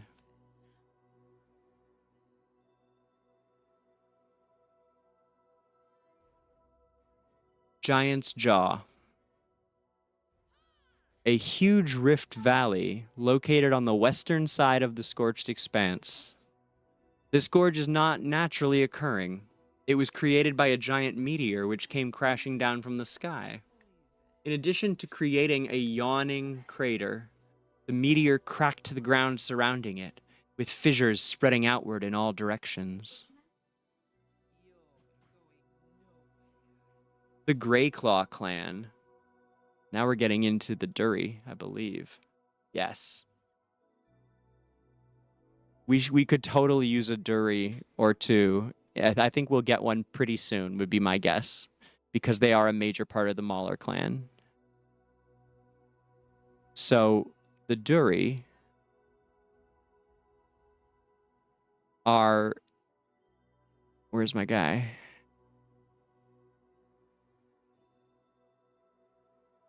What the heck? Why don't I see him? There he is. Right in front of me. Drez. It's these little guys, and they are ferocious, man. Ferocious, ferocious.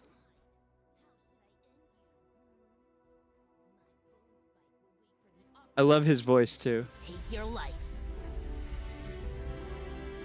This is my hunting ground. This is my hunting ground. You're mine. How should I end you? How should I end you? It's like he's in a punk rock band or something. Without experiencing true cruelty, one can never truly be strong. Whoa. This is let me bleed you dry. Jeez. You're mine. You're mine. You're mine. Let me. You're mine. You're mine. This. My. Oi. Over here. You're mine. My bone spike will wait for the opportune moment to take your life. Jeez, man. This. Let me bleed you. This is my hunting. Wow. So that's a taste of what the Duri are like. That's Drez. Kren is, I don't think, a Duri. The Kren is awesome, though. Kren's got a really cool story, too. But he is a, I forget what kind of creature they say he is.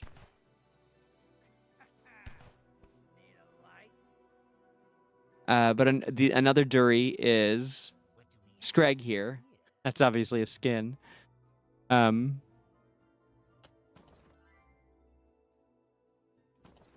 Yeah.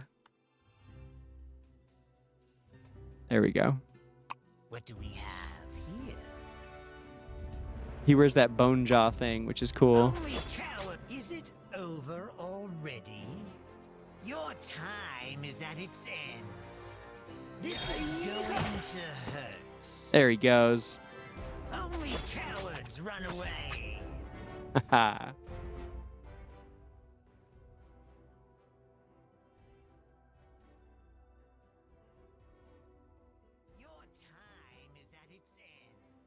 Yeah, Alistair, I would agree with that. I started using my Sylvina all the time on my main account once she got to Supreme Plus, of course, on the PTR account. But once she hit S Plus, I mean, she became a really, really useful tool. So I use her in that same invade team that I do with the Shakir Raynor drop, and then I use Sylvina to like double up on it so that there's extra support, so that they're both going over there. And then I added my 3-star Igor to it because I have a 3-star Igor. So the whole team just floats around wherever they're needed, and it works really well for me on PTR 1. I don't remember where I'm at right now. I think around like 40 something. But I could push up even further now, I'm sure.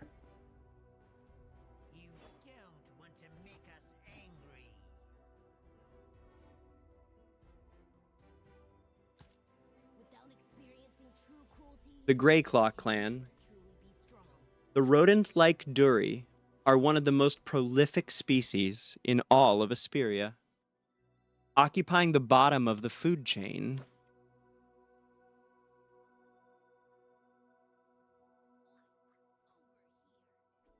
Occupying the bottom of the food chain, these nocturnal beings are extremely timid by nature.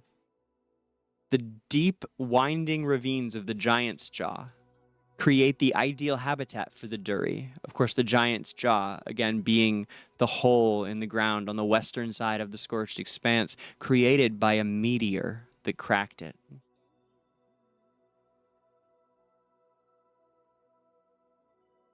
It is an ideal habitat for the Duri, particularly those of the Greyclaw clan, who dug deep into the ravines to build their underground domains. The majority of the Duri are quite content with merely surviving, living out their subterranean lives and never venturing far from home. As with all things, however, there are exceptions. Some are driven by their curious, intrepid spirits to leave the dim darkness of the nest, swapping the tedium of safety for the thrill of adventure.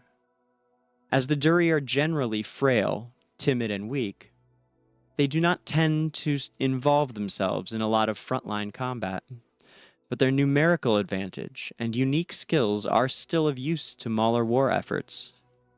Duri of the Greyclaw clan serve as the Mauler's engineers, specializing in excavation and subterranean operations. Their tunnels leading under and into enemy fortifications have led to many a Mauler victory, while their exceptional excavation ability enables them to extract minerals from deep underground. This provides a steady stream of raw materials for the blacksmiths to continue arming the Mauler forces.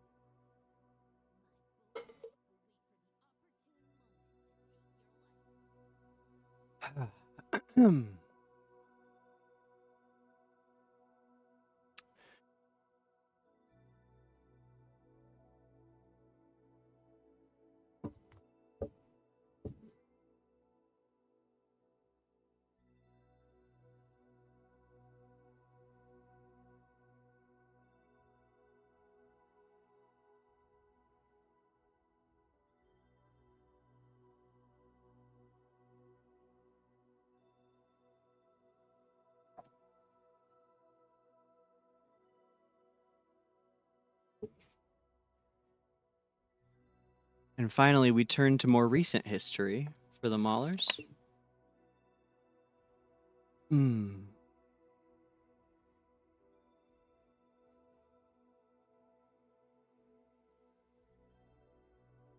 They, of course, joined with the rest of the living in the initial Hypogean War, joining with humans and wilders to defeat the Hypogeans at the Bard Gate, in which Dura ended up giving her life to save Esperia.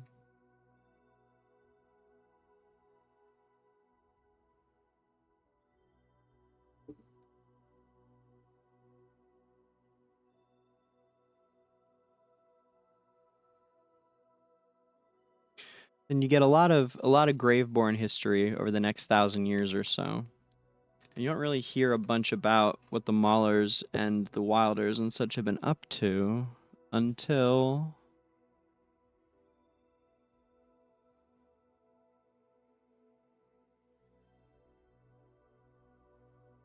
about 1500.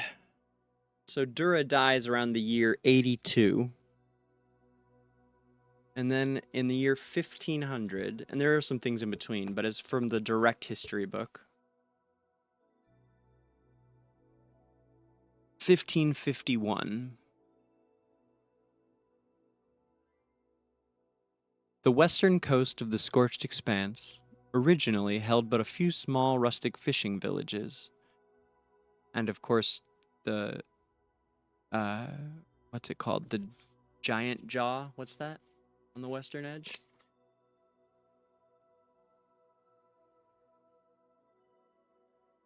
The Giant's Jaw.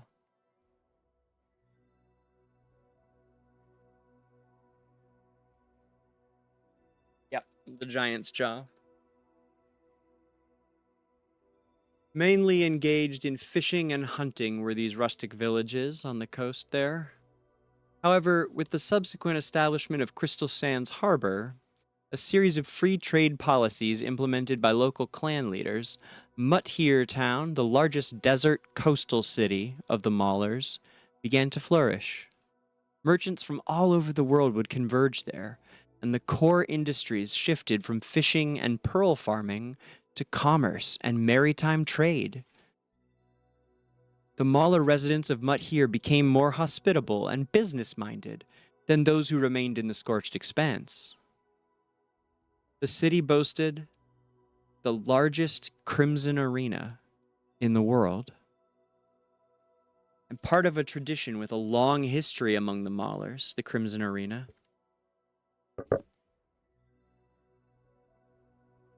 While some hold that the Crimson Arena embodies the essence of the Mauler spirit, aggressive and martial, others see it as simply astonishing violence, rampant with unrestrained bloodshed and unimaginable cruelty. Here, the weak can be eliminated from the gene pool, while the mighty can bask in the honor that comes with the crowd's cheers and adoration. For those who would aspire to leadership,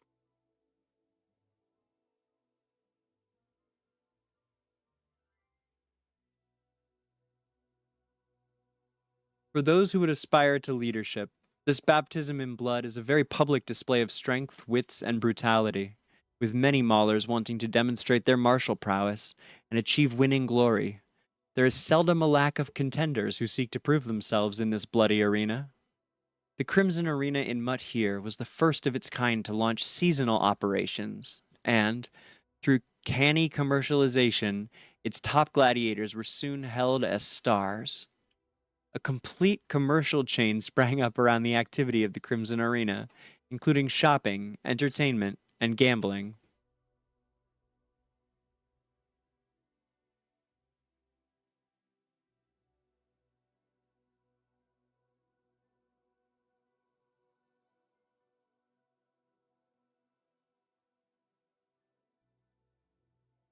Around only 100 years ago, in Esperian history,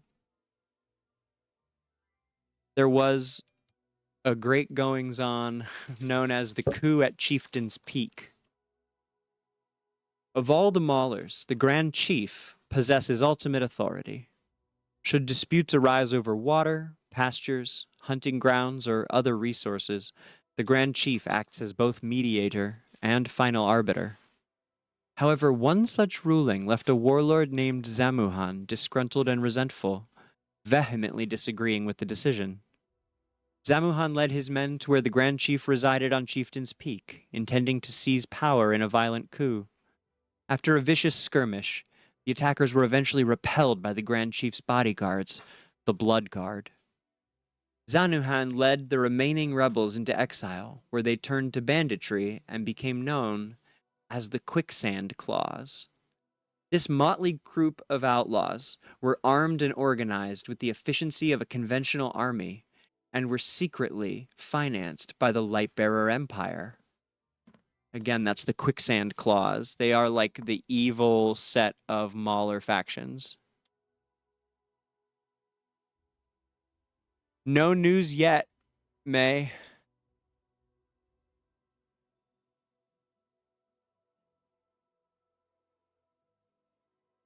Yeah, Death Skyper, that's not a bad idea. Could definitely be done.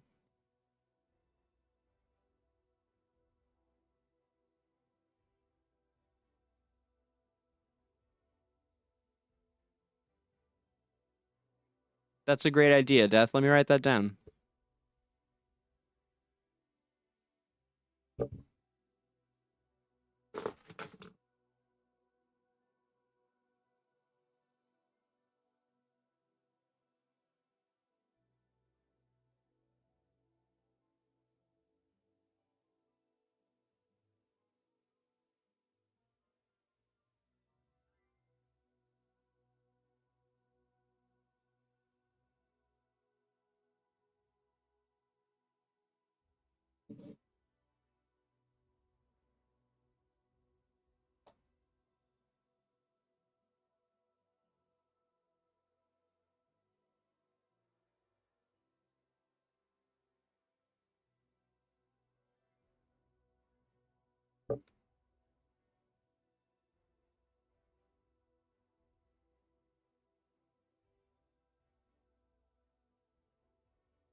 Yeah, no, May, no news yet.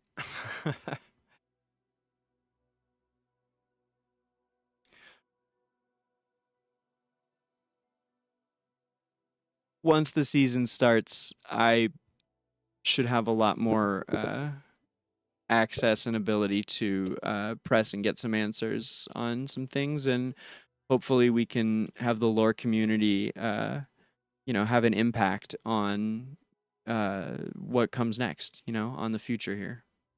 I think that's the ultimate goal, is to have the lore community have like a strong voice in just just some some basic things, right?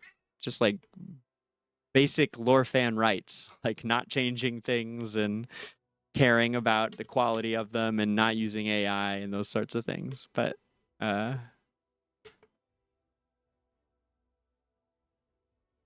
Nothing happens quickly in a thing this size, I think. So, or things happen quickly that shouldn't.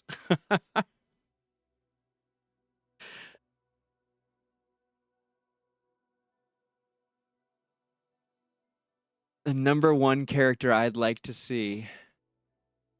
Oh gosh, I don't know. I mean, there's so many, right? So I've said a few times I'd like to see Naroko. I think now I'm hooked on wanting to see Numisu and his totems, but what about an arachnid? Now I'm thinking like the best, coolest thing that they could do. I would love to see an arachnid Mauler. Right? Give me Ankira. Golly, that'd be cool. That's probably my top one now. Get an arachnid. That'd be so cool. Right? Oh, that'd be cool. Okay, so now we're only 100 years back from current time period. Macnaoc, the Grand Chief at the time, was on an excursion when he was killed in an elaborately orchestrated assassination by the Quicksand Claws. The instigators of this plot, namely various military families headed by light-bearer aristocrats, had paid off assassins within none other than the Quicksand Claws. They also created the ideal circumstances in which to successfully carry out the assassination. Their aim was to increase civil conflict within the Maulers, reaping the benefits of their internal bickering and infighting, while simultaneously reducing their threat to the Empire's border defenses. As expected, the death of the Grand Chief created a power vacuum and set off a brutal chain reaction. Internal divisions between Mauler clans deepened and fractured, and decades of civil war resulted. Furthermore, the leader of the Blood Guard was devastated by his failure to protect the Grand Chief. He never recovered from the shame of his perceived negligence, dying just 2 years later. Now, that story is heartbreaking. However, there was a similar plot which was broken up. In fact, I thought that was the plot, but obviously not. Here we go.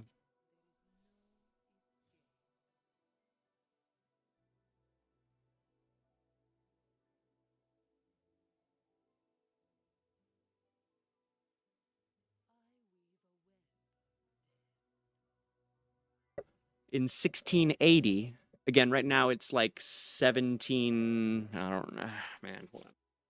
Right now in AFK Journey, AFK Arena anyway, it is like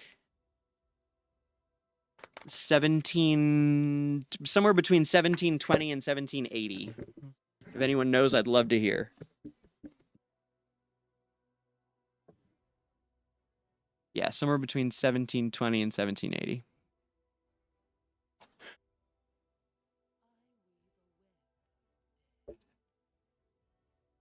In 1680, so just about 50 years ago, let's say. I think we're around 1730 right now in current history.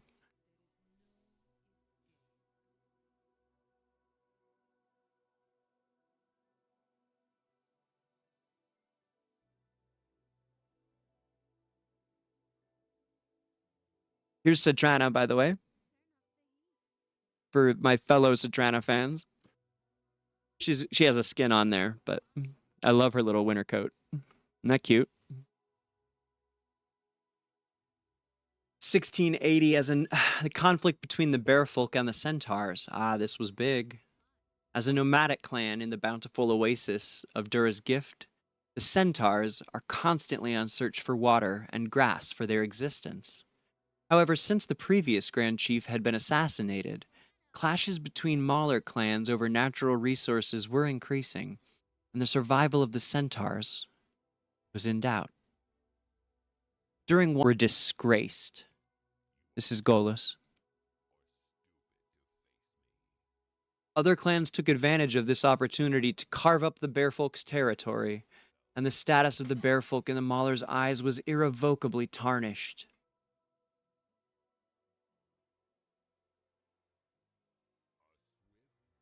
That is a shame, but the Bearfolk were slavers as well, which is part of why they were not popular. Our man Kruger there is actually he's one of the. I think he's kind of rare in being a loner bear folk. They're not known to be loners, and that's one of the things about Kruger that stands out.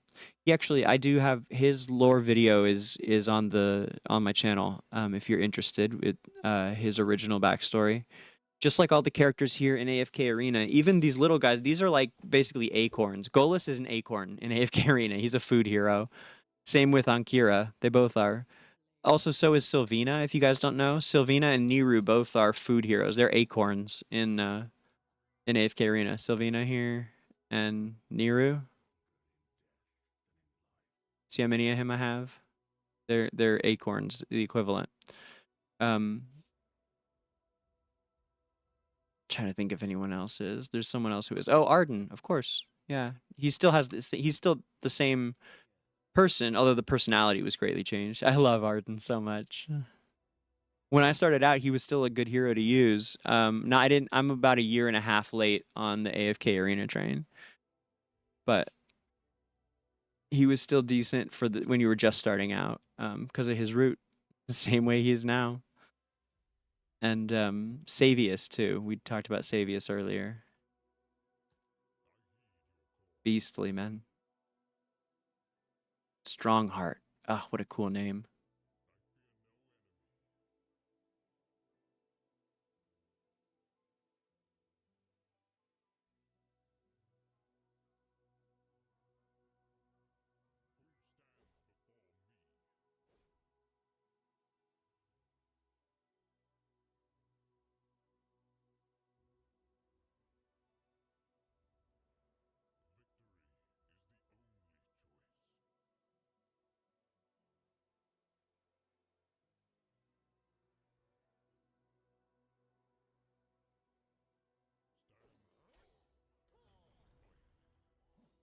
Hey, I don't know if you're still here, Liquid Joe, but I appreciate the raid earlier, man. That was great.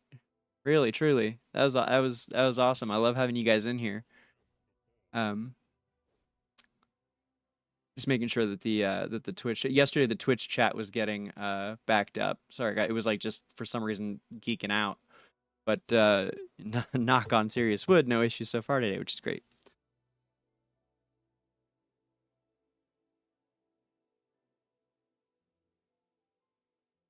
So the bear folk, once kind of feared slavers, were then became, on the outs with much of Mauler society.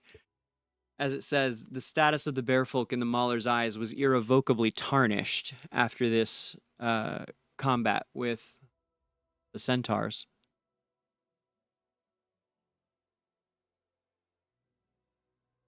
Oh yeah, we're barely getting into it too. There's so much, Alistair.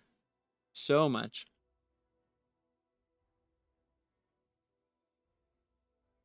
Spread the word, man.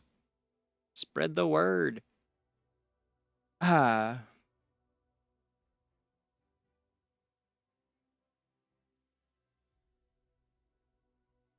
see. Right, okay. Anoki. So now we're in, a couple years later. Anoki, son of the former Blood Guard. Anoki, where are you? There you are. Yes.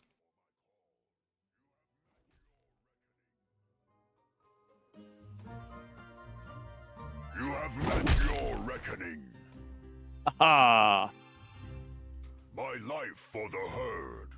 What a man. Listen for my call. That's cool. You have met your reckoning. Man, what a hammer. Don't stand close. Yikes, I would not want to mess with him.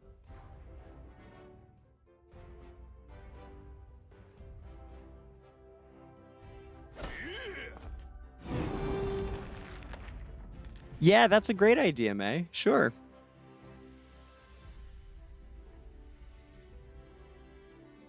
My life for the herd.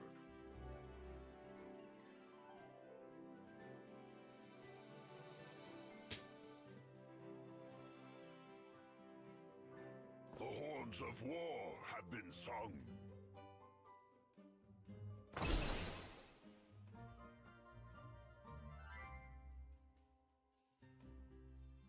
My life for the herd. So he is the son of the leader of the Blood Guard who ended up dying after the chieftain was slain. Like, I think he, like, quit trying to live, or like, he was, like, so beaten by it he never recovered or something from having let down the clan. His father. But this brings us to a very special Mauler. A wise choice. Indeed, sir. A wise choice indeed. A wise choice. Speak and be heard. This man is none other Speak than the be heard. chieftain of the Maulers, my friends. There is This here. always more to learn. Step wisely. There is always more to learn. And his story is incredible. I love his story. We did a reading of it that went really well last year on Twitch, and I don't know if there's a copy of it. Then And be heard. I think I have a copy of it, and if I do, I don't want to redo it because I thought it went quite well. But if we don't, then I'll do it again. Honestly, I could look for it. I could look for it even quickly, but A wise choice. Skrieth. So Anoki, carefully. son of the former leader of the Blood Guard, had vowed to avenge his father's shame.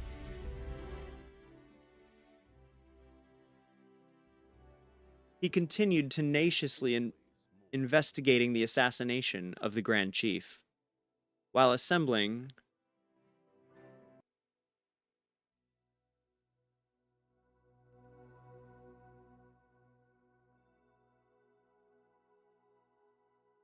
He continued tenaciously investigating the assassination of the Grand Chief, while assembling his scattered Blood Guard comrades. One day, at the farthest reaches of the scorched expanse, he befriended a fellow falcon, Skrieth. It was he who made Anoki realize that there was more to the assassination than first met the eye. Anoki and the Blood Guards were impressed with Skrieth's foresight and wisdom, which also offered them renewed hope for the revival of the Maulers. With the Blood Guard's support, Skrieth was appointed Grand Chief, initially in a temporary capacity, and his first act was to quell the civil strife among the Maulers. There was also the year in which Thane and Baden enlisted in the army at the same time, the pair subsequently assigned to the same barracks for training. Wonder why that's mentioned, being the same year. Okay.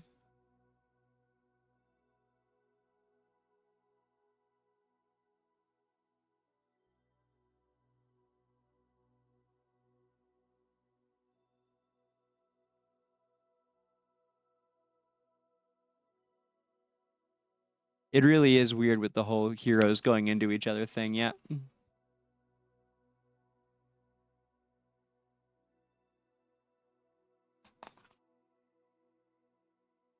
Just a few short years later,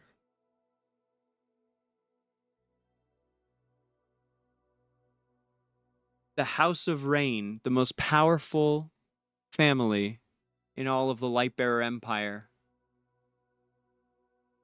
reached a breaking point with their loathing of the Maulers following the death of Baden.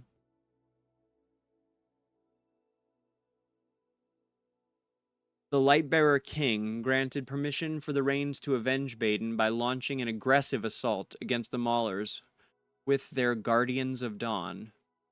Every able-bodied Rain male was deployed, armed to the teeth, and marched alongside the Guardians of Dawn towards Mauler territory. While they expected a foe comprised of divided, ragtag groups, they were instead confronted by a united force, led by a new, far-sighted, and wise Grand Chief.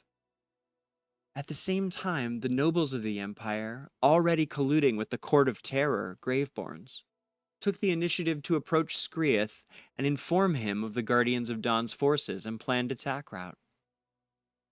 When the nobles let Skrieth know of the Guardians of Dawn.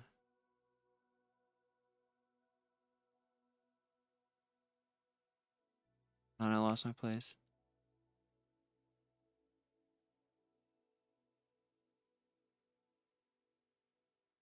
The Maulers were able to meet the Guardians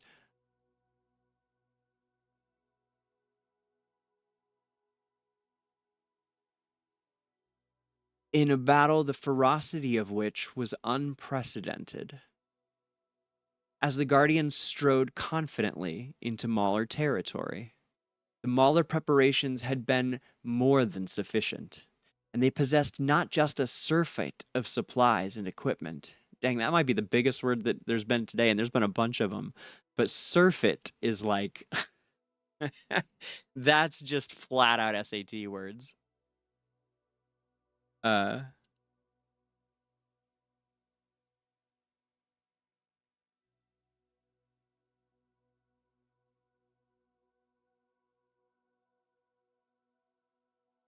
They possessed not just a surfeit of supplies and equipment, but also detailed inside knowledge of the enemy's movements. The Maulers had a distinct advantage then, and the Guardians of Dawn suffered heavy casualties in the surprise attack. Marquis Rain and all his sons fell in the disastrous battle, and almost half the Guardians were lost, including many outstanding men, such as Isolde.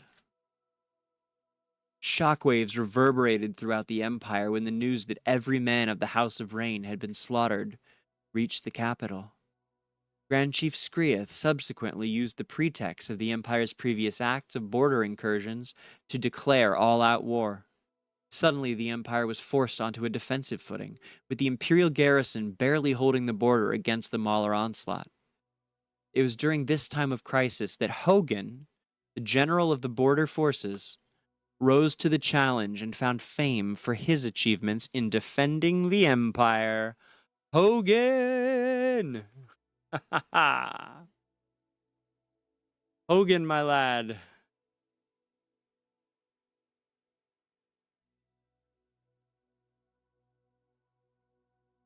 After almost 2 years of brutal conflict, we're getting to basically to current times now. After almost 2 years of brutal conflict, the war ended in near defeat for the Lightbearers. The Maulers held the upper hand, but, seemingly on the verge of victory, Skrieth made a surprising decision. He called a truce. Skrieth possessed a keen perception and had long been aware of the Court of Terror's pulling of strings behind the scenes. Court of Terror, of course, being Bantus and Thorin's court. Thorin's court in Bantus. Ever since the court's lackeys had disclosed the Guardian of Dawn's details to him 2 years ago, he had been subtly investigating the court and its capabilities. He understood that, compared to the humans, the resentment-fueled Graveborn were the real enemy, and if war was allowed to rage unabated, the Maulers would ultimately be cornered and wiped out. The Lightbearer Empire and the Maulers concluded a series of peace treaties, including granting comparatively egalitarian trade conditions to Mudhir, the coastal city, and promoting greater maritime trade between the two parties. With such beneficial trade conditions, Mudhir entered a period of growing prosperity. And by the way, Mudhir is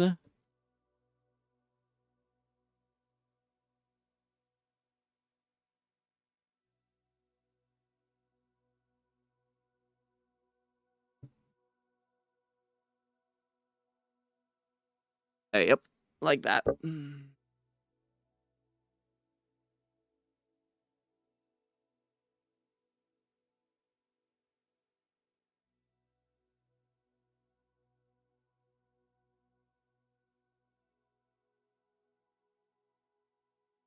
I love that, Alistair.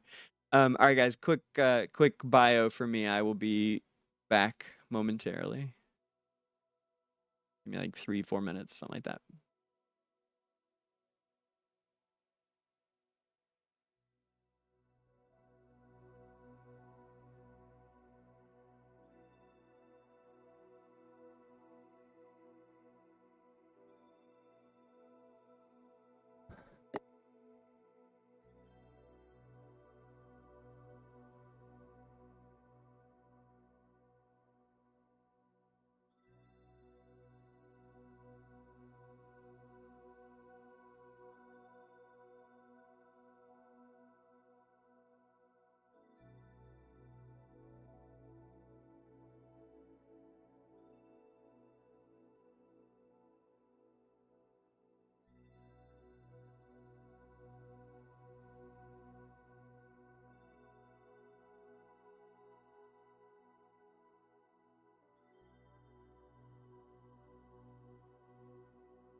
And we're back. Thanks for hanging. We're back now.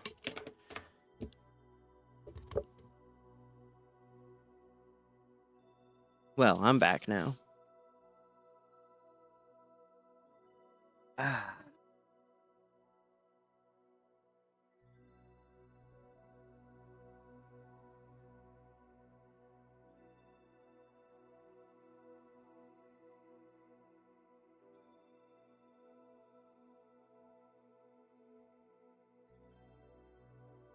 Now, considering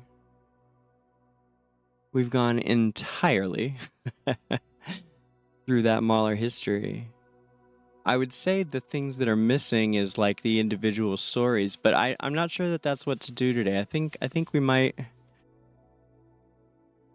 I think we've done the Mauler Madness that was intended.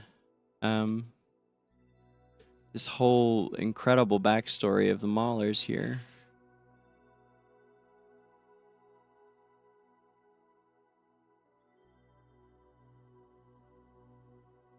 That doesn't mean we're done, though. I'm still going to be playing. I got playing to do. I got streaming to do.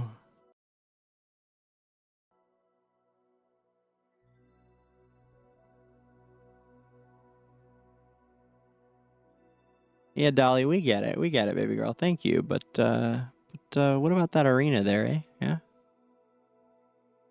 Can you give us get a bit more of that again? Yeah? Look it up, Dolly girl. There we go. One more time. There is always more to learn.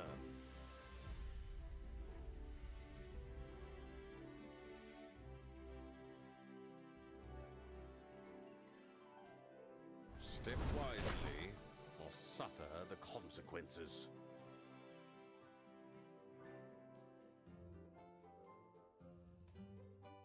Ugh, that shot though. You have anger. Right there. Man.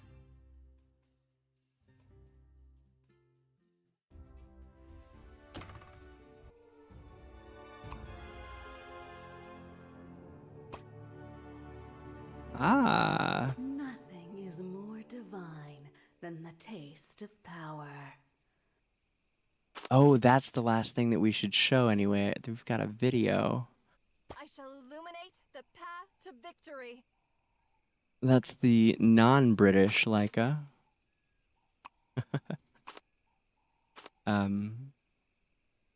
But we should end with, so Sophia is the Sphinx, of course, who got sucked into power for her awakening, which is one of my favorite awakening stories. And I really would love to show you guys that to end off here. Sophia AFK, that should be sufficient. Yeah, here we go. Maestro of Power. If you guys haven't seen this, man, you're in for a treat. Wait, okay.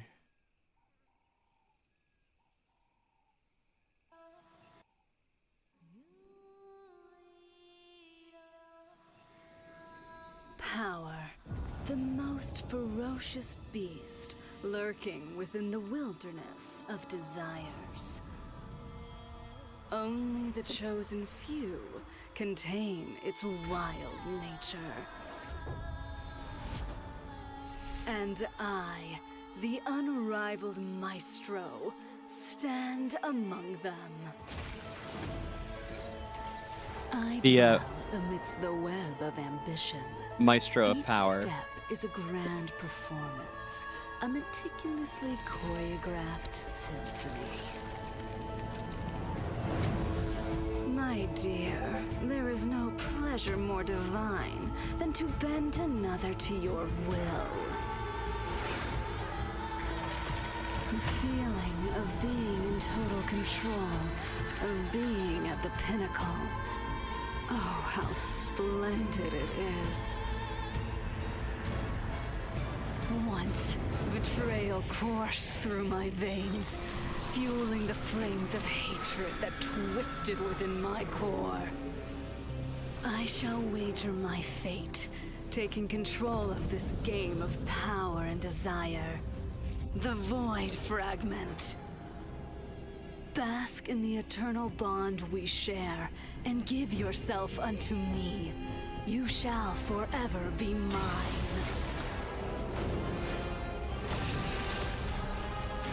Having some Lutos power there.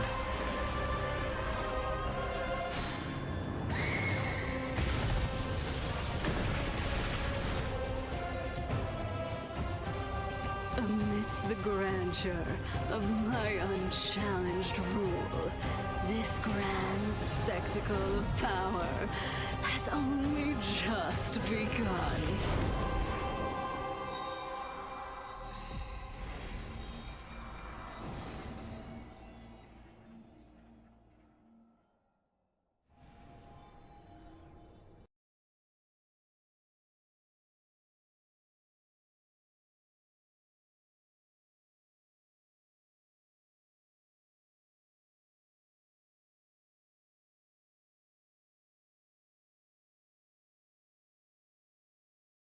So I think there's one more, but anyway, getting a Sphinx in Journey would be like super awesome. I think it'd be really cool. Maybe here.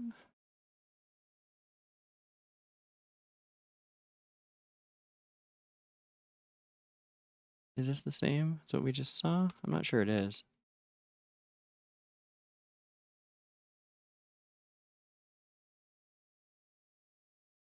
Oh, I guess it is.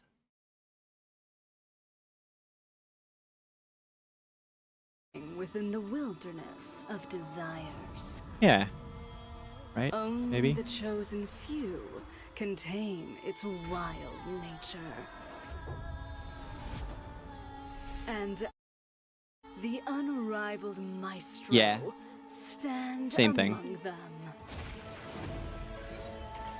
I dwell amidst the web of ambition. Each Yeah. step. Yeah.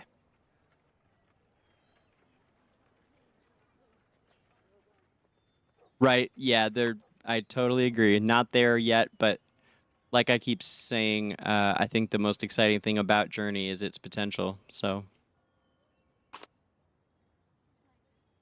I'm your one and only lucky.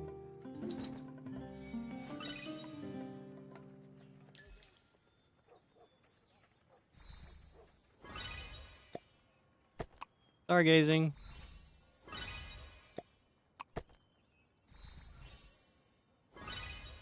It's weird to do it at 1x.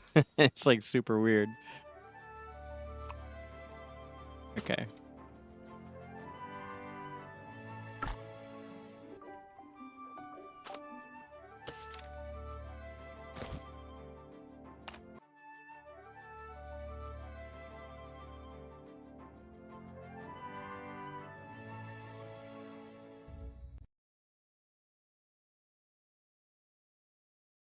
Uh-oh. BlueStacks froze. That's fine, though. We were about done with it anyway. Okay. Long as the stream's still going, which it appears to be. That's fine. We don't need it anyway. Be gone with you. Yep, close program.